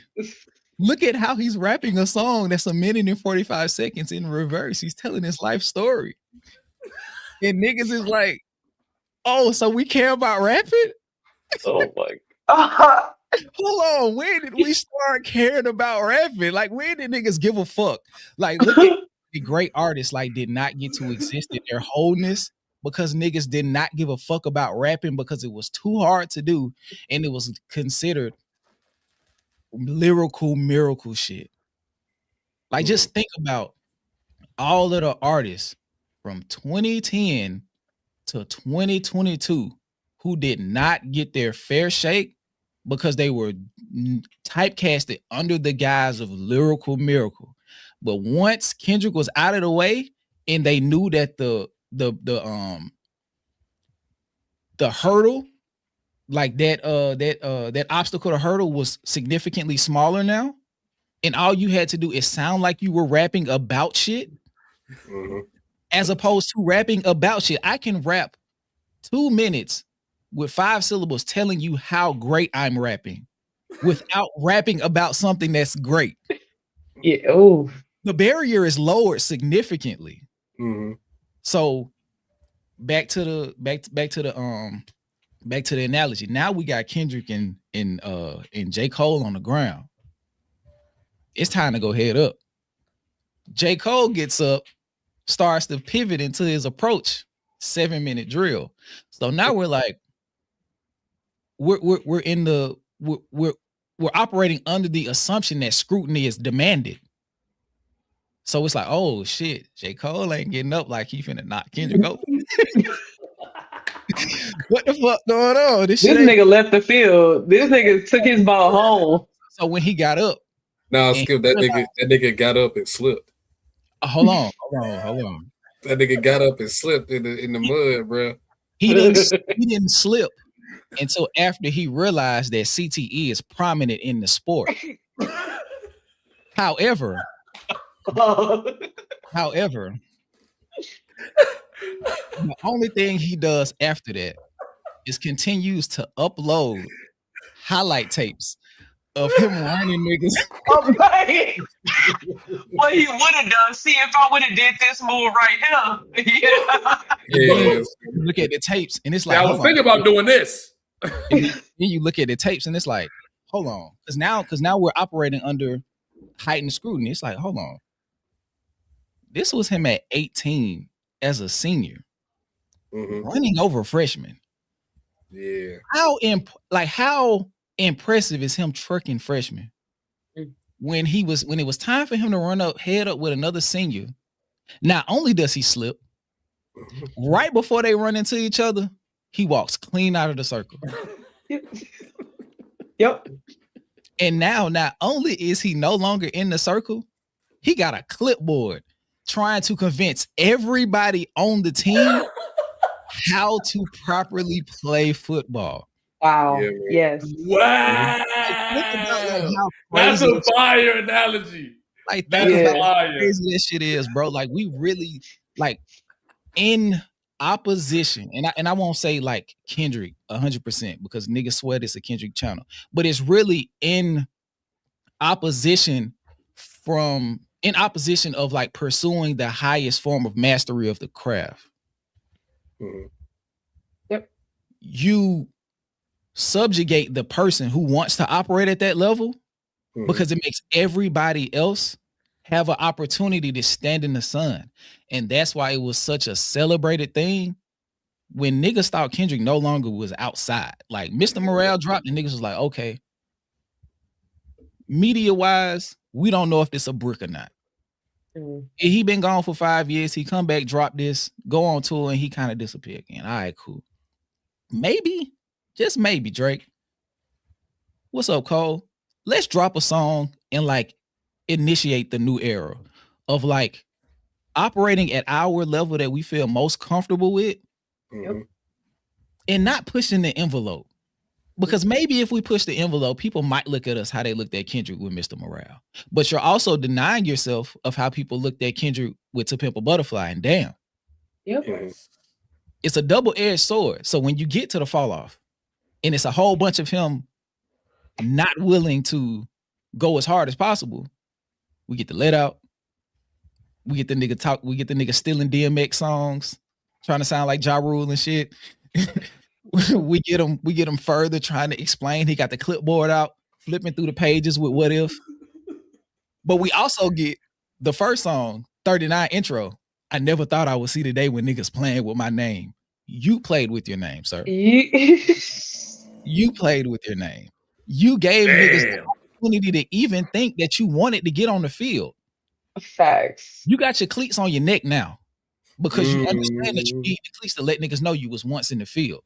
But when niggas started to pull them highlight tapes, it's like, damn. But his fans want us to keep looking at it like, bro, look at who he's trucking. Or like, look, he trucking niggas. He's trucking freshmen. Like somebody told me the other day, it's like, bro, they was like, it's about time for Kendrick to get back outside with some Titans. I was like, what Titans did J. Cole rap with? What Titans did J. Cole rap with to go bar for bar? He got rap. He got rap. The Gangstar niggas, I don't know if they rapped. I don't remember if they rapped on that song. And he got Bob Lobo. Out of a whole feature run, he got 4 reputable niggas. 3 reputable niggas in a group. Kendrick spent years rapping with reputable niggas. Of every generation. Before Good Kid. Kendrick bodied Jay-Z so bad that Jay-Z was like, you know what? I love this nigga. And Jay-Z snapped. That's what's crazy. Jay-Z snapped too. And he on the song talking about Nice Watch, talking about Hublows and shit. And never did nothing else with you. But the reason that y'all aren't coalescing now is for completely different reasons. He don't know what to do with you. If he would have had a nigga like Kendrick, he might got a verse on To Pimp a Butterfly. He might got a verse on Damn because he understands like, okay, we operate at a certain level of mastery. He definitely would have been on Mr. Morale because that's coinciding. That's almost like a follow-up or an addendum to 444 in certain aspects. Like he understands. Nas calling this nigga the North Star. Like he's like, bro, you are the shining light for hip hop going forward. We can look at you or look to you and understand as long as we're following you, we're going to stay in a good place. J. Cole just dropped a song, Dick Pulling Nas. What did Nas say? Has he responded? Has he said, yo? Yo. Also, I want to know if the like coal miners include Grippy in the feature run because that was a feature. Was it not? I mean, that was a cash comment. Or was it not? Yeah.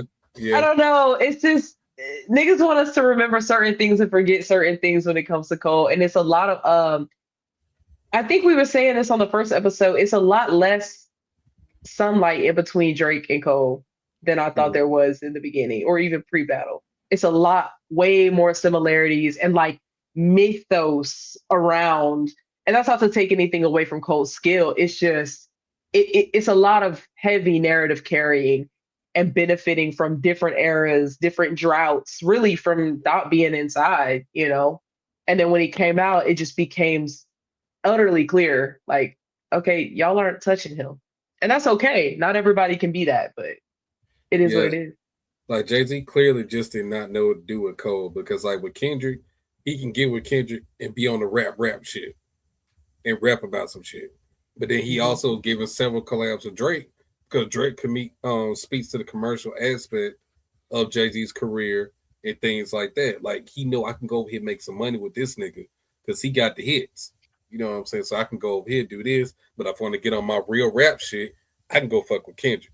You know what I'm saying? But J. Cole is like you're not deep enough to make the real introspective shit that Kendrick makes, but you're not really palpable enough to the masses to make that real bop that Drake can give you.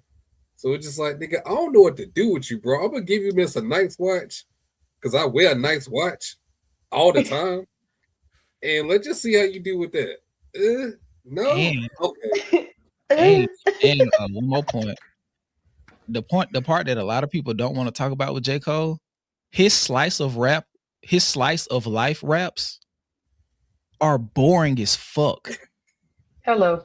Because that would be the common ground between him and Hove. Like, a lot of people say Hove is the greatest because he can operate in all three of those spaces, damn near simultaneously on the same song. Right. He can talk about business, give you slice of life, talk about being the greatest while also making a great artistic contribution. Where would J. Cole fit in that, other than telling you how much he can do the thing that he's supposed to be doing in the moment? Man, he'll just tell you he from a place where niggas died from, bro.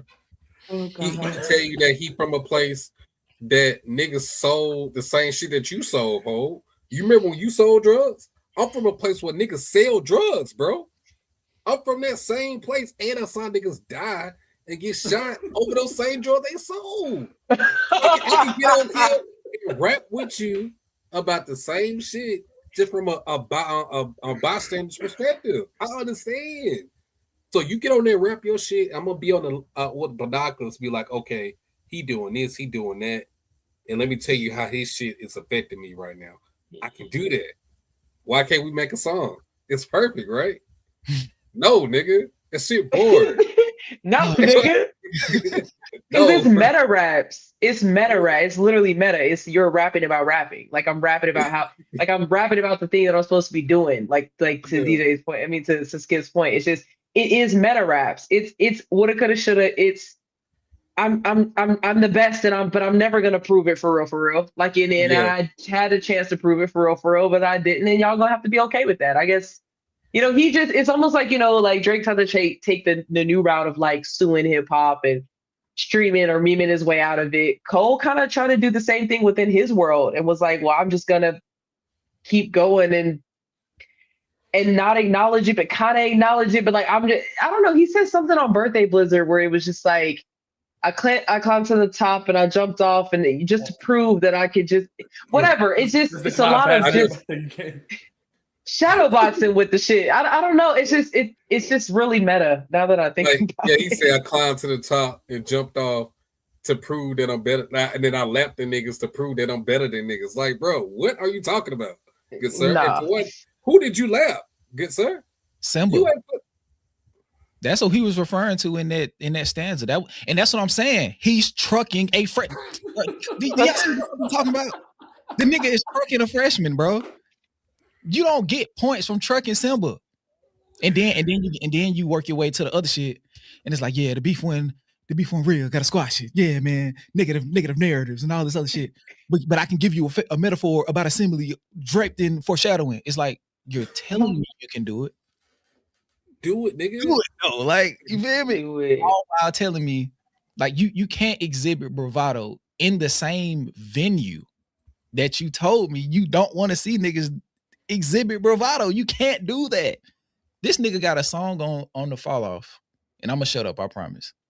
This nigga is dissing somebody from 30 years ago, and then get on this 3-9. Never mind, bro. Never mind. Punching down. You keep punching down.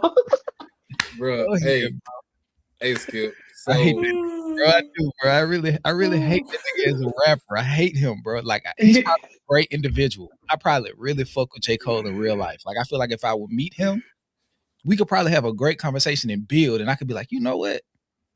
I like Jermaine, but J. Cole, I hate that nigga, bro. Like it's like, bro, J. Cole not even good at like, because from what I've noticed in what he doing, right?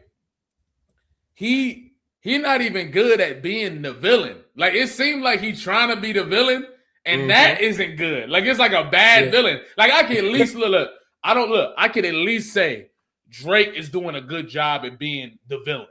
That's what he's doing a good job at just saying, you know what? Fuck it, I'm gonna just lean all the way this way then. Fuck y'all. He's at least doing that. But with J. Cole, it's like he's trying to be a villain, but it's like his version of villain is just like, I'm gonna just keep saying I'm the best. But it's like that's not nigga, you not doing nothing. You're not really making people mad. Like we not really mad at J. Cole. It's just like, really. Nobody really mad at this nigga. I didn't want y'all's blood on me. Y'all wanted blood for it. I don't want your blood on me. Nigga, what? Yeah, like we not really mad at you, Cole. A villain would never say no shit like that. Ever, bro. Ever, bro. Yeah, we want to see blood, nigga. Metaphorical blood. Yeah. But you know. Oh my God. And the nigga said, what do you say? But even the what's it called? Even the motherfucking I wanna bounce off what you were saying, Skip. When you were saying that he dissed dude from a long time ago. A lot of people been telling me that. Well, actually, that was from the perspective of 29-year-old J. Cole. So I feel that, but still, like you still dropped the song in 2026. So my whole problem is like, okay, you don't want to rap with Kendrick because it's too much, but you want to rap with the nigga that live in the same vicinity that you was living in. That like, he said we gotta get the fade. That's what he said. Oh, you want to fight the nigga? Yeah, but we gotta knuckle up in the current. But then it's too much to even get involved with Cyhi. And I'm just like, why not? You know what I'm saying? Yeah, like, why not? You know what I'm saying? Like, because I think every single qualification that you ask for, besides it being too real, and this is the part where I don't get what he means at this point. Because at one point, you only want to battle with people if it's real beef. But then it's like, it was too much going on in the Kendrick and Drake battle. It was too much real beef. So now it's like, okay, which one is it? And now you want to fight a nigga. So it's like, what? Cyhi is giving you all of the qualifications. Don't worry about it, Cole. Not only did you diss me first, but it's just raps. He gave you all the qualifications you asked for. And I don't know. I find it funny that the day bro was supposed to be dropping his track, all of a sudden we get the motherfucking we get the car shop video from J. Cole on the same day, a few hours before the diss track come out. I'm just like, yeah, now we just broke down and shit. Right. So I'm like, just like, why not though? That was a perfect opportunity to be like, look, if I'm gonna prove I'm one of the best rappers in this shit and I want to get back on my shit and I want to prove that I can really get busy, why not just get in this sparring session with Cyhi? It's not like he finna do or say nothing crazy, or we just gonna rap. So I don't know. He wanted plausible deniability, bro. You can't attack me. My car is broke down. I can't fight back. I'm in a different state of mind. And if you're battling me right now when I'm trying to get my dear old lovey Civic that I've had since I was 12 fixed, yeah, you're just gonna be looked at as a bully. And I'm not on that type of time. Bitch, rap, nigga. Bruh, I remember the second that shit came out, man, I've never seen, like, I've seen J. Cole fans move. The speed in which they attacked that Cyhi post. I'm talking, they was the first 300 niggas to the post. Just, oh man, you clout chasing. Look at him. Look at what Cyhi doing. The song ain't even come out yet. They talk about, nah, bro, nah, we ain't trying to hear that shit. I'm like, damn, nigga, you don't believe in Cole for real? Like, you really don't believe in Cole, bro. But I think it was Cole. I think Cyhi, right? And I haven't gotten to really say nothing about this, but I think Cyhi has perfectly demonstrated what he meant by that tweet when he was talking about the difference between what I heard and what he was saying was the thing that I always say about J. Cole, right? It sounds like J. Cole picked up the How to Rap 101 book, and that's how he put his that's how he pieced his pen together. You got other rappers where it's like they have an authentic swing to what they do. There's a self-taught aspect to how they built their craft. That I don't hear that in J. Cole's style, and I think that's what Cyhi was saying initially. So I'm like, nigga, there's just no reason why, right? There's no excuse not to rap with Cyhi. That's just, I don't know. That's just my perspective, though. You feel me? Go ahead, BK. No, retweet, ditto. No, since in. Like, I feel like I've ganged up on this nigga so much. I just feel like, yo, fake ass, bruh. I just feel like, you know, your Civic that you brought a new engine for being in the shop ain't got shit to do. Would you respond to this man who seems to be formidable enough, like you said, clean, ain't no person. It's not too personal. It's not too whatever. But again, he's not going to do it unless it's Diggy, Simmons, Lil Pump, No Name, somebody he can punch down on, or obfuscate himself from with, you know, his peers being like, you know, it was too political and bots and T-Pab is boring and you're like the Simpsons, whatever the fuck else he wants to say. Nah, it's done for. J. Cole can just continue to do what he wants to do, build his narrative, do a little podcast, you know, revive his Honda Civic, whatever he wants to do. I feel so indifferent towards him, and then it's like he does something, and then I'm asked to give my thoughts, and then it sounds like I really have a personal vendetta against this nigga. But it's just he makes it too easy, and I actually would like to. What was the last thing I put out? Good something. Whatever last track he put out. The good music song. The good old days. Yeah, the good old days. And like some other, and you know, things like that. It's like it's good, their storytelling and stuff like that. But I'm tired of the woe is me. I think Cole also benefits from the whole people look at him as more benevolent because of his light skin. And I don't have any qualms about the biracial shit or whatever, but you talk about mulatto this and you talk about half black Messiah that. It's just like it's too easy for him. And then it's almost like, because we were talking about even just the performance art aspect of hip hop, because people were like, y'all really believe rappers when they say blah, blah, blah, blah, blah. It's like, okay, maybe not.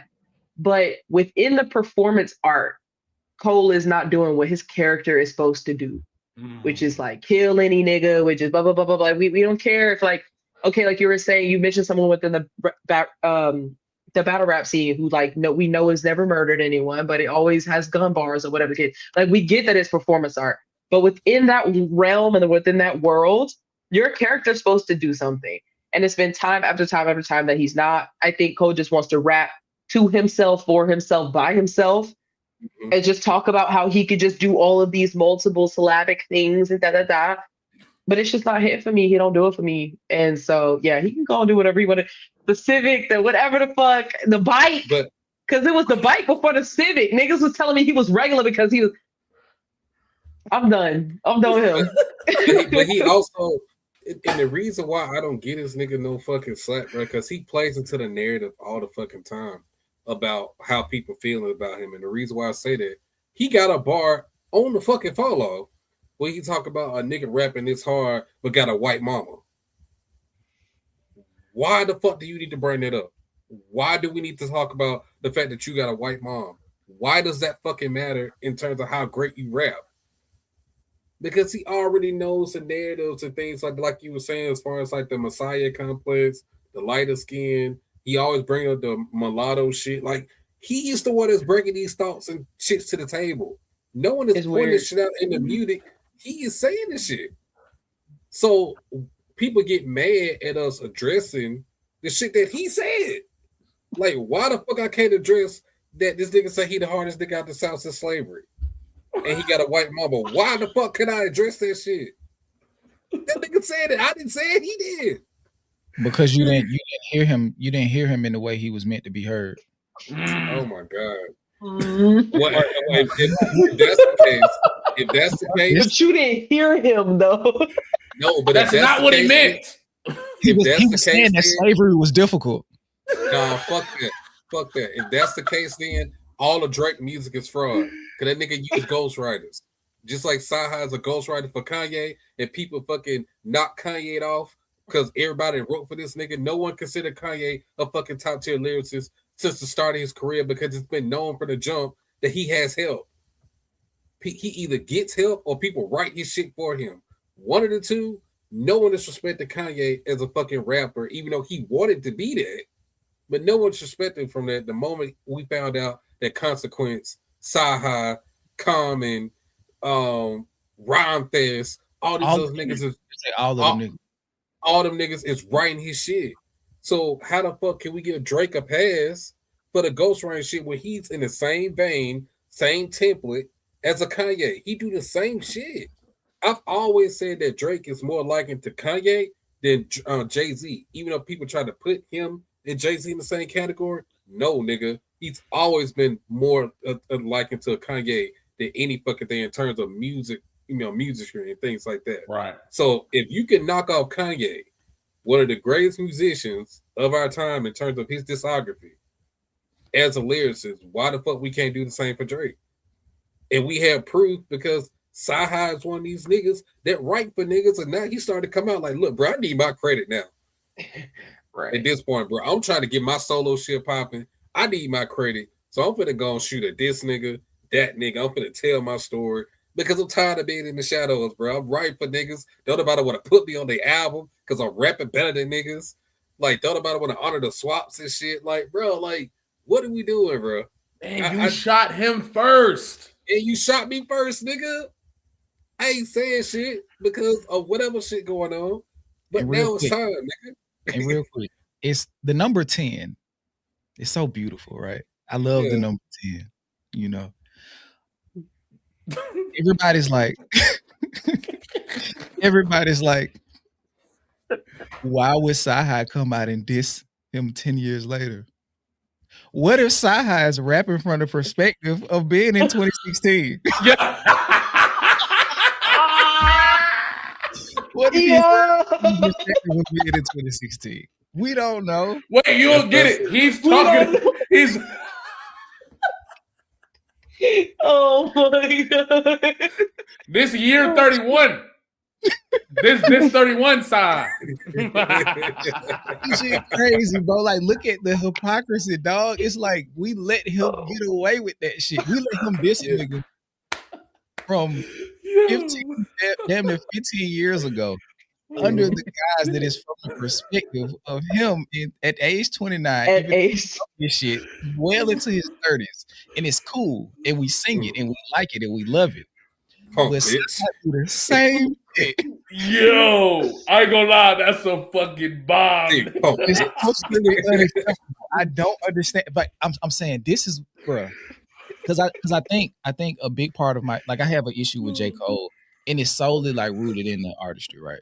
So like sometimes it get convoluted. I be really mad at his fans, and I like take it out on J. Cole because it's his fault that his fans like this. But with this specific thing, it is only about the music, bro. It's nothing else outside of that.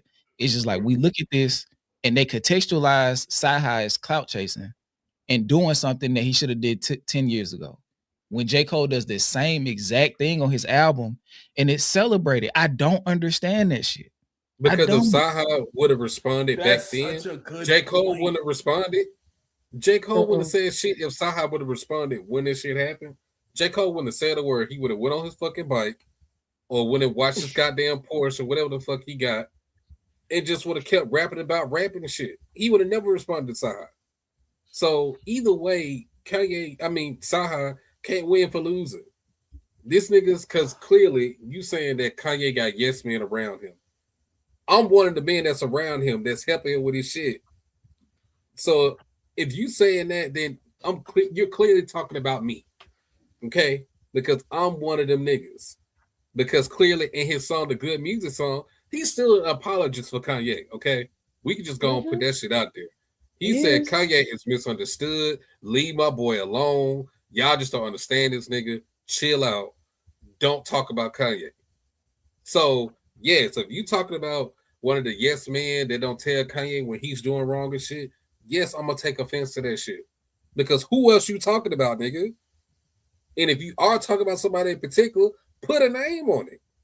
He stays sneak dissing. That's the thing, though. It's like we look at both, not we, us, but folks really look at Cole and Drake as these benign figures, but particularly Cole as this benign figure. And it's like, are we just supposed to not listen to the words that we are hearing? Are we not supposed to catch these sneak disses and be like even when the Birthday Blizzard came out and it was like niggas was like, y'all making it so negative. Are we just not supposed to engage with the subject matter? It's not me making a narrative. Making it negative. Like, why y'all talking about this stuff? This is his last album. Why can't he just rap? Cause he dissing niggas. The Golden Goose song is a Drake diss. What are we talking about? Like you said, BK, are we not supposed to engage in what the fuck he's actually saying? We just supposed to listen to the words, listen to the beat, and be like, "Oh, that's fire." Next, no, I'm not doing no fucking passive listening. I'm not doing it. Sorry. Not with Cole. We could do that with a little pump. Like we could do that with another nigga that's not supposed to be lyrically a titan. But if you saying that you him, yeah, nigga, I'm going to listen as closely as possible. Fuck. Bro, just let it go, man. Come on, let it go, man. Just enjoy the music. Because the crazy thing is, his fans said,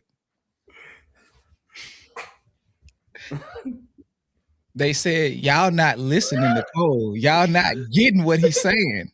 But then when I listen and I tell you what I'm getting from what he's saying, you listening too hard. I'm listening. Yeah, you listening too hard. Like, bro, no, you was looking for stuff. Exactly. Like I'm operating under all of the context that he is providing. Like this nigga said he repackaged the fall off because of the event that dominated the algorithm in 2024. So that is him. Cam, I appreciate you didn't have to super chat it twice, bro. Send me your cash app and I'm gonna send you the second 20 back. I didn't want you to super chat it again. I just wanted you to send the comment. So let me know your cash app and I'm gonna go ahead and send you that money back. I didn't want you to do it twice. But yeah, somebody Skip, you gotta listen just right. Mm-hmm. Not too much, not too little. Too little. Yeah. I'm gonna keep this up. No, I'm gonna come back to it. Just don't let me refresh because when I refreshed it deleted it last time.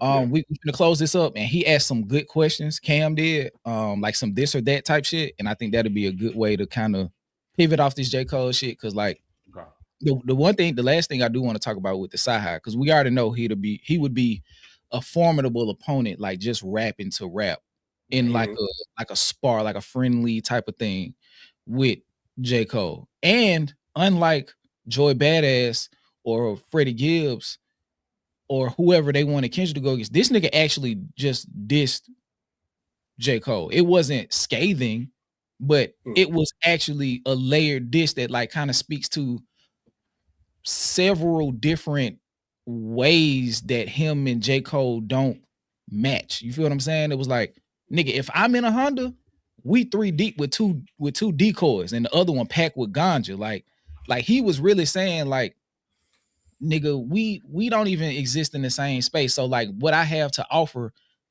literature wise is more impactful than what you would do. You feel what I'm saying? Tell that nigga tell them that you're not fucking with me. Size. I can never. So like I think it would be a nice back and forth, but like moving into the Good Old Days record, and I don't want to be negative. It was a good song, but the one part I had an issue with was the part where he was kind of like being an apologist for Kanye. I didn't like that. I like the shit either. I actually love the rest of the song, but I want to say like I was watching Jalopy video yesterday. I was like, I want to say like I get it, but I can get it and still not like it. Yeah, like I was like, yeah, that's true. My nigga, why waste bandwidth trying to convince us that a nigga that sat and told us that slavery was a choice, that has done all of this anti-black shit, like because a lot of people be like, was the anti-Semitism the last straw for y'all? No, nigga, what? That was like when it's like, oh, so he don't give a fuck about nobody. That's what it was. That's what it was. Like, damn, like you just don't care about anyone. You feel what I'm saying? But like when he said slavery was a choice, that was the beginning of the end, because it's like, okay, I was kind of looking at that like too, because I understand he probably made a comment he's not smart enough to properly express. So I was like, okay, maybe you're talking about mental bondage, right? Psychological aspects that come with it. But like that was 2016. So I've come into more information since then, and I've evolved and broadened my understanding. So it's like, bro, it's no way you don't have any it's no way that you have any information on the links that they went to keep us in bondage, and to still say it sounds like a choice. Yeah. Choice is the operative word, is that we chose to be subjugated. Like there are current systems in place to this day that they were using during slavery time, like to keep them in a position of power and to keep us in a position of permanent servitude. Like and then when you look at all of the institutions that not only participated but got established and came into a place of dominance, like there are companies right now that are billion-dollar companies by way of the transatlantic slave trade. I don't know. I didn't go back to verify this, but I was watching a video the other day, and bro was like, the stock market was created by product of the transatlantic slave trade. So I'm like, it was way too big for it to be a choice on the people who are being disenfranchised. It don't work like that. Let me see. Cameron, what's that, DJ? That's for Cam. He put his I got you, Cam. Let me go and send that. But yeah, y'all can talk about that. I'm finna send Cam his bread back. You know what? Bruh, I got a lot to say. Hold on. I'm not gonna rant. But the crazy thing is, I was literally just talking about having a conversation about the Bartholomew nigga who was actually the originator, right, of the idea to go get niggas, right? Because they was actually doing what they ended up doing to us, to the Indians, right? But for whatever reason, they start having this level of empathy and realizing, damn, you know what I'm saying, we doing something wrong, we can't be doing this. So instead of just stopping, they was like, you know what, let's just go get the niggas instead. You feel what I'm saying? So that's really was the initiation of the slave trade in general. And the thing is, when you break down the fact that in reality, only a portion of slavery, right? It sounds crazy to say this, but only a portion of it was physical, right? Like a lot of it had to do with, you know what I'm saying, people being, but really most of the damage, which ends up being collateral, right? And it passes down generation to generation, was psychological. So you talking about the Willie Lynch theory, you talking about the paper bag theory, you talking about all these different things that literal scientists were in labs cooking up and putting together in order to break down the psyche, break down the religion, break down the perspective, and the otherwise connection to the outside world that Africans and indigenous Black people had, right? So when you say it's a choice, I can simultaneously feel like Kanye was trying to say that you have a choice to be in the position that you're in. But slavery is not really an accurate context to use that analogy for. You feel what I'm saying? Because a lot of slavery is built on the fact that they are trying to build an empire without doing the actual work. And in order to justify what they did, they used people that they had to collectively agree were less than human to justify what they was doing. So it's like, I get what Kanye was trying to do, but I think the context of slavery is just not the context to use. So that's one thing, right? Another thing, when Cyhi was talking about, because I really don't know what he was trying to say right here. And I think I said the same thing in the video. I don't really get what he was trying to say, but it sounded like what he was saying was the red hat part of the aspect of Kanye's demise socially. He didn't hurt nobody or right? some shit like that. Right. He's basically saying that, from my perspective, that at the end of the day, it didn't do the damage that people said that it did, right? And a lot of that had to do more with where he was going in the business, right? Like what he was trying to get from Universal and what he was trying to get from Nike. So I think what he was saying was it was a coordinated effort to demean him in the light of social to justify ruining his deals in those avenues, right? Because that's right around the time where everything went haywire. So I wasn't mad at Cyhi for saying that. As a matter of fact, I appreciate him for saying that because I love, even when I disagree, I just love like when somebody is given a full-blown, authentic perspective regardless of the pushback. So for me, I loved it, right? Now, did I agree with it? Not fully, because I'm like, at the end of the day, for as far as I know, nobody told him to put it on. So even if, right, you feel it that it was used to destroy him, if we're assuming that he made that choice on his own, right, which isn't crazy because, you just said slavery was a choice.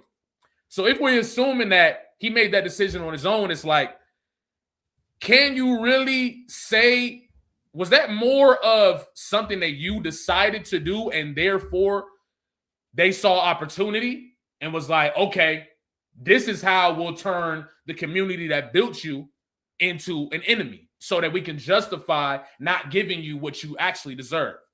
Like, so that's that's a more nuanced conversation, but clearly Cyhi is coming from the perspective of somebody that appreciate and love Kanye. So there's clearly a strict bias there. You feel what I'm saying? He has a bias for Kanye, but I just love hearing his real authentic perspective of what was going on at that time, because it at least provides some context outside of what Kanye said and did. It provided me of like, okay, there is a lot more that goes into limiting these Black figures who get into position to take it to the next level.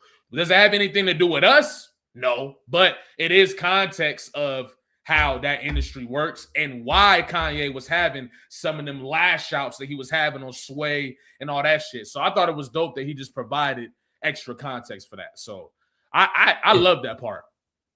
And just like I took it as him humanizing Kanye, but the red hat, bro, you fucking mainstream Trump. Like, not solely, but he was a key figure that laundered his image to like normalize Trump. And then sat not just with Trump, but with Nick Fuentes, the white supremacists. So it just, it's one too many things on the Kanye side of things for so long. I mean, Trump point one was 2016. That's 10 years ago. And then the Black KKK hood and the Heil Hitler song and all that shit. Like, we're just too far gone. Like, I get that's his buddy and shit and humanized buddy, but we're too far gone, bro. Yeah. And just to go off of your point, BK, like, and to go off your point too, Jalopy, I can understand what you mean by just like a real authentic perspective, because I do feel as though we got that from him, regardless of I agree with how biased he is towards Kanye in particular. But I still think that's kind of irresponsible to say that the red cap he put on didn't hurt nobody, because when you're of a person of high influence, everything you do can change the landscape of a person's life if you're that influential and people follow you, what you do, what you say, and things like that. So, no, you can't 100% hurt the landscape if people buying into your bullshit. So when you put on that red cap and start spouting that bullshit and people believe it and start living a life by it and start antagonizing people in the streets, you 100% did cause damage and harm to other people out here because of your influence. You have to do right by the gift that you're given in terms of being able to move people's hearts, bro. Kanye has that. Even to this day, as far as our community, we still defend Kanye in some aspect because of what he's done musically in hip hop and rap. Right. It's always going to be a soft spot for Kanye, regardless of how far left or left. I don't fucking know where he going at this point. No matter how far crazy he going, it's always going to be people that's going to defend him, that's going to have a place, you know what I'm saying, of, what's the word I'm looking for? That's basically just going to defend him, no matter what. Right. So for you to say that the things that he did, said, or does didn't hurt people. I just don't agree with that. I just don't. Like you said, Jalapa, I appreciate like his perspective as it being like totally raw. Right. But you still have to be accountable for the shit that you say. Even on this platform, when we talk and we say things about the shit that we talk about and we talk about other people, the shit I say, I'm comfortable enough to stand on the shit that I say. Right. So if I am, addressed by somebody called me out, I can stand on 10 toes on everything I fucking said on this platform. And you have to be able to do that when you put shit out there into the world. So for somebody like Kanye, as big as he is, everything he says and does, people are gonna copy and mimic. Like, come on, bro. You cannot genuinely say with somebody that I would think has as much intellect as you do to really think that he didn't do shit when he did all the shit that he did. Like, you are insane. I don't care if that's your dog. I don't care. You are insane, good sir. If you really think that Kanye didn't do shit. Like, I'm sorry. I'm not going with that shit. I'm sorry. So, but overall, I do appreciate the song. Like, I do, because like we were talking about yesterday, Skip, like the storytelling in that song is fantastic. Yeah. Like, he definitely showed why he's considered one of the top pens. Like, he definitely did that. But I can also call bullshit on some shit that he said in there, which is more so just the Kanye part. But I like the shit that he said about Travis Scott. I like him kind of clearing up his relationship with Big Sean. I kind of wish I don't know if he had a relationship with Common or not, but that's neither here nor there. I fuck with his relationship with Push and how he basically, you know what I'm saying, what the light that he put Push in terms of like how much of a real nigga he is, pretty much for the most part. Yeah, that was fine. Like, yeah, I fuck with that. You know, it's a good song, bro, but I'm just not going to ever agree with the shit that he said about Kanye. Like, because he really make it seem like all the hip hop was out to get this nigga. And I'm like, no, that's not true. But go ahead, Skip. I want to say this part right here. A call back to earlier. We was talking about subconscious suggestion and predictive programming. Mm-hmm. If we look at the Kanye thing under that same guise, he kind of helped soft launch Trump's second presidency. Of course. And not just, and I don't want to say the presidency. I want to say his likability. No. Mm-mm. The aim of it. Okay. He soft launched the aim of it. Like, because we know now, and this is with any like artist who gets to a certain level, and that's why I was like so stupefied with the fact that Drake said you get on stage and rap for the whites. It's like, bro, your crowd is white too. Like, anytime you hit mega mainstream notoriety, a lot of your crowd is going to be white, particularly in America, because they're the dominant. No, not dominant. They are the majority. You know what I'm saying? So it's like, if you got 1 million fans in America in any given thing, 600,000 of them people going to be white. Right. And, you know, but to get back to the point, we understand that Kanye West has a large Caucasian fan base. Mm-hmm. So if he's walking around with a swastika on his shirt, if he's cosplaying as someone in a KKK uniform, if he's doing the Sikh Hill and Hell Hill and all this other stuff, so it's like, hold on, this is becoming acceptable now, and it's being championed by a person who is mega influential and also a black man. Mm-hmm. We look at, regardless of how we want to say it, we look at celebrities and people of affluence and influence as proxies for how we live our lives or how we think. Mm-hmm. Even at our level, like what we're doing now, people watch our reactions or watch our commentary because they want to know what we think. And even further than that, dipping into quote unquote the parasocial, and everybody's parasocial relative on that spectrum. But it's like, okay, I'm also looking for confirmation. I'm looking for my thoughts and ideals to be validated. So when you got people who are bubbling in these internet forums that I had no idea about until last year, all the way down to the edge of the spectrum being Nick Fuentes, and all the way forward to just people who are like regular standard Trump fans who are also pieces of shit. You see someone who's mega influential walking around in the open, espousing the things that you closetedly feel, that you feel like you don't have the key to open the door to express it in the open. So imagine if I'm a closeted racist and Nazi and pedophile apologist, but I see somebody that I feel like is influential enough to move 1 billion people at a whim being next to this rapist, allegedly serial racist, and is about to step into play. Damn, hold on, Siri, what the fuck you doing? But the shit started. I'm used to that. They coming to get your ass, nigga. That shit been happening since like 2019, bro. Like we'll be having a conversation and then Siri just populate. But I've been saying, okay, so you see all of those things, you're like, okay, I it's somebody now I can champion in this space. So to say that Kanye isn't impactful enough to be influential with the choices he's making in the open is extremely disingenuous. I don't hold Cyhi to the level that I would hold Michael Eric Dyson to, because I don't assume that they're on the same level intellectually. However, to understand that this man is so influential and use that as a punchline whenever you get a chance to, but also to dwarf his influence when it's negative.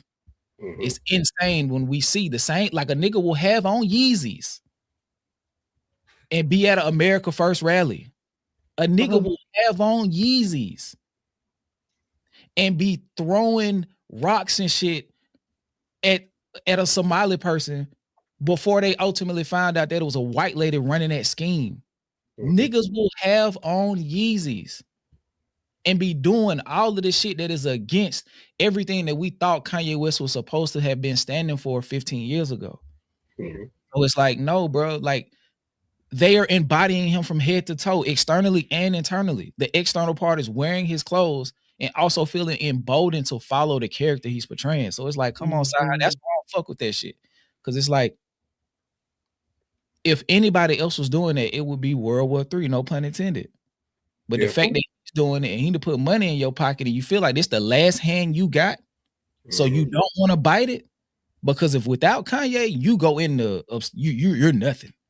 Like there's no other proximity play that you can make. And it's just like, damn, Cyhi, like I get it, but god damn, bro, like at a certain point, it's like you might have to say fuck your face and cut your nose off. You might have to, and just walk around and let that be a scar to understand this is what happens when you go too far. You lose your nose. That's just gonna have to be a scar you gotta bear to let niggas know how far it got. And it's just like, I don't give a fuck how good you can rap. I don't give a fuck if Kendrick was doing it. I'm on your ass. Like I'm on your ass, because at that point we're way past fandom. We're way past friendship. We're in idolatry. We are in idol worship. And I think a lot of niggas be projecting, and that's why they be like, is Kendrick your God? Because I think they live and operate under the programming of idolatry. And that's why that comes out so much. But I'm just like, Kendrick is Kendrick your God is crazy. Like and this is your God. If he was trying to do all those things to get out of those bad deals or whatever the fuck he was doing, beats, it's so many other ways you could have did that shit in order to get companies to disassociate yourself with them and all this other shit. Like, come on, bro. You can't, you don't gaslight me, bro. Like, don't tell me he put on that red hat and aligned himself with Trump to get out his Nike deal. Nigga, what? What are you talking about, sir? When he was showing, I would say my Nike don't give a fuck about none of that. That's when he was showing corn, when he was showing pornography to his Adidas reps. It's like, come on, bro. Like this nigga ain't a level of trolling in the world making sense for this. Yo, I remember that whole era right around the Super Bowl where Kanye was just flat out posting, you know what, all over his timeline. Like just videos, nonstop videos of like, bro, like, yeah. So, nah, that's just crazy. That shit is crazy. We let him get away with too much shit, bro. Mhm. Okay, y'all. BK got a slide. I want to thank you for showing up. Thank you for your contribution. Of And course. hopefully we'll have a much better landing into episode 3. And if you're willing to come back, regardless if it's smooth or not, I'm here. So fuck it. We're gonna be happy to have you, and they love you in the chat. So I ain't gonna do the long drawn out shit I did last time. But thank you for your Yeah, thank you, BK. We Of appreciate course. Yes. All right. I love y'all. Talk to y'all Catch you. soon. Love you too. Yeah. All right. Bye. Bye. Okay, real quick. We finna talk about some rap shit real quick. Shout out to my boy Cam. Let me see how if I can position this a different way. So okay, so he said start 3, bench 3, cut 3. Rap discographies. Catalog. Kanye, K. Dot, Jay-Z, Nas, Outkast, Tupac, Ghostface, Killer, Tribe Called Quest, and what the fuck, boy? The 3 you cut, you erase their bodies of work out of history. So you got to start. So okay, so it's 9 people. We got Kanye, Dot, Hove, that's 3. Nas, Outkast, Tupac, that's 3. Ghostface, Tribe, and the Roots. So he's saying out of these, start 3 of them, bench 3 of them, and cut 3 of them. Yes. Okay. Jesus. Okay, so I think we should all start 1, cut 1, bench 1. I'm down. And then do it 3 times. Right. So I'm gonna start with DJ. Hold on, wait. So out of each 3, I'm picking 1 to start, bench, or cut out of each set of 3. Is that what you're saying? Or like I think that's it. Okay. Yeah, So because he first, did it in I don't know. Hold on, real quick, Cam. Is each triplet like together? Is it Kanye, K. Dot, Jay-Z? Is that the 3? And then the next 3 is Nas, Outkast, Tupac. Is that what it is? Come on, Cam. So like out of the 3, Kanye, Dot, and Nas, I'm starting 1, bitching the other, and cutting. Oh no, he said it's not together. So it's just 9 niggas. It's just 9 niggas. Oh, 9. So I gotta start 3, bench 3. Oh shit. Okay. Yeah, this gonna be. Oh damn. Why you do that to me, dog? Let me pull up my note real quick. What the? And it's just like, because you know how you got 2 lists. You got like your objective all-time list or close to objective all-time list, and then your personal all-time list. This is just us personally. Start 3, bench 3, cut 3. Right? We're not talking about impacting. Okay, cool. Okay. Personally. If I had to start 3. No. Just well, yeah. Go ahead and start 3. We'll do it that way.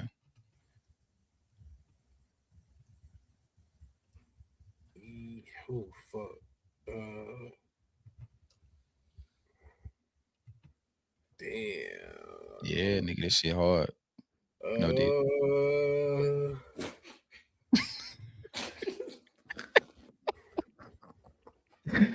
Oh shit, my fault, man. My fault. Hold on. My fault, man. Hold on. Is this 9? Hold on. Okay, so we got Kanye, Dot, Hove, Nas, Outkast, Tupac, Ghostface, Tribe Root. Okay, it is 9. Go ahead, DJ. Just do start, bench, cut. Just do that, and then we'll go around. So you ain't got to do 3 at a time. So just start 1, cut 1, bench 1. I'm starting Jay-Z. Okay.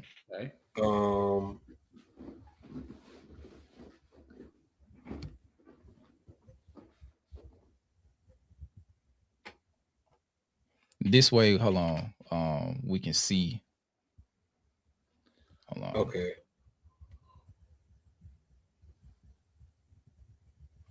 I'm gonna try to blow this, increase the font. Hold on.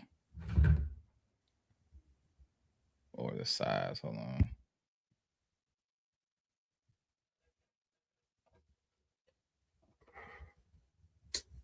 Damn, bro. Okay, so at least if I bench them, I still keep they shit. Okay. Yeah. All right. So I'm gonna start Jay-Z, K-Dot, Outkast. I'm a bench Kanye, Nas, Tupac. And then I would cut Ghostface, Tribe, and Roots. Yeah. So I'm starting Jay-Z, Dot, Outkast, benching Nas, Kanye, Tupac, and cutting Ghostface, Tribe, and Roots. Hold on. What you say, nigga? You starting who? I'm starting Kendrick. Mm-hmm. I'm starting Jay-Z. Mm-hmm. And I'm starting Outkast. Okay, who you benching? Nas, Kanye, and Pac. And you couldn't Tribe, Ghostface, and Roots. Yeah. And Roots. Okay. Go ahead, Jalop, because I'm writing this out. All right. All right. So I'm definitely starting Tupac. I'm definitely starting Kendrick.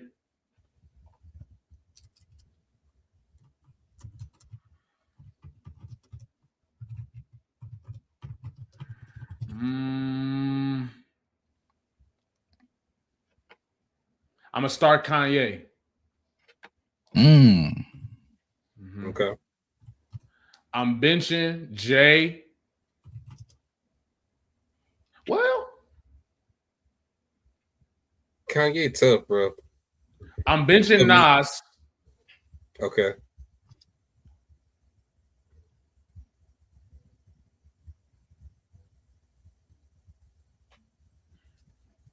Can I see names real quick? Let me see names one more time.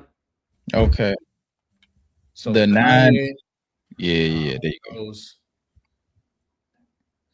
I ain't gonna lie, bro. All right. Let me bench Outkast. Okay, hold on. Let me bench Outkast. And then everybody else is cut. Shout out Tribe and all the niggas. Ghostface. You know what I mean? Damn, that's tough. That's tough, Jay, man. I ain't gonna lie. I'm gonna be honest. Jay barely made it, but it's all good. Okay. Okay, so let me do mine real quick. Hold on. Ooh, shit. Okay. I think it goes without saying. I'm starting Kendrick. I'm starting Outkast.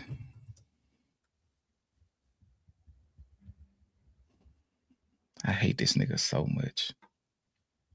I really do.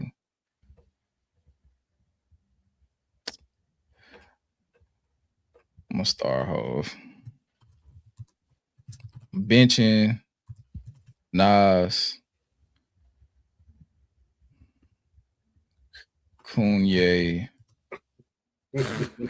I gotta diss him. I can't just let him just go on there just unaffected. I can't put in Pac. Couldn't. Yeah. Ghostface gotta go. It ain't no Georgia Porgy in the world, my nigga. He gotta go. He gotta go. He's I out ain't of here. I feel like Kevin made this a little tougher with the Roots. The last three. And damn, I gotta cut Tribe. That's tough. Yeah, they out of here. They out of here. if I gotta choose between Kanye and Tribe Called Quest, just music wise, yeah, Tribe. They was dope, but they weren't innovative like Kanye, bro.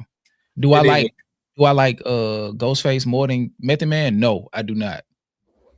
No, I do not. I think I prefer Method Man and Jizza over anybody else in Wu-Tang. Right, and the crazy thing is, I was really low key about to say cut Kanye because after My Beautiful Dark Twisted Fantasy, that shit go down like all that shit after. I can't do without, bro. That shit really hurt him, bro. But I personally, I cannot be without Late Registration to Graduation. I'm sorry.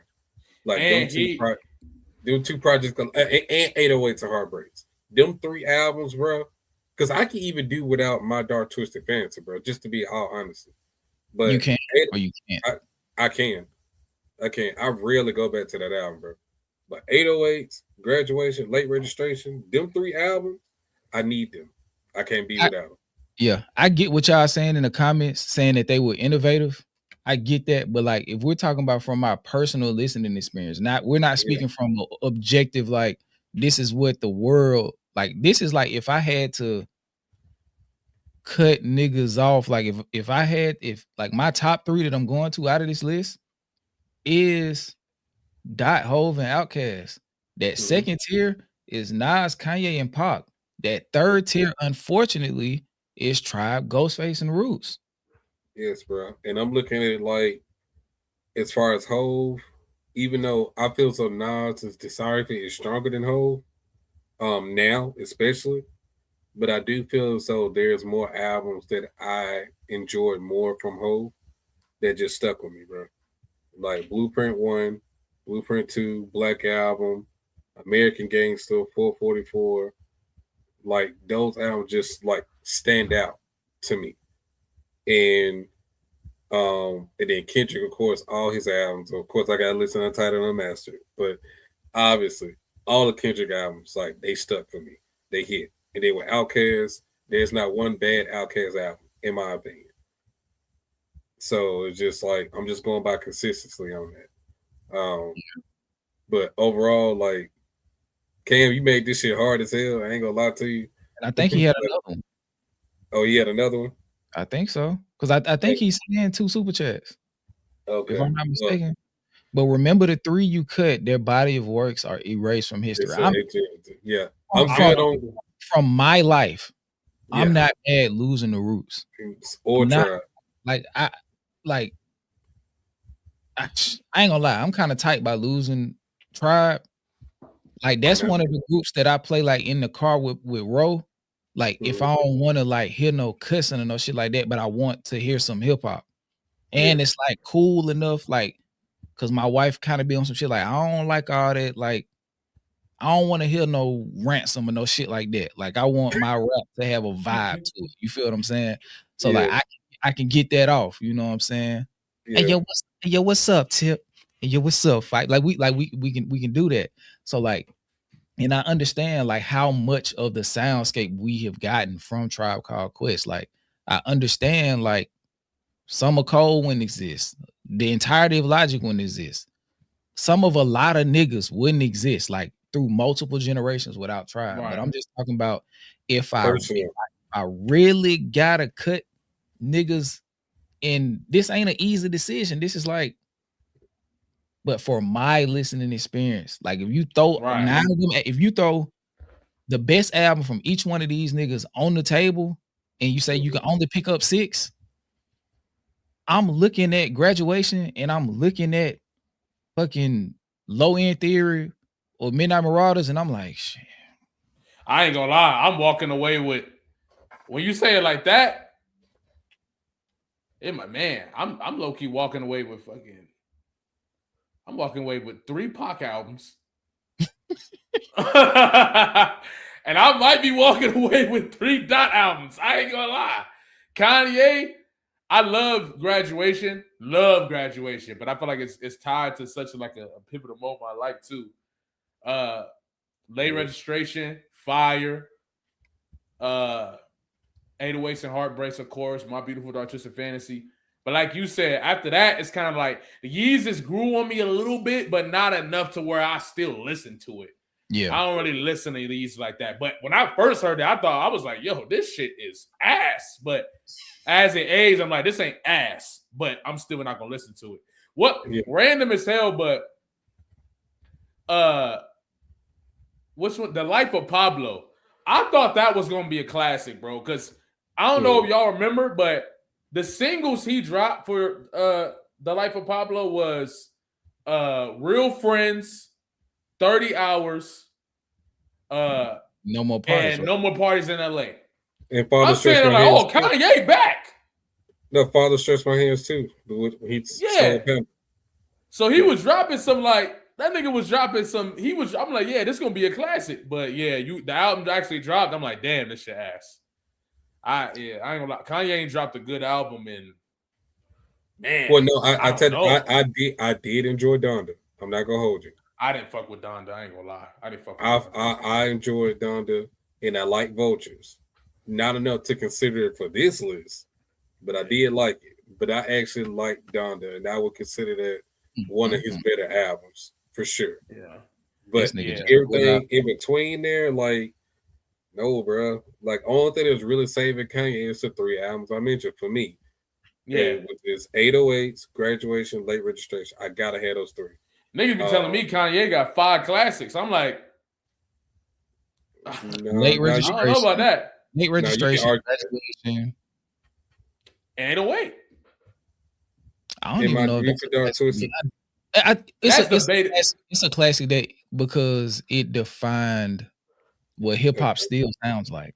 Yeah, it's starting to not sound like that as much anymore. But he defined like 3 generations of music. Yeah. But, and would you call how you feeling about my Dark the Twisted Fantasy? That's a classic or no? Not to me personally, but I understand why the masses consider it a classic. Yes. Yeah, that's like one of them like probably consensus classics that I don't agree with. I'm thawing off of because I think that's one of the ones that we like or not like, but we said it was a classic and it was a perfect album because Kanye said it. Yeah. That nigga said that was a perfect album, and folks kind of ran with it. But I'm not gonna lie, that is a really good album. I just think it's like that's the beginning of the end for Kanye rap wise. Yes. Yeah. Because he got watched by everybody on that album. Yeah, he was consistent, and he went talking about shit, and then he goes into Watch the Throne talking about less shit. So by the time he got the Yeezus, it's like you two like ass rapping, and that's another thing with Cyhi too. It's like cause you are holding the flag for like being Kanye ghostwriter during some of the worst eras of Kanye. I ain't gonna lie, when Kanye got extremely minimal at one point, where it was like. He was just nigga was saying anything. And it was to a point where you could expect Kanye to have one of the worst verses on the track if it was multiple niggas rapping on it or I ain't gonna lie. I feel the same way. But when Rhyme Face and Consequence was rapping his shit, you actually look forward to a Kanye feature verse on shit. Right. Because he was actually rapping, the shit sounded good. And at that point in time, he sounded hungry. He sounded like I wanted to be the best rapper, period. Not how many classes you think Kendrick got? That's been a discussion recently that people been arguing about. They've been arguing about Drake classics, Kendrick classics, and somebody else. We're gonna talk about that, but let's answer this question real quick. That Doom of 2-5. Seriously, what Kanye do, or what did Kanye do that Outkast didn't do beforehand?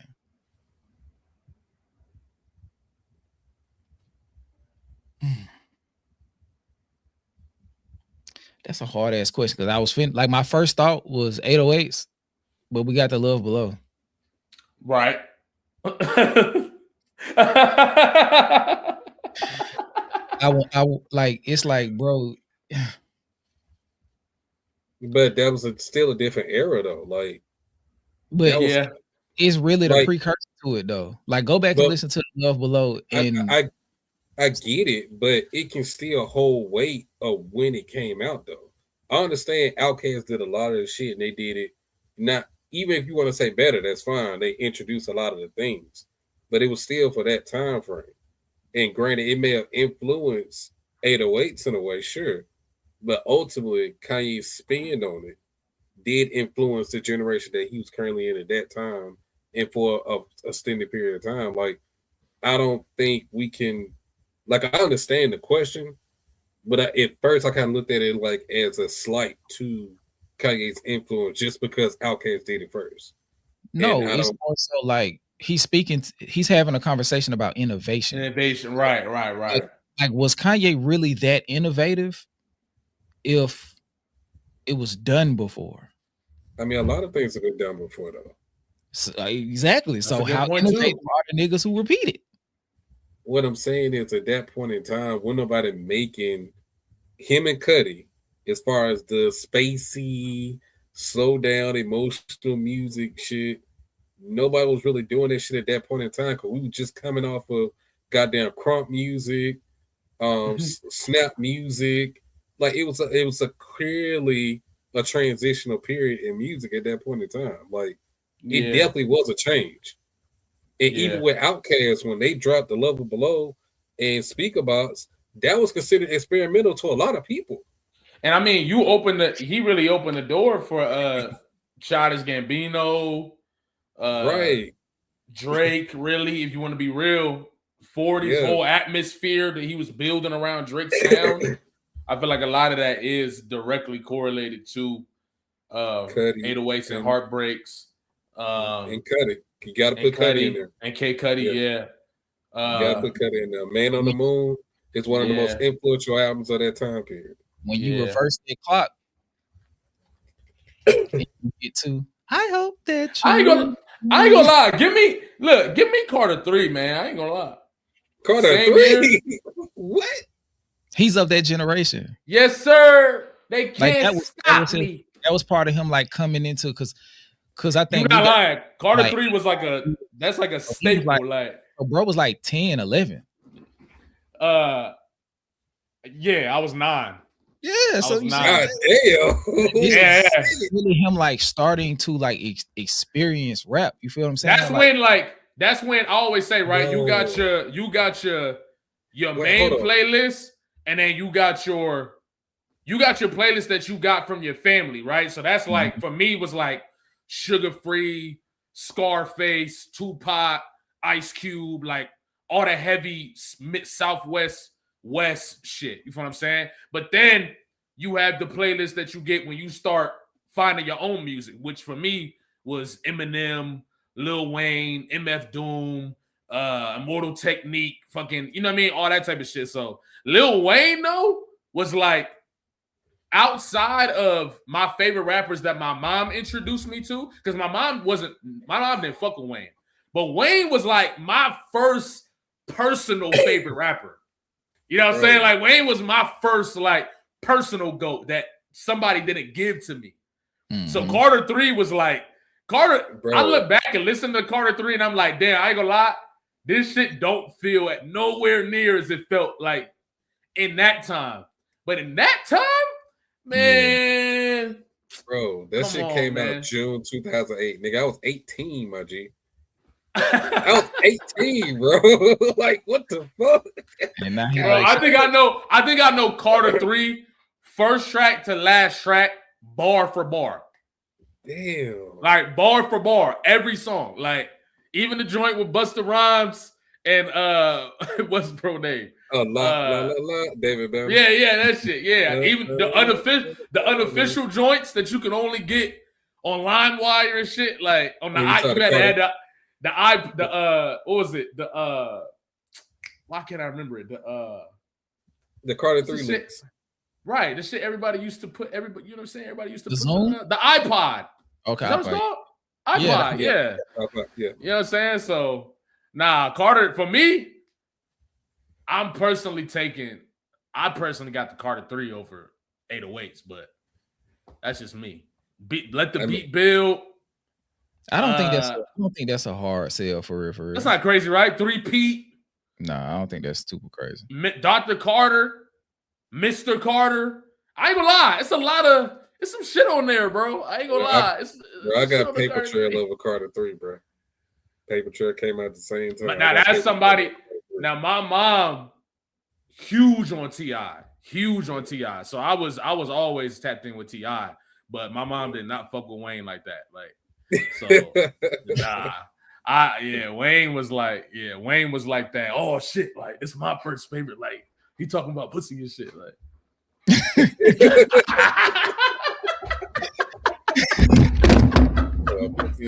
made a nigga feel grown. You made a nigga feel grown. Oh God, yeah.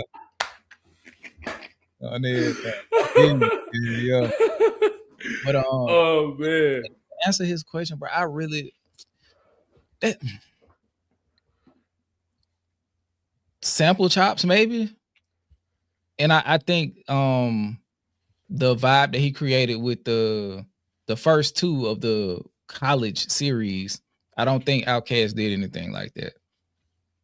That like I think the approach that they had in their music didn't have like that level of like the level, like the place where Kanye pulled his soul from. You feel what I'm saying? Like it was a more warm approach to that particular type of old school homage. So I would say that like his approach to production was different than what Outkast was doing. So yeah, but Kanye does not have an album. I think Late Registration might be the closest shit he got to AT Aliens. Bro, AT Aliens is just on some otherworldly shit. Like, that album is so crazy, you can really divide it in half, and it's like, okay, the first half, Big Boy is mopping the floor with 3K. The second half, Andre 3000 just woke up and was like, you know what? You'll never have a better verse than me again in your life.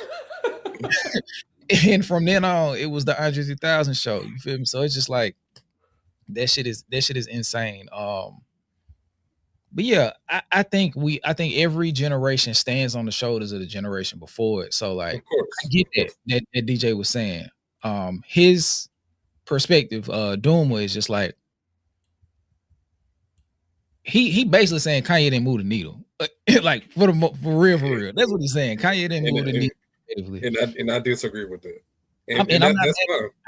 When he asked the question, I was just trying to think like what genuine, like, because we can't say that Kanye didn't have a Hall of Fame level contribution to the game. You feel what I'm saying? Like his approach to music, first ballot, that personality, his execution of the music, the subgenre he created, which he didn't create a subgenre, but he planted a seed within that subgenre. Like you say, there is no Tribe. Well, there is no Kanye without Tribe. You know what I'm saying? Like you look at like how Andre 3000 was saying how influenced he was by Souls of Mischief. So it's like you're always going to get that influence. Like we don't get Dot without 3K. We don't.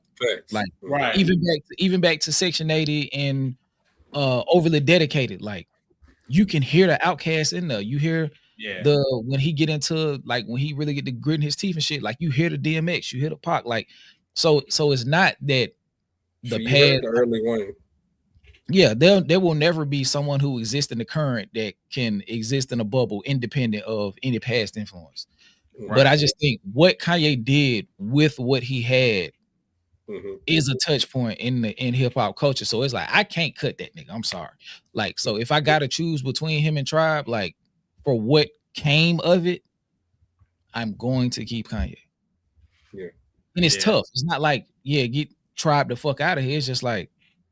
Yeah, bro. Like nigga, you making me choose, bro. So I gotta choose. Like that's all it is. Like, cause truth be told, I want to keep all of them. And it's like, bro, which y'all can't see it, but shit, right above Doggy Style, y'all, and I know y'all can't see it. Tribe is right there.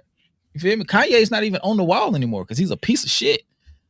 But if like independent of all of that, damn. Jenna hit my shit, but don't you hate, you know what I'm saying, when you get like an unexpected charge? Man, the pest control people just hit me for $100. Like, god damn. Not while I'm on stream. Let me log off. God damn. Like they see like, oh Nick, like Nicky, now you making money over here on this stream, nigga. Let me go and get that. Let me get that. Niggas watching.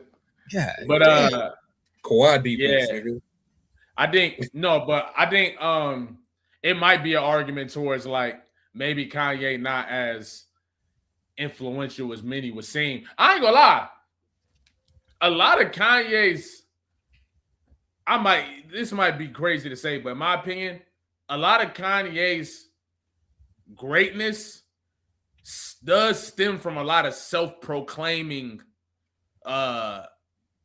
energy around that greatness, like things that he stamped and people followed rather than things that was just stamped on him, in my personal opinion. Like, so even when you talk about like Wayne. What about Wayne? What about what about Wayne? Nigga, exactly what I said. Didn't nobody consider Lil Wayne the best rapper of all time until he fucking said it, nigga. No, I ain't gonna lie. Look, I've already come out of the Wayne is top 5 all time. Like, you feel me? So, but I ain't gonna lie. There was a long time where Wayne to me was top 5 to ever do it. That's because, but it's like almost like in comparison to some of his contemporaries, like even the niggas that was dropping at that time, I would even say Kanye to an extent have just aged like so much better, bro. Like as coming into getting older and all that shit, like I can't listen to, even as much as I love the Carter 3 for the memory, right? And what it holds. Like when I play that song, it just takes me back to a time versus me actually sitting down and actually enjoying the whole album, right? Yeah. It's like the Carter 2 hits a lot more, but in reality, it's like really, I only go back to the mixtapes. I only go back to the droughts. You feel what I'm saying? I only go back to the Drought 3 and No Ceilings. You feel me? I don't really play a lot of, you feel me? So, but Wayne in the same regard, you don't play no dedication? Himself. No dedication? No squad up? Not really. What? No squad up? Nah. I'm more like when he was trying to be like Philly niggas. That's my favorite Wayne. He was Philly Wayne? What up, Pop? Philly Wayne was the one. Oh, but you gotta know that avenue to get off a bag or two. Right. When you think about it, that's Philadelphia, like the true, like, bro, the whole pocket, like that's why the nigga saying Gilly was writing the shit. He like, definitely wrote Birdman Jr. You know what I'm saying? I'm like, come on, man. Some of that shit, I wouldn't be surprised. And but even Wayne, even if Gilly didn't actually write the shit, he coached that nigga on. Oh yeah, no doubt, no doubt. That whole, I really think that whole era. Yeah, like nigga, you need to rap. Like, you need to rap it like this, say it like this, do this, do that, nigga. This shit, I'm putting you on game, my nigga. Absolutely. Yeah, Dipset and Jules Santana shit. I love that project, the mixtape with Jules Santana. Shoot, that's my shit. I really just like mixtape Wayne more than anything. You feel what I'm saying? Yeah. But I also think Wayne is nice too. I think Wayne was cold at one point. Like Wayne was. Of course, I feel the same way, bro. Yeah, I feel the same way. But yeah, I think Wayne in the same way, very self-proclaimed. That created the title, and then niggas was like. Versus like, you know what I'm saying? Other artists who just put it down and the people crowned them for that. So yeah, I think Wayne and Kanye might be in that similar regard. But yeah, when you really think about it, I don't know. But I don't know. There's some like for me, I'm not as big on Jay-Z as others might be on Jay-Z. I'm not really as big on Nas. Like I respect Jay-Z and Nas, but like me putting them on the bench, I lose no sleep putting Nas and Jay-Z on the bench.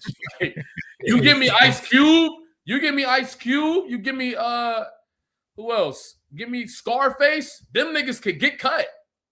Like that's like, you feel me? So I don't know. I don't know if it's just the same way you feel about Carter 3. It's the same way I feel about Blueprint and Black Album. I feel that. I was like, what, 12, 13 when the albums came out? Right. So they was a big part of my childhood. Classic shit. Mm-hmm. Yeah. So that's what I'm just like, ain't no way in hell Jay-Z going to war. Not with the Black Album. Not with that. He said he blasphemes.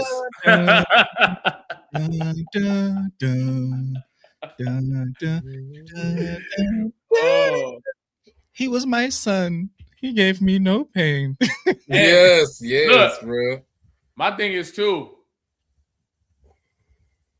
Before I knew Drake wasn't writing his shit, I thought Drake was the GOAT. Drake was nice to me too. I thought Drake was nice to me too. Bro, like, Jalop, you don't understand. I thought Drake was the fucking GOAT. Yes, bro. Bro, nothing was the same. That's the one. I don't care what nobody say. And listen, bro, I thought Drake. I was hurt. I was so hurt. I'm like, damn, not Drake. Yes, bro. I literally thought Drake was the GOAT. That nigga could do no wrong. That nigga got fucking 3 classes by that point. His mixtapes fire. He killing features. Just for this. I ain't gonna lie, because you gotta remember the pineapples. There's so many different features that was tough at that time. Yes, bro. And it's like, damn, you wasn't doing. Come on, man, you folded. But then look, even what Moni was saying, like, I feel like a part of that was marketing too, though, because it was the same thing with Wayne. I loved all 3 of them, Nicki, Drake, and Wayne. You feel what I'm saying? I thought they was all fire to me. So it was like, but then when you look back outside, like once it all the you know what I'm saying, the bubble popped, and then you look back and it's like, damn, that shit wasn't really. It was just everywhere. It's just everywhere you went, it was playing. Everywhere you went, you go to everywhere I went, the Kickback, the Club 54, the whatever, even the little whatever somebody was playing it. Somebody was trying to play it for me. It was everywhere. So, but nah, like, you look back and it's like, so far gone though. So far gone is still hard. But it's like, nigga, I don't even know if you wrote it, nigga. You probably didn't write it. Hell no, I ain't right. Like, I ain't gonna lie to you though. I will say this though, because since I was so heavy on Wayne at the time, I do not think that if Drake wasn't attached to Wayne and Cash Money, Young Money, I personally think I would have heard him or listened to him like that. I really listened to that nigga because he was attached to Wayne. Because of Wayne. That's a fact. I'm not gonna lie. That's true, because that really is the only reason that, him and Nicki. They both of their attachments to Wayne, because I had such a strong attachment of Wayne's music at that time. It was like whoever Wayne got on the track with or co-signed or whatever, I fucked with them too. I thought it was tough. So you're right. I think Wayne Wayne plays a huge role in the ascension of Drake and Nicki Minaj. And whether you discredit him for the legacy or add that to the legacy, it's like you can't really take that from. I think that a lot of that is contributed to his cosign. I don't think Drake transcends either without that. And Drake knows that shit. That's why he always keeps Lil Wayne as his fucking profile picture. He fucking know that nigga would be nothing without Lil Wayne. And Nicki the same way. They every chance they get, they fucking praise Wayne, the ground that he walk on, because they know that shit too. They know that. It's 2 people that Drake put above anybody else in this shit. That's Wayne and that's Future. Because I don't care what nobody say. Drake want to make up with Future so bad. That nigga need Future, bro. I ain't gonna lie. Future was like Future, because I remember DS2. Like, I remember, like, bro, it was nothing bigger than Future. Drake included. Future was that. So I think Future really extended Drake's career. 100%. He took it to, he created, because I think really Drake kind of ran into a wall once the Quentin Miller shit got exposed. If the Quentin Miller shit don't get exposed, I ain't gonna look. As somebody who is a big fan of Quentin Miller, I love Quentin Miller's music, and I actually listen to Quentin Miller. I don't give a damn. People be saying, "Oh, I don't like Quentin Miller because of the voice." Quentin Miller shit is tough. If you like Drake shit from that whole era, you would love Quentin Miller shit too. And I told you, if it wasn't right, and if it wasn't for that whole shit, bro, I ain't gonna lie. Ain't no telling how the route that Drake was going. Quentin Miller had it figured out. Bruh, if Drake was never exposed for ghostwriting, bruh, he would probably literally be at this point now. Antics aside, he would probably be heralded as the GOAT, period. Nigga still trying to do it. I know, but that shit, the shit that they give him now is superficial. I'm talking about people literally buying into Drake as a top tier pen and the commercial shit. Right. You combine both of those, yeah, bro. Drake would be like. That would have made the battle better too. I still think he would have lost, but it would have made the battle much better. The battle would have been way better. Listen, Quentin Miller Drake is like a 96 overall. Quentin Miller Drake like 96, 97 overall, bro. But Kendrick still, But that era of Kendrick is still 97, 98. Like, that would have been a war. It would have been way better. But Kendrick would have still got him, but it would have been a way better battle. Like, man, you had Kendrick going up against Yachty Drake. Because like shortly after that, we get like Diplomatic Immunity. Right.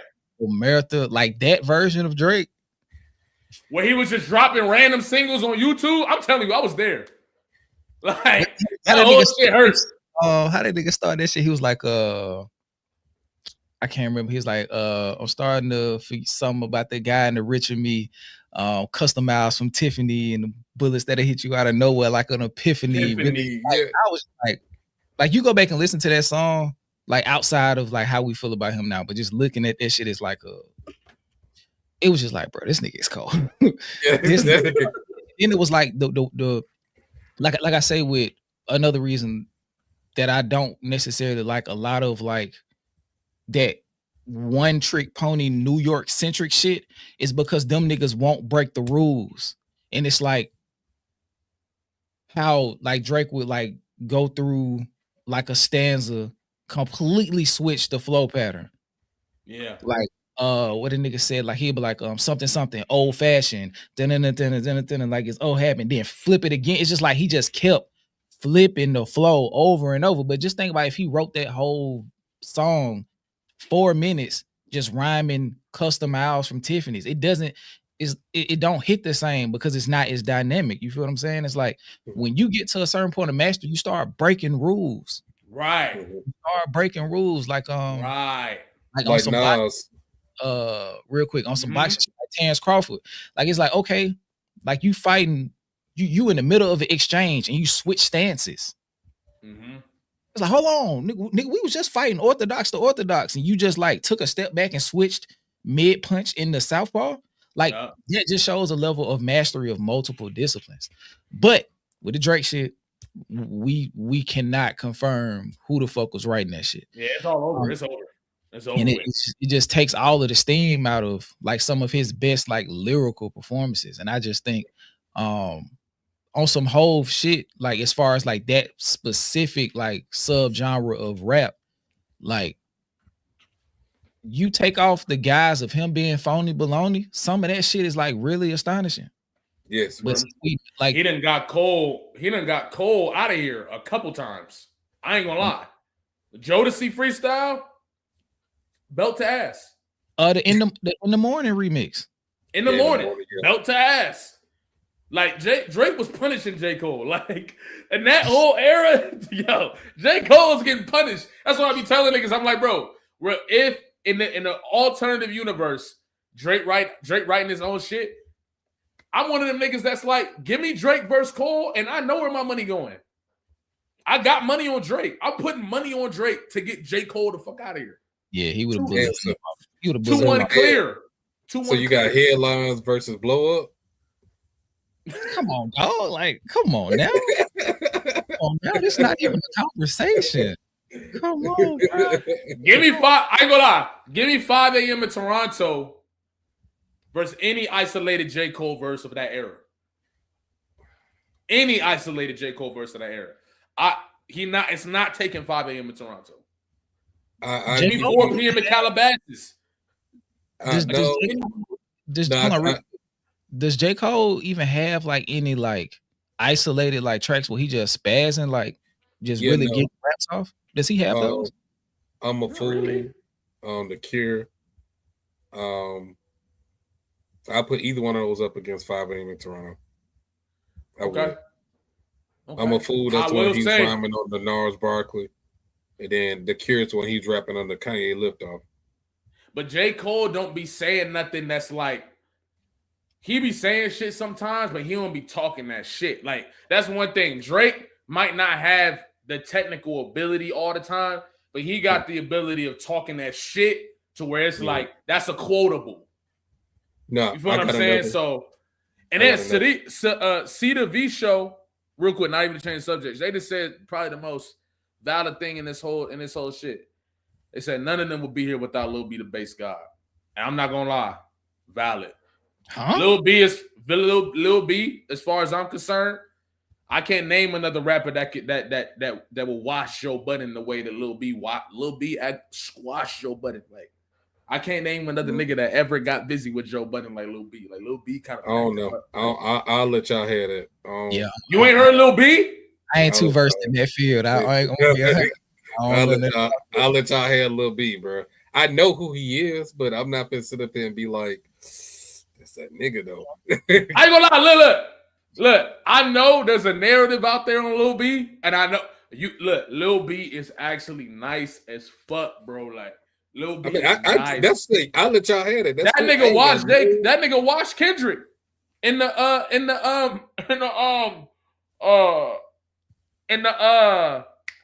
what's it called? The cypher. What cypher? The XXL cypher. Watched everybody. I had to go find that. I'll go listen to it. Yeah, I listen to it. I double back with you. Mm-hmm. But I gotta told me if I ever stopped rapping, the game lost Jordan. Trade him to the Met. Like he was wilding. All right, I'm gonna keep you. I'm gonna hold you to that. But Cole Looking for Trouble verse on the Good Music song. It had everybody on that shit. Looking for Trouble. It's just a verse though. Like that's like. But that's still. How long is that? Maybe 2 minutes. She had the longest verse on the song. But I'm saying, like, what we talking about, like with these timestamp records, these are like 4-minute songs of straight, just insane shit, like art records. Like these are like full blown songs, no hook, going. Bonkers. I ain't gonna lie, and Drake was, bro. I ain't gonna lie, bro. Like out the. You underestimated greatly. Must know them ones ever. How long did it really take me? It's funny because they really need me more than they hate me. So I got everybody on safety. Like J. Cole don't talk like that. Like J. Cole be rhyming good, but he don't say some shit where it's like. You want to know why? God you want to know why? Damn. Real shit. You want to know why? Real shit. And this is the reason why J. Cole couldn't reach that shit, because the accolades match the same shit that Drake was talking about. It literally was tangible. You know the what? Shit that he was actually saying and doing and shit. You know what? So he could pop that shit because he could prove it with the numbers. Cole was a popping shit. Well, he could pop shit, but the numbers were adding up. But he didn't really have much to like, nigga, all this shit is hypothetical with you, nigga. That's why I gave you Mr. Nice Watch, nigga. I want a nice watch. And then that's also, a great way. That's so true, because it's the same thing with Kendrick. Like they pop they shit and it's so effective because it's like, I mean, that nigga not lying. It's truth. It's truth in the shit that I'm rapping, bro. Yeah. That's all. Then, even back like on the So Far Gone, like the Calm. Mm-hmm. Yeah.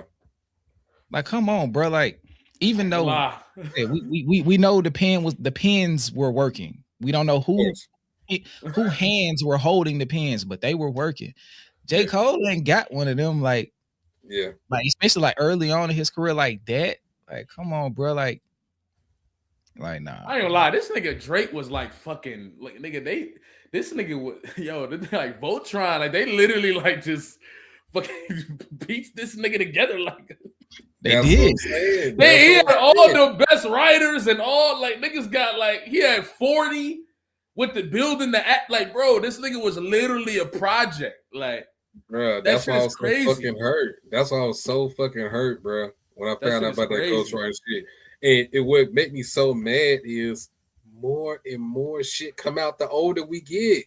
Yeah, it won't stop. Well, it won't fucking stop. It like, nigga, it's and then the thing is, bro, these aren't old references, bro. These are references for the music that he's doing right now. Like I told one of my homeboys that okay, Drake got exposed for ghostwriting. Cool. That's fine. I truly feel his career could have really bounced back.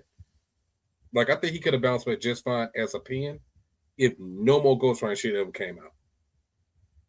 I truly feel as though at that point in time, he could have bounced back because he was still making good music still in terms of like the hits and people following it. I think he could have bounced back like for real. But the fact that more ghostwriter shit just kept coming, with every album that he dropped, more reference tracks came out with every fucking album. It's like, damn, nigga, Lil Yachty.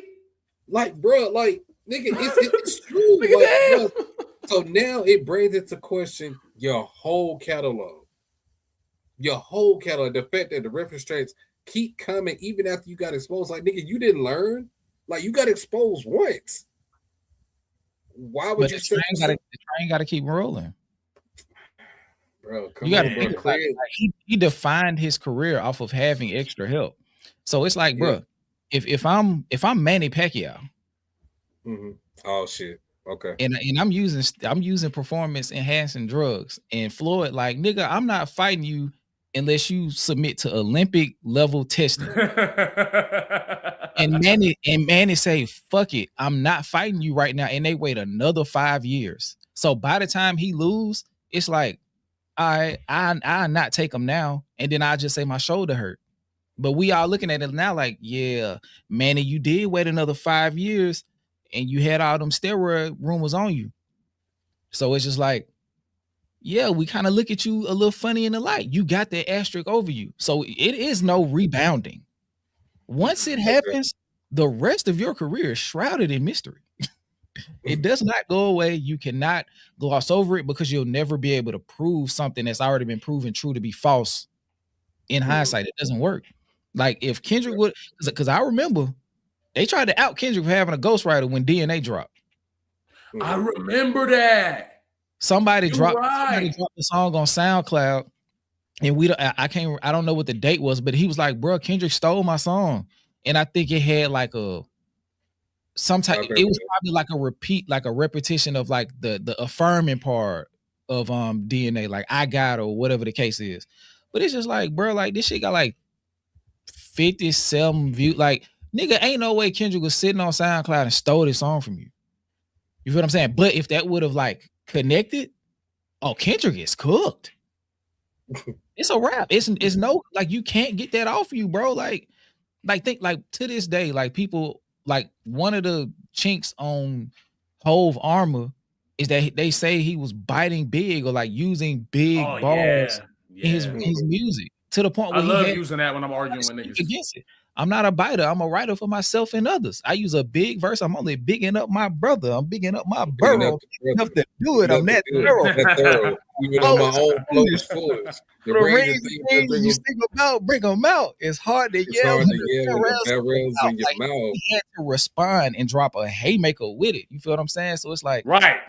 Like I'm right.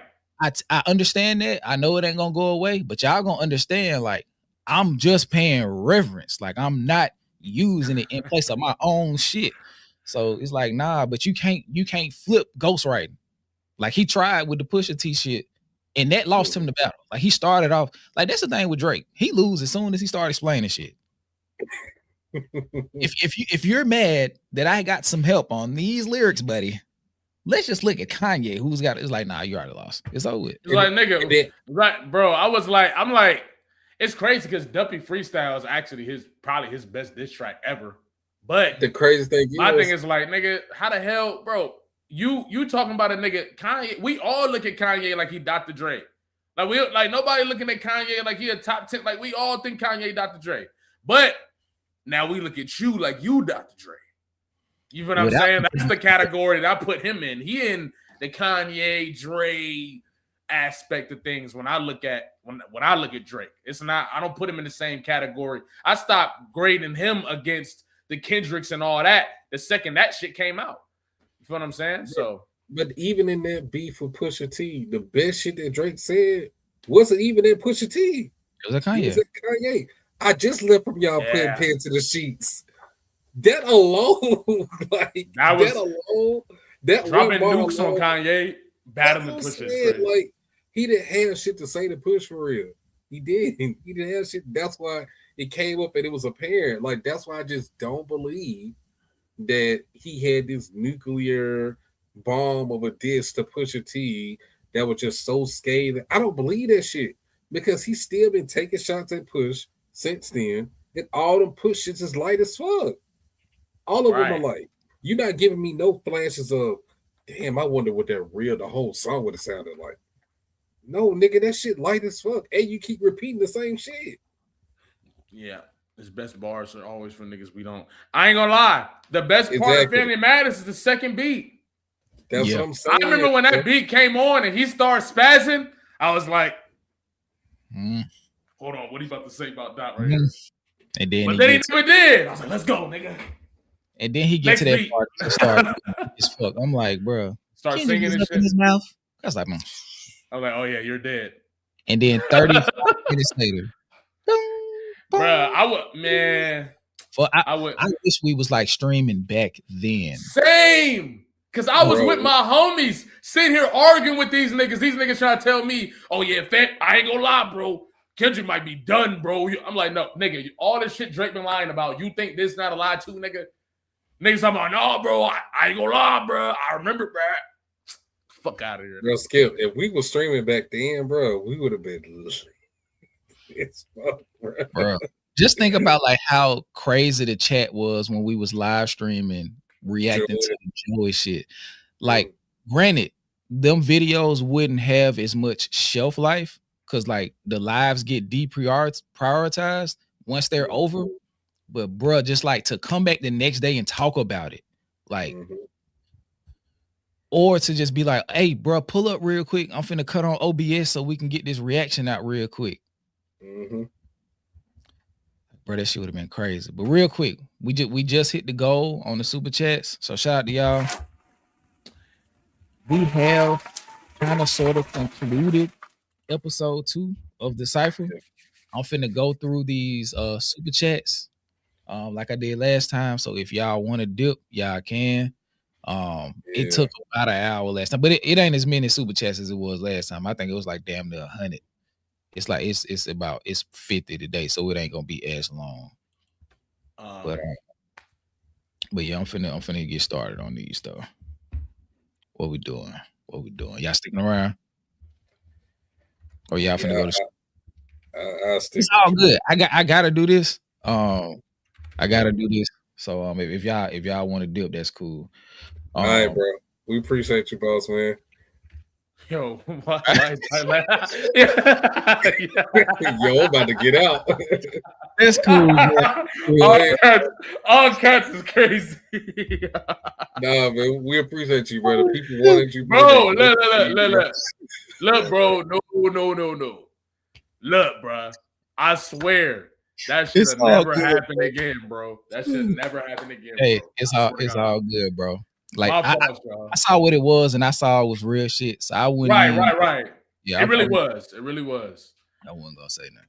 But yeah, I really do appreciate y'all. You feel what I'm saying? And bro, I'm on every episode if y'all allow it. You know what I'm saying? So just let me know. Hey, he said I'm on every episode, nigga. Every episode, bro. Long as y'all allow it, I'm with y'all, bro. It's a bit. You already know. We gotta do the hip hop. The hip hop rap, not the hip hop rap, but the hip hop basketball shit. We got. We gotta lock that in. We gotta get a date and put that shit together. It's a bit. Sure. Once we finish road to 100, I'll hit you up about it. All right, tap me in, bro. It's on. All right, I'm gonna catch y'all, man. Y'all have a good day. Right. Peace, bro. Yeah. Okay. Thank you guys for tuning in to another episode of the Cypher. Let me pull up the comments so I can read those while I'm doing this. But goodness gracious. Okay. Yeah, bro. I need to get my charger, but my phone is on 10%. Shout out to Demetrius with the super chat, with the $5 super chat. Thank you. Are we about to have a ball, Skip? This is in connection to. I kind of hijacked App's stream earlier. I felt a little bad about it after they started blaming me for it, but yeah, we about to have a ball. So this is referencing Numbnuts. Michael Eric Dyson. Shout out to Yoshi Island 47 with the $5 super chat. Keem about to start a new wave with the PG Lane flags in the crowd. He said, "Don't bite. PG Lane is a standard." Yeah. And I think they was like doing some like capture the flag type shit. They snatched the flag from Buddy in the middle of the mosh pit. Shit is insane. Shout out to Doom of 253 with a $5 super chat. I'm interested in Keem producing for other artists, Dr. Dre Jr. in the best way possible. I think he did some. I think he had production credit on Donda, if I'm not mistaken. if I'm not mistaken, I think he had production credit on Donda. I know he was around because I think he had a verse on Donda, didn't it? Who? When Baby Keem on Donda? I don't remember that. I don't think so. If I'm not mistaken, I think he was. I could be wrong, or maybe Donda 2. I can't remember. Let me see. Shout out to D2B2, $5 super chat. Man, J. Cole is 40 and he's putting out completely bloated bullshit. No arguments there. D2B2 again, $5 super chat. It is all it also really didn't help that Chris Patrick went last and right after Rayvon. I think if you place him at any point in that cypher, he underwhelms because he was so wound up. Like he was like literally rapping like this, like he was in a phone booth, like very uncomfortable. That was how I would describe it. Like he was very uncomfortable. Shout out to D2B2. Justice for Lil Turtle Man. That is Ruben Vincent. He definitely is kind of built like a little turtle, a little walking turtle. Shout out to T-Mac, $20 super chat. Big dog. I'm late. Good evening. Skip, DJ, BK, Dakotas, Mods, and later Jalopy. I'll catch this with the replay gang. Love the cypher reaction. Love a reaction to Kendrick Lamar's performance of Untitled Unmastered song. Skip, thank you. I am going to get to some of the other ones, and then once we finish all of that, I'm gonna get into the feature run. Because niggas is really playing on Kendrick name as far as his features. Shout out to D2B2, $10 super chat. The Southern Legend is a fraud. 3 laughing emojis. I think this was around the time you said you Untitled Unmastered. Untitled Unmastered. Mm-hmm. Shout out to WTF. I'm a fraud. Shout out to WTF Hodor for Skip's fiber internet fund. I do need to get a converter for like a USB-C to Ethernet converter or some shit like that, so I can plug it in. I don't know what was happening today. I don't know, but I couldn't see it. I think I look right now the whole time. I was clear. I was looking through the whole time. No, I mean you definitely look pixelated for majority. Well, not majority, but for a good deal of until Jalopy came on. Yeah. Well, I mean, you did come in a little bit, but it just kind of worked itself out a little bit. Okay. I don't know, man. I don't know, but it was raining over here earlier, so I don't know. Yeah, it was raining over here too. Yeah. Oh, for Skip's fiber internet fund. Yeah. I didn't update the fiber. I did update to the highest one, and I've kind of been having issues since then. So I probably need to like get a technician to come out here and set me all the way back up, because the Wi-Fi do be fucking up now since I did it myself. Shout out to Doom with 253. Push up on daddy. Yeah, push up on daddy. You'll understand that soon. You'll understand this. All the cringiness that comes with it. T hate that shit. WTF Hodor with the $5 super chat. DJ, trust us. Trust chat. Trust the decoders. Don't skip Untitled 1. I didn't say skip the song. I said skip the first minute of it. Like it's like dialogue to start the song. But you can't skip it now. You gotta stick with it, because we're gonna react to it. So you anyway. Shout out to D2B2, $20 super chat with the big dog. The fun for DJ to reclaim his stripes by re-listening to Untitled Unmastered. Also, T.I., Damani, and King destroyed 50 shillings. It's over now, as far as I'm concerned. And this was early in the night. And that's all we were saying. The shit is over now. The only thing you can do is make the outcome worse. You can't make it better. And that's what 50 Cent is hoping for. Like, he's playing this like 3 steps removed, and I'm gonna wait till you do some weak shit, and then I'm gonna jump in. Because now I just gotta do better than the last weak shit you did. Yeah. Shout out to D2B2 again, $5 super chat. Also, Curtis Jackson is a gangster rap Temu version of Dr. Seuss. It's very rhythmic and simplistic, the music he makes. Well, some of it.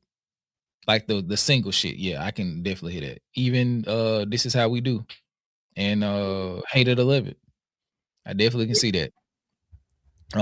But there is a level of artistry to keeping shit simple. Bruno Mars should tell y'all that. Basic rhymes, basic flows, basic everything. 50 is subpar. I think we get that revelation with him not being able to recreate the wheel after because I don't even think the Massacre was that good, to be honest. I personally don't think so either. Like I think the Get Rich or Die Trying was his best work by far. Like his shining moment. Well, I'll take that back. One of the G-Unit albums was pretty good, but overall, no, he peaked at good Get Rich or Die Trying. Because the Massacre was not good. Curtis was trash. And the Animal was forgettable. So, yeah. Damn. But it's that album so strong, but even still. And like I was listening to the Rap Roundtable and it was like, bro, y'all gotta chill, bro. Like to say that like 50 is just like a step or two above T.I. catalog wise is insane. Like I get it. Get Rich or Die Trying, mega sales, damn near every song on that hoe is a hit, or maybe not like a hit record, but every song on that hoe like goals, like damn near a perfect album type shit. But like after that, it's diminishing returns every single time. T.I. has multiple albums that are on the elite level. Yes. Trap music, urban legend, like you said, Paper Trail. King. 50 Cent don't have too many albums better than Heavy Is the Head. Yep. And truth be told, that's like downside. And truth be told, T.I. versus T.I.P. is a low-key sleeper. That's good too. Like, but yeah, you got trap music, urban legend, King, Paper Trail, Heavy Is the Head, Dime Trap. That's 6. Shit, I'm serious too. I'm serious. That's 7. And I'm putting T.I. versus T.I.P. That's 8. Like elite level albums, bro. And out of those elite level albums, you got 3 classics. Ain't Trouble, man. Heavy Is the Head. Yeah. That's the one. Yeah. So, and out of them 8 albums that I mentioned that are elite, because I think he got 9 total, but out of them, he got 8 elite albums, and out of those 8, you got at least 3 classics: Urban Legend, King, Paper Trail. Yeah, easy. I do agree with the notion that he doesn't have a Get Rich or Die Trying, but he probably got. He don't have to. He might have the next 8 albums though. Yeah, that's what I'm saying. He don't have to have that. Nigga, I'm talking about overall quality. Nigga, catalog. That's what. He's smoking him catalog wise for sure. Yeah, it's not close. It's not close, bro. Shout out to Screaming Silk gifted 20. We got membership. I'm gonna finish up all of my. I got like 20 albums left, less than 20 albums left for my road to 100. I'm gonna finish those. We're gonna go ahead and shoot those last 3 episodes, get those out. Then we're gonna do our top 25, and we're gonna be out of here. So, if you got a membership and you want to know our perspective on the landscape of hip hop in the year 2025, start watching our Road to 100 series. If you just want early access, check out some of that stuff. It's a couple exclusive things over there. And I'll eventually get back to doing the Tiny Desk Tuesdays. They've been clipping that shit like so I don't know if that'll end up being a Patreon only thing, just due to copyright claims from Tiny Desk. But definitely go check out the Road to 100 series. We put a lot of time into that, and we're about to finish that up. Shout out to Screaming Self with the $20 super chat. Skip, bro, I was literally about to take a bite of shepherd's pie. What is that? Shepherd's pie. That's the mashed potatoes, ground beef, corn, like all together. Oh, okay. Like a casserole form, whatever. It's good, bro. It's good, bro. I think we was talking about Buddy Pants being up his nuts right here. I think. Shout out to 1819 $5 super sticker. Shout out to Simply J, $5 super sticker. Great live. Thank you so much. And we was just getting started. I think Jalapa hadn't even pulled up yet. Shout out to D2B2 with the $20 big dog super chat. Can't say that these jokes are unfair and hidden below the belt. Belt like hike past his nips. Trunks are too high. If I'm a ref, I'm allowing all attacks. I'm weak as fuck. Shout out to Duma 253 $5 super chat. What Dennis escaped? Accountability from being a daddy. Yeah, that's the only thing he escaped. D2B2 $10 super chat. Hey, Georgetown, keep the students away. Vanderbilt, keep the students away. Any university that cares about their scholars, keep the students away. And I don't know if you know, Eric Dyson got a weird case. So he was kind of like being a little frisky with one of his students. He was trying to like meet her off campus to have discussions that were supposed to be school related. Yeah. Shit got once he got out of line, people started pulling up his receipts. D2B2 doubling back. Sending kissy face emojis to a white supremacist. Michael Eric Dyson is a nasty piece of work. This is a story. He was like a panelist. And he was going back and forth with this lady who was also a panelist, and I think he called her like a white supremacist and all of this other shit. And then after that, he was talking about how good they looked together in the text messages because by his definition, he had to send her.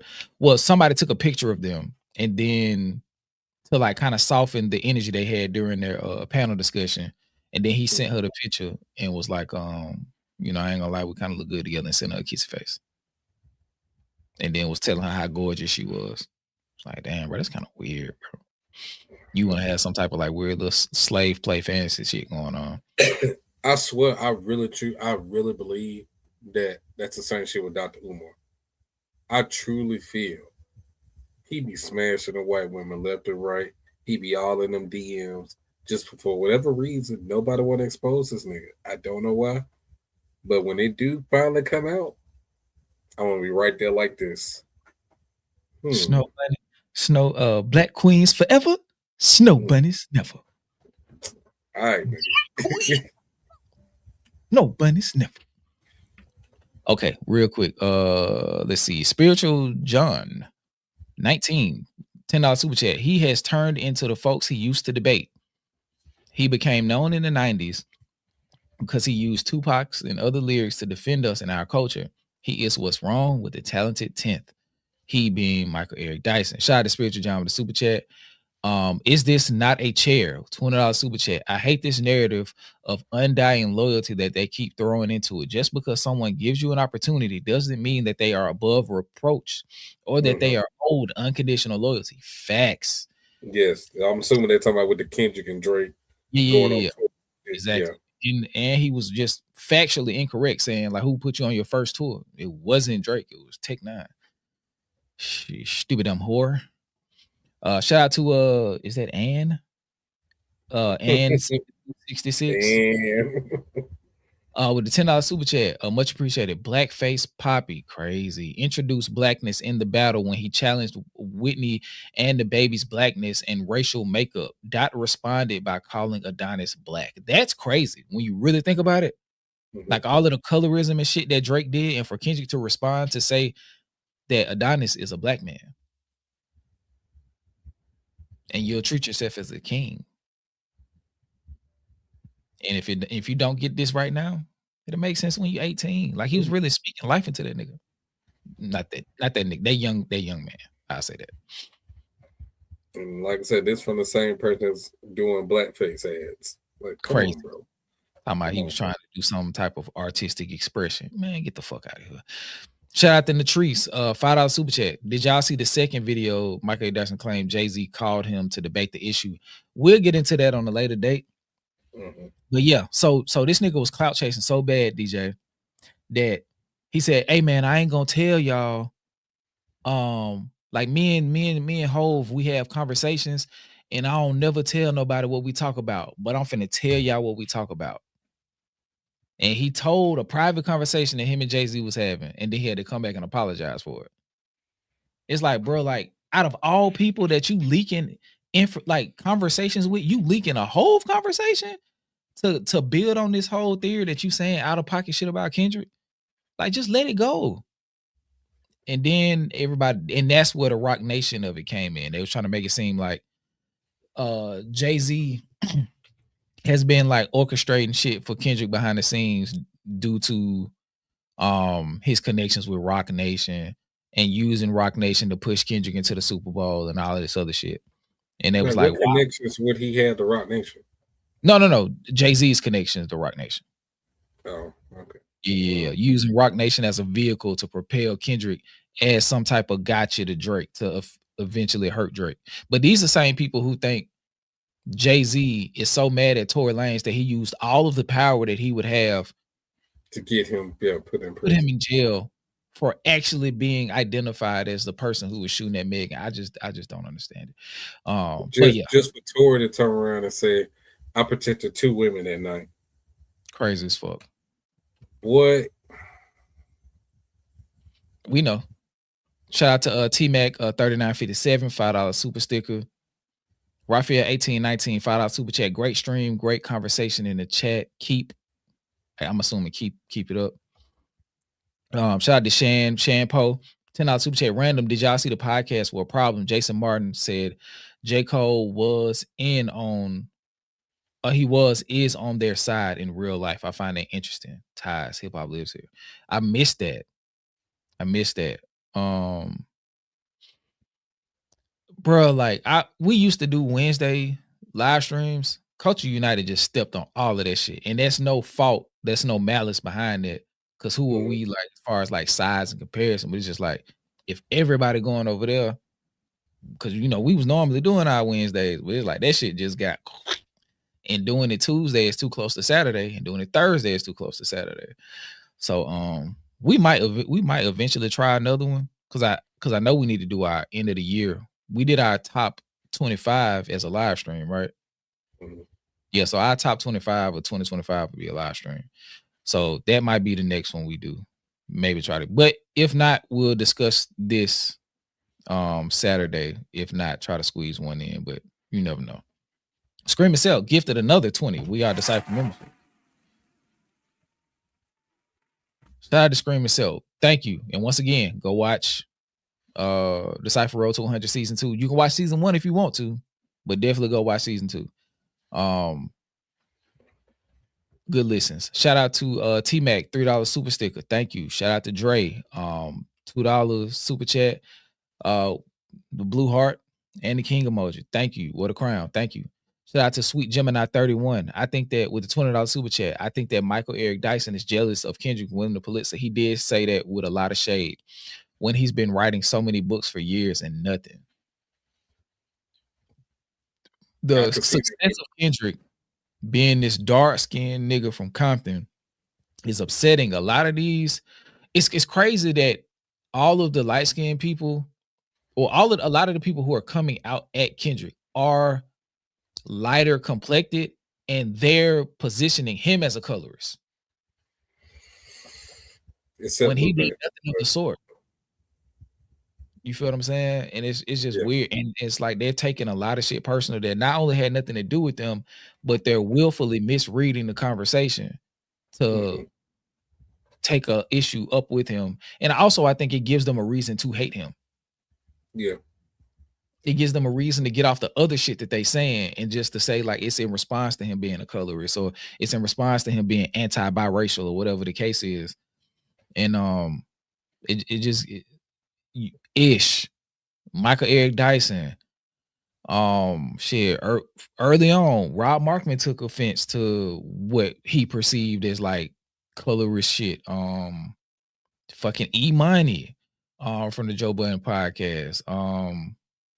There's a lot of them light skinned niggas was just taking, like, just misreading that shit and taking it as what they and then after that starting to project colorist takes, excluding Rob Markman. Rob Markman didn't go colorist after that. He took offense to what he perceived as colorist, but everybody else got mega colorist after that and was just like, I don't want to keep seeing this nigga win. Shit crazy.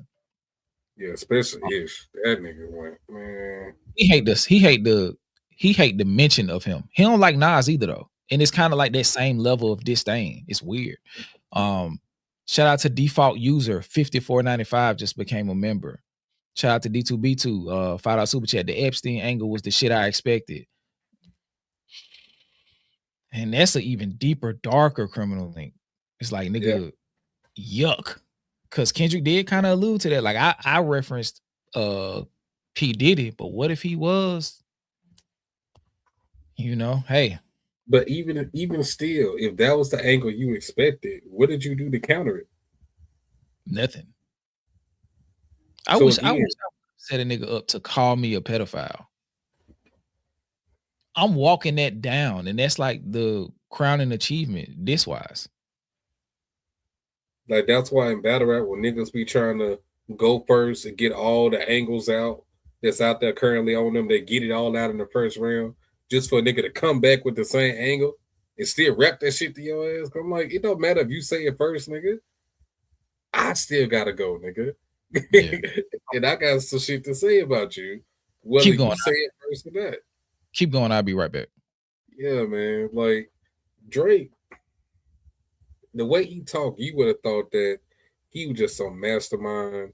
He had shit lined up, ready to go. He had responses to this and responses to that. And bro, that nigga shit the bed, bro. Like he didn't have nothing to truly say to Kendrick, bro. So I don't care what nobody's saying. Like he got that belt put to ass, bro. It is what it is, man. Let's see. He said you didn't have to understand context. Kendrick understood the assignment.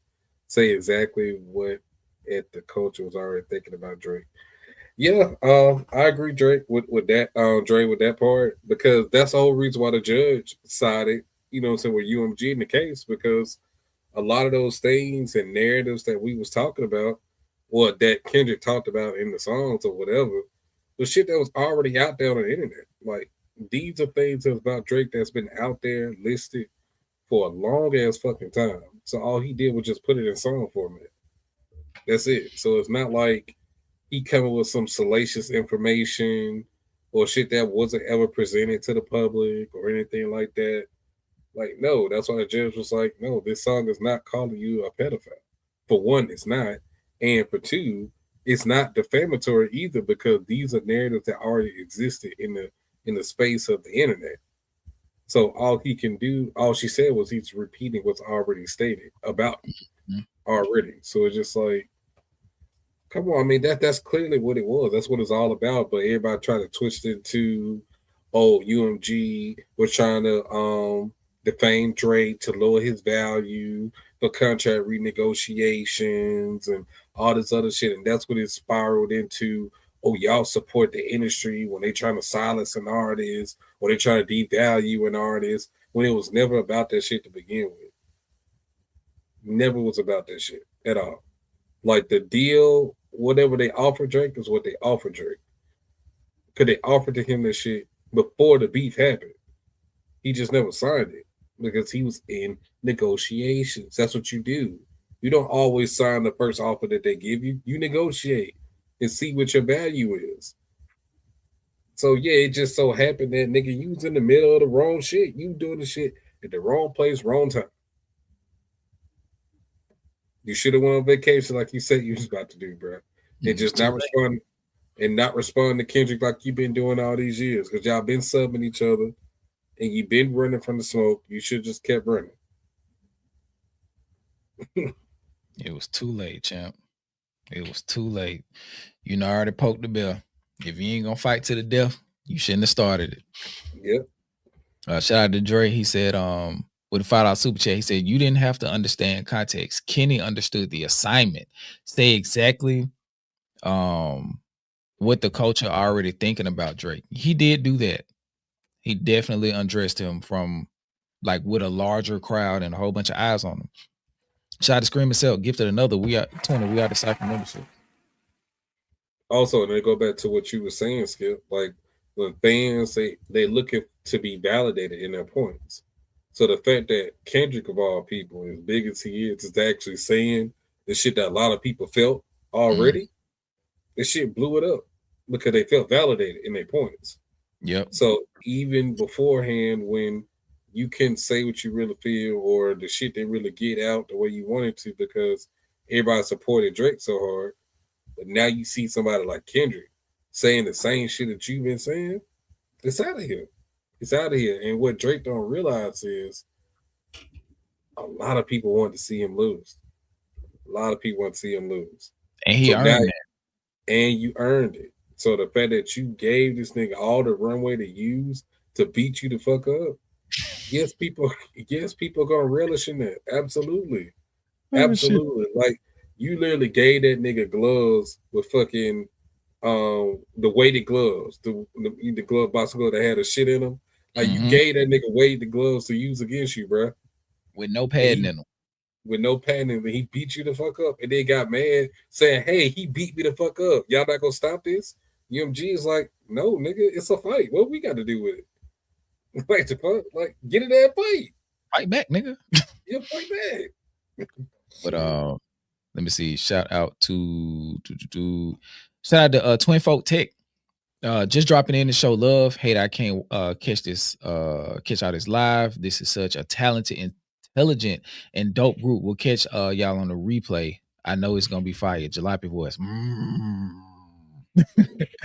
For sure. Like on the playback, I think you're gonna enjoy this one. Shout out to Twin Folk Tech gifted 5. We are the Cypher membership. Shout out to Scream itself. Big Dog 50 ball. 50 ball. I'm really enjoying this fine meal this evening. There's a number of delicious courses being served up.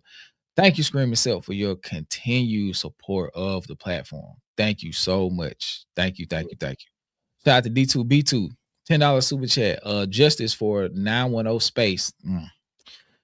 That was confusing me earlier. I was like, what the fuck is 910 space? Then I thought, I was like, oh, nigga, that's the dude. I can't even blame him for pissing on J. Cole mom's house. Like the story that he told on Jay Nolan channel, it was just like, damn, bro, like, damn. Like you could tell he felt like used and abused. B2B2 again, I mentioned before in another stream, in chess, Cole plays all of the book moves that have been played in classical games. Others create new theory. And that's just come with knowing what to do. Shout out to It's Too Easy, $5 super chat. And also shout out to D2B2, $5 super chat. Drake is in the Flow Rider League. Shout out Jar from the Rap Roundtable. He cooked with that because it's 100% true. Drake is dead ass disbarred from rap. Yeah, on some real shit. It's like we was talking about him not too long ago, but it's still like it's hard to even enjoy it on his face because it's like we know this shit ain't real. Like we can't attribute it to him. We can only look at this shit like in a vacuum of what came out. But as far as we can't give him credit for it, like he don't deserve it. Shout out to Cam. He said, "I'm gonna start calling J. Cole." I know what he meant. Lance Armstrong. He be on the bike so much. Cam double back. We address this. But $20 super chat named all of the rappers. The 3 you cut erased their bodies of work out of history. Yeah, so I think he sent 2 super chats with the same question. He did, and I cash apped him back this second 20. I cash apped it back to him. Shout out to D2B2. I'm sorry that was out of my character. That this was far too direct. Please allow me to course correct. To course correct me to continue to throw rocks and hide my hands like I usually do. Jermaine Lesser Lamar. Y'all wilding for cutting out Tribe. Shout out to blame Cam. Ambassador 3632. Yeah, it was Cam's fault. Yeah, blame Cam. He could have put anybody in there other than Tribe. That nigga did the last 3 was the Roots, Tribe, and Ghostface. Ghostface was easy to cut. Yeah. Even with Supreme Clientele and his contributions on Wu-Tang. That was relatively easy in the light of all of the other people. Tribe was hard, but it had to do it. And it's probably just my proximity to Kanye's releases, like particularly Late Registration. Like I wasn't on the college dropout train when it came out. Like I was like, bro, I'm on Wayne and G's. I don't give a fuck about no Kanye. You feel what I'm saying? I'm listening to what T.I. album was out then? Trap music. Like, bro, I don't give a fuck about no Kanye West, nigga. I'm playing Midnight Club 3 Dub Edition. Man, going on with that weak ass shit. But and I was actually late to Late Registration.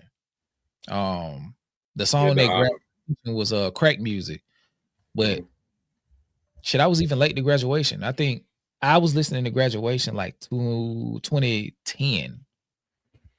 Like I got on like late 09 going into 2010. Good Morning was my alarm every morning once I went to Bama. So yeah, I think it's like that level of connection to it.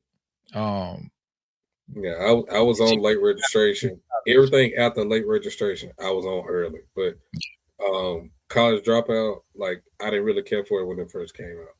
Like all I really liked was All Falls Down. I ain't even really care for Jesus Walk, to be honest. Through the Wire. Oh, Through the Wire, I forgot. Yeah, Through the Wire. Through the Wire and All Falls Down. Like I love those songs, but everything else had to grow on me. Mm-hmm. Let me see. D2B2 $5 super chat. Skip wife does not like prison breaker rap. She does not. She does not. Like I have to like gauge like how much the niggas rapping in the music before I even recommend it to her. Mm-hmm. It's got to be vibe first. Like I feel like Isaiah Rashad, like that perfect medium. I think she'll like Smino if she actually listen to him, but yeah, she'll be like, nigga, if I don't like it, I'm probably not even listening to your recommendation. If like you just validating some shit that I already like. But I think I was able to put her on Tyler. I think I was able to put her on Tyler the Creator. And I think I put her on Kendrick. But it's like you don't get a lot of that. Like she be like, all right, especially now. She be wanting to listen to like pretty girly shit and shout out to Star Trek again. The Love Below is basically the Millennials Igor. I'm definitely not mad at that. I'm definitely not mad at that at all, actually. Yeah. It's definitely a lot of connection to it. Like he just took it a step further, introducing the synth sounds and the heavy bass and with the whole estranged love story, definitely. Yeah. And genre bending, yep. And the Pink influence too. Yeah. In a lot of ways, for sure.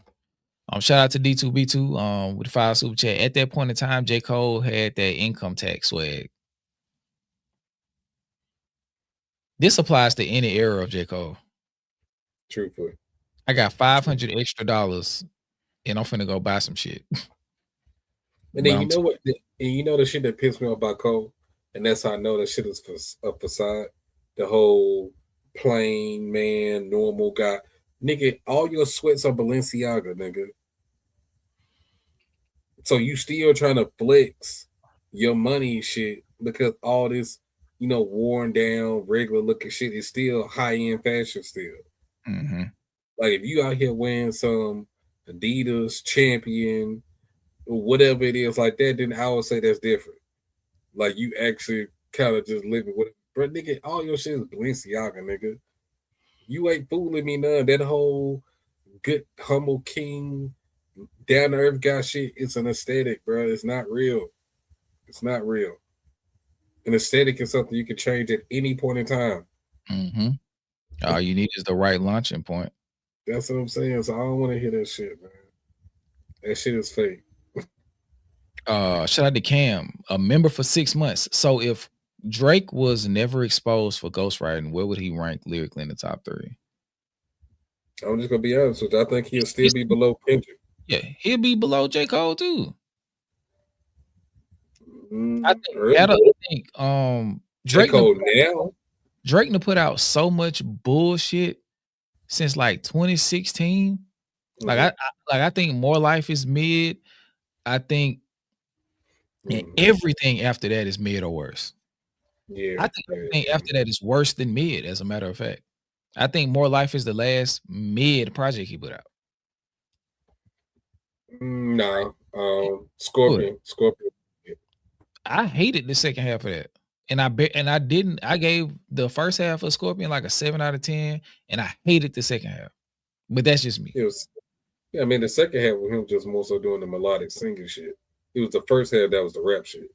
Yeah, I was like, what the fuck? This no. Like I think that was his last like truly like mid album. Like I'm being honest. Okay. Everything after that is either mid or trash. Yeah, that's 8 years ago. Yeah. And he done put out like 4 or 5 albums since then.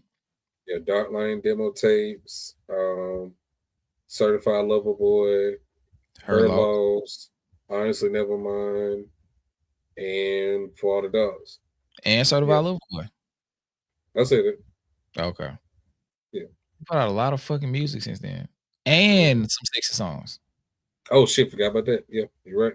A lot of bullshit. So yeah, he's definitely under. He would still be third. He would be third. His catalog is like bloated. Like he damn near like approaching Lil Wayne. Or like as many bricks as like as yeah. As many misses as hits, yeah. If Wale took J. Cole's place in the big three and J. Cole was left out of the big three, how would the two artists' career trajectory be different? I talked about this last stream.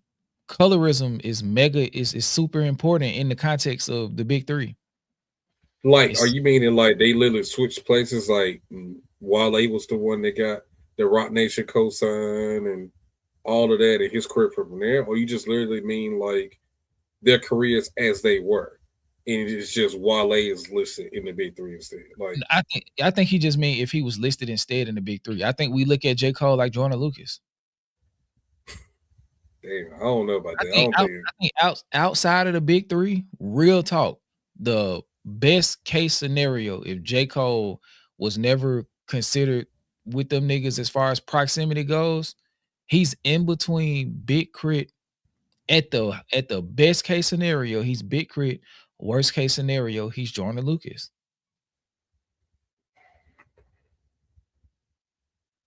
Damn. Real talk.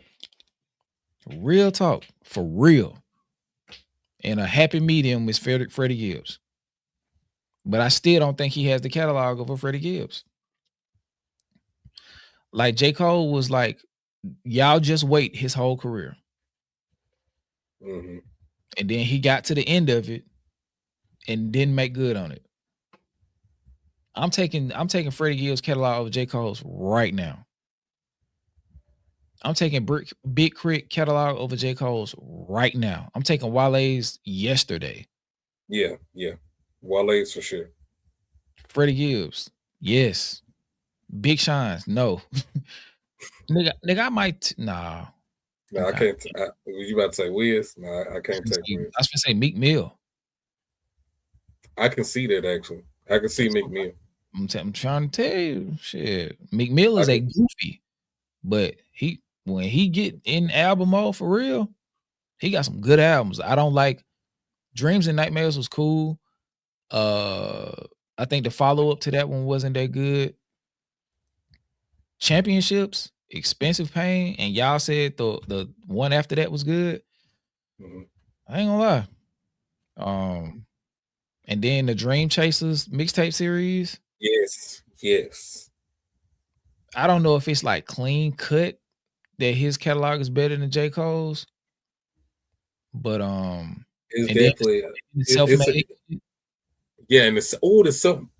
Nah, bro. It's a conversation.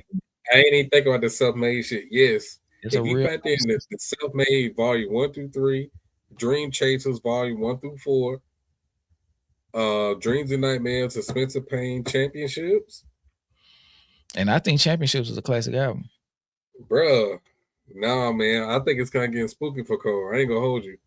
Because Truly Yours is not holding up to either Dream Chasers or Self-Made.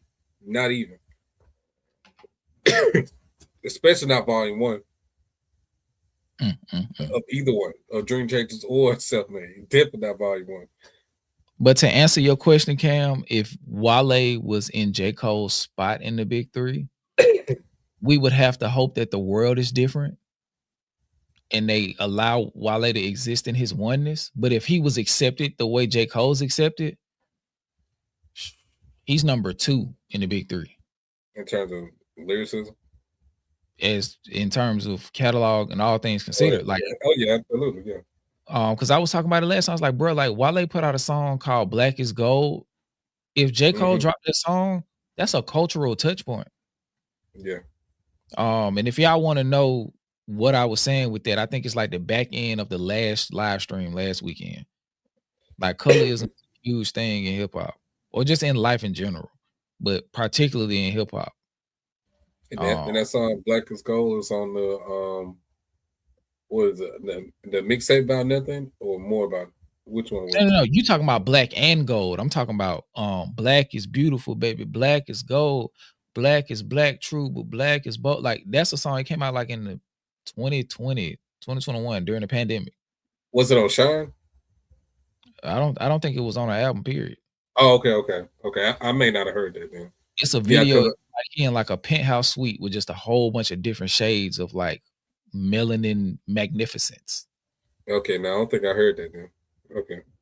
But yeah, that song, if he was more accepted as far as the media concerned, like that song would have been like, especially at that point in time, like the inroads that they could have pushed with like black girl magic type shit.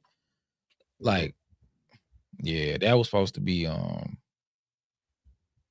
of the ones. If it came from somebody else, they would have looked at that shit different. I see why he'd be mad sometimes. Shout out to Candace Pridgeon, just became a member.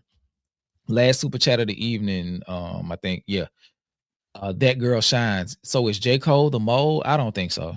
No, I don't think so either. That nigga's a lot of things, but I don't think he knows snitch, bro. So, he snitching on all his homeboys that was killing each other and selling drugs.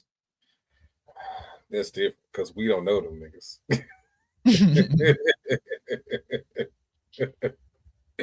We don't give a damn about the niggas he be rapping about. They be killing in the Ville. We don't care. Let me see if I can pull it up, and then we're gonna get out of here, y'all. I'm gonna pull up this Wale song.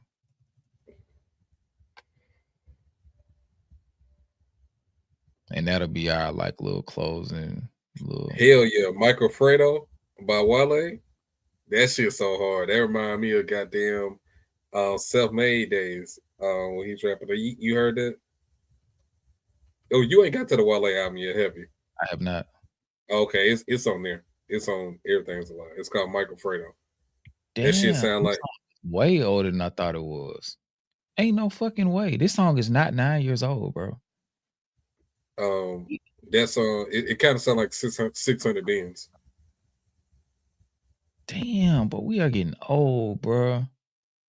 I know, bro. This song older than Black Girl Magic? Damn. Anyway, I'm finna play it real quick. I see why they be getting mad. Like, nigga, I've been ahead of this shit. Y'all still won't give me no props, man. I was thinking about that shit the other day, Skip. Like, low key, it might be 20 years since we've been out of high school, bro. Yeah. I ran into one of the dudes I was cool with in high school. And I was like, bro, I ain't seen your ass since we got out of high school. But he's like, for real? I was like, shit, yeah, it's been about 20 years. He's like, damn, for real? I was like, shit, nigga, it's gonna be 18 in May. Mm-hmm.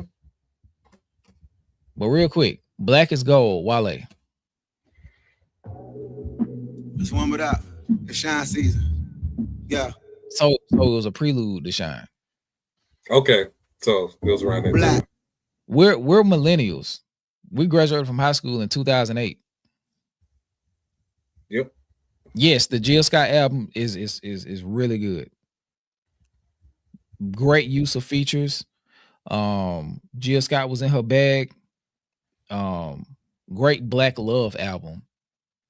And not just like Black love romantically, like Black self-love, Black love of the neighbor, Black love of your lineage, Black love of like being showcased and venerating the ancestors, Black love of the art form, Black love of her collaborators. That's a really good fucking album. You heard it? The Jill Scott? Not yet. That shit good. Black. Black is beautiful, baby. Black is bold. Black is black, true, but black is gold. No. Hey. Yeah, I never heard that. Yeah. Look, I said black is beautiful, shawty. Black is bold. Black is black, true, but black is gold. Hey, let's do it. Look, black is beautiful, shawty, that you should know. Don't let American standards damage your African soul. Natural hair over the weave under. I buy you Givenchy rags and rap it neat for you. I rap a feature and buy you pieces from people that you love. Celine Dion pay for that Celine that you got on. Yo, is you single, is you good? Can I get into your game? Cause you finger look at, You sweet when you put on. I don't mind you body shy, cause you can sleep in my cologne. Woo! Yeah, okay. While they on that other shit, that grown man build up your mind, slide in your stomach shit. Hold hands, rarely in public, they never notice us. They might as well tell you we on. We got that golden touch. You get it? Fuck with it. They might as well tell you we on. We got that golden touch. Golden touch. Right. Black is beautiful, baby. Black is bold.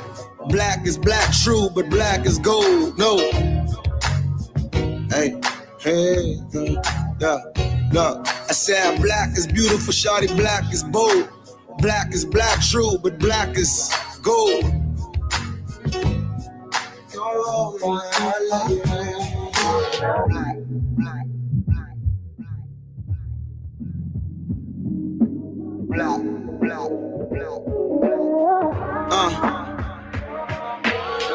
Look, hey Miss Lupita, hope you know you inspire the future women for us. Don't know your vibe really, just know that your mother Kenyan. Just know that they're melanin mesmerizing in every picture. Got you. Hey Miss Ducky, hey, I think your hair is amazing, but brain is even greater. Don't ever let what people say ever convince you ain't bae. Knowing hella actors blackface and try players. Got you. Hey Viola, darling, I see you shining with Shonda. Thought I should rhyme about you. Cause you body the monologues and you care about us and get away with murder every time you red carpet.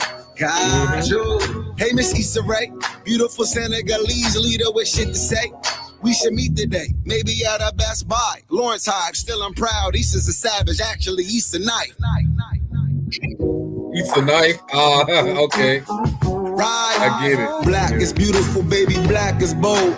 Black is black, true, but black is gold. Yeah, that's fire. Hey, hey, yeah. Look, I said black is beautiful, shawty. Black is bold. Black is black, true, but black is gold. Shine I got time today. This for every beautiful queen listening that may sometimes think we forget you due to this bullshit system. It's for every India, Irie, young Justine Sky, and please don't go cut out on a snail, young scissor. Let's celebrate the awesomeness that is our sisters. My affinity's infinity, and I wish you everything that give you better energy. So be prouder, be flyer. And like my auntie Michelle told me, we gotta do our job to reach high. Holla. Falan. Yeah, bro. If J. Cole would have did that shit, that would have been another cricket smile for him. That song would have been the fuck out of here, bro. Yeah, man. That song would have been out of here, bro. Like and then the like personalized love letters that he's writing like throughout the second verse to all of these different people. That shit would have been memed and clipped into oblivion. It may not have ended up being like a #1 hit, but that would have been one of them ones where J. Cole bring his little matted dread having ass on stage. He do that D'Angelo flip, and all the women in the crowd go the fuck crazy. And all the dudes who brought their women to the show tap in because they like, nah, bro, this is beautiful. You know what I'm saying? You make us feel good to be black. You know what I'm saying? J. Cole, like, you know what I'm saying? So it's just like, and that would have furthered the narrative of J. Cole being such a humble king because he cared about our black queens. Right, yeah, and I think, and not just J. Cole, but I'm just saying, like, just if it would have been from somebody who was accepted on a large front in the music industry, like that would have been a song to take off. Like you got the D'Angelo cultural touch point, big record, like, you know, the black girl forward music in the age of black girl magic, like come on, man, that would have been a bigger record, bro. That's all I'm saying. Shit. The only person who it wouldn't have been a bigger record in the hands of is Big Sean. Well, not the only person, but it would have. I don't think it would have worked for Drake. For him, for who? I don't think it would have worked for Drake. I don't think that would have worked for him. That's not his. That wasn't his aesthetic. That wasn't his. That would have been such a big statement coming from Drake. There's a whole like. Like, nah, we ain't going for that. Like J. Cole, well, I said not to single out J. Cole, but probably singling J. Cole out. Like that would have been a bigger record coming from him. Because I couldn't have seen Kendrick doing it. I couldn't have seen Kendrick doing it. Especially like the name calling and shit like that. But Nas could have done not at that point. Nas already did it. Well, he did it recently. Which is recent, which is like it's still on some wrapped up in hip hop. Big Sean's story really should be studied. In what way? He has complexion and love. Yeah, complexion. But I'm saying like more so like front facing and like the using and like, for lack of a better term, like name dropping. Like he wouldn't have approached it that. But yeah, he definitely has complexion. Definitely. Yeah, definitely. I mean, Big Sean is pretty straightforward. I feel like I don't understand why his story would need to be studied. Really, he just somebody that never lived up to the potential or the expectations that was placed on him. That was it. That's all. Yeah. Okay. And he had all the space and the ability to do so. It's just not in him, bro. Yep. Okay, y'all. I think that's it. I think we did it. That is episode 2 of the Cypher. Do y'all have any episode 2 of the Cypher? Do y'all have any questions y'all want to ask before we get out of here? Yeah, come on, it's 3:30. And that shit crazy. We lost an hour, so it wasn't as long as it sounds like. And then we started at 8. Yeah, I think we lost the hour. Oh shit, you're right. Damn. Daylight savings. That's crazy. I hate spring forward. Yeah. You got me the recession vinyl? Bruh, get out of it. You got me the recession vinyl? Didn't you say that was hard to get? Nigga, I've never found it. The recession is crazy, bro. Sheesh. We was just talking about that shit not too long ago, bro. We was on this whole argument. Fuck. Stilo, thank you. Jeez, bro, the recession. What's coming down? It's the recession. Everybody broke. Oh my God. I ain't gonna hold you. I'm just looking at it right now. Ludacris might have to come down, dog. He's out of here. He's out of here. Ludacris I mean, but of course I need to see the whole wall. But if I'm just looking right there now, Ludacris gotta go. He's out of here. See you later. See you later, Luda. See you later, Chris. Shout out to Moni. W Stream has made me feel much better. About to take my meds and pass out. Hopefully I can join the next panel. Y'all be safe. Good night / morning. Thank you for pulling up though, Moni. You was here for a while too. Sure. Thank you for pulling up. But yeah, the next one will be I'm gonna do like a poll or something and see if y'all want these bi-weekly or monthly and see how we approach it. A lot of shit just like we had a lot of parts that were moving that didn't come together like they did for the first one. You know what I'm saying? Like Jay Nolan wasn't able to participate. Moni had something real serious going on. Jalopy had something serious going on. You know what I'm saying? So we started late and moved around that. But yeah, and I reached out to some other people too. So the Cypher roster is going to expand. And I think we are going to do like a couple episodes where we have like a resident OG. I reached out to a couple people. We'll see how that goes. But yeah, man. Yeah, don't like they got no questions. Don't like they got no questions. Let me see. Yeah, I don't see none. But yeah, I'm finna go to sleep. I'm finna go to sleep. You got anything you want to say before we get out of here, DJ? I'm ready to go to bed, y'all. I ain't gonna hold y'all. I'm ready to go to sleep. COVID wake me up. Yeah, we're gonna be up at 7:05 talking about whatever the fuck. I'm probably finna eat some cereal. What am I finna eat? I don't know. I'm talking to myself. My bad. Screaming Self said Skip, Moni, Absa, BK Cypher with DJ. Yeah, that like this might as well call it ladies' night. Yeah, pretty much. Ladies' night. That's very possible. Shout out to the shooters.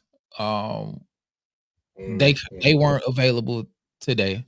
They had something going on. I reached out to them. Shout out to Starsky. He had something going on as well. So yeah, it's gonna be some different mix-ups. We'll see what we land on. Okay. But yeah, man, thank y'all. Skip, hold on. You got that ponytail puff going on in the back. That's man, I got my hair, excuse me, I got my hair took down this morning. I had 2 puffs, but I had to put it into one. To put this fucking hat on. But yeah, man. Thank y'all for tuning into episode 2 of The Cypher. I am Skip. And I'm DJ. Peace and love. Hip hop lives here. Stay away from people who like J. Cole. And until next time, we out of here. Peace. Oh, shit.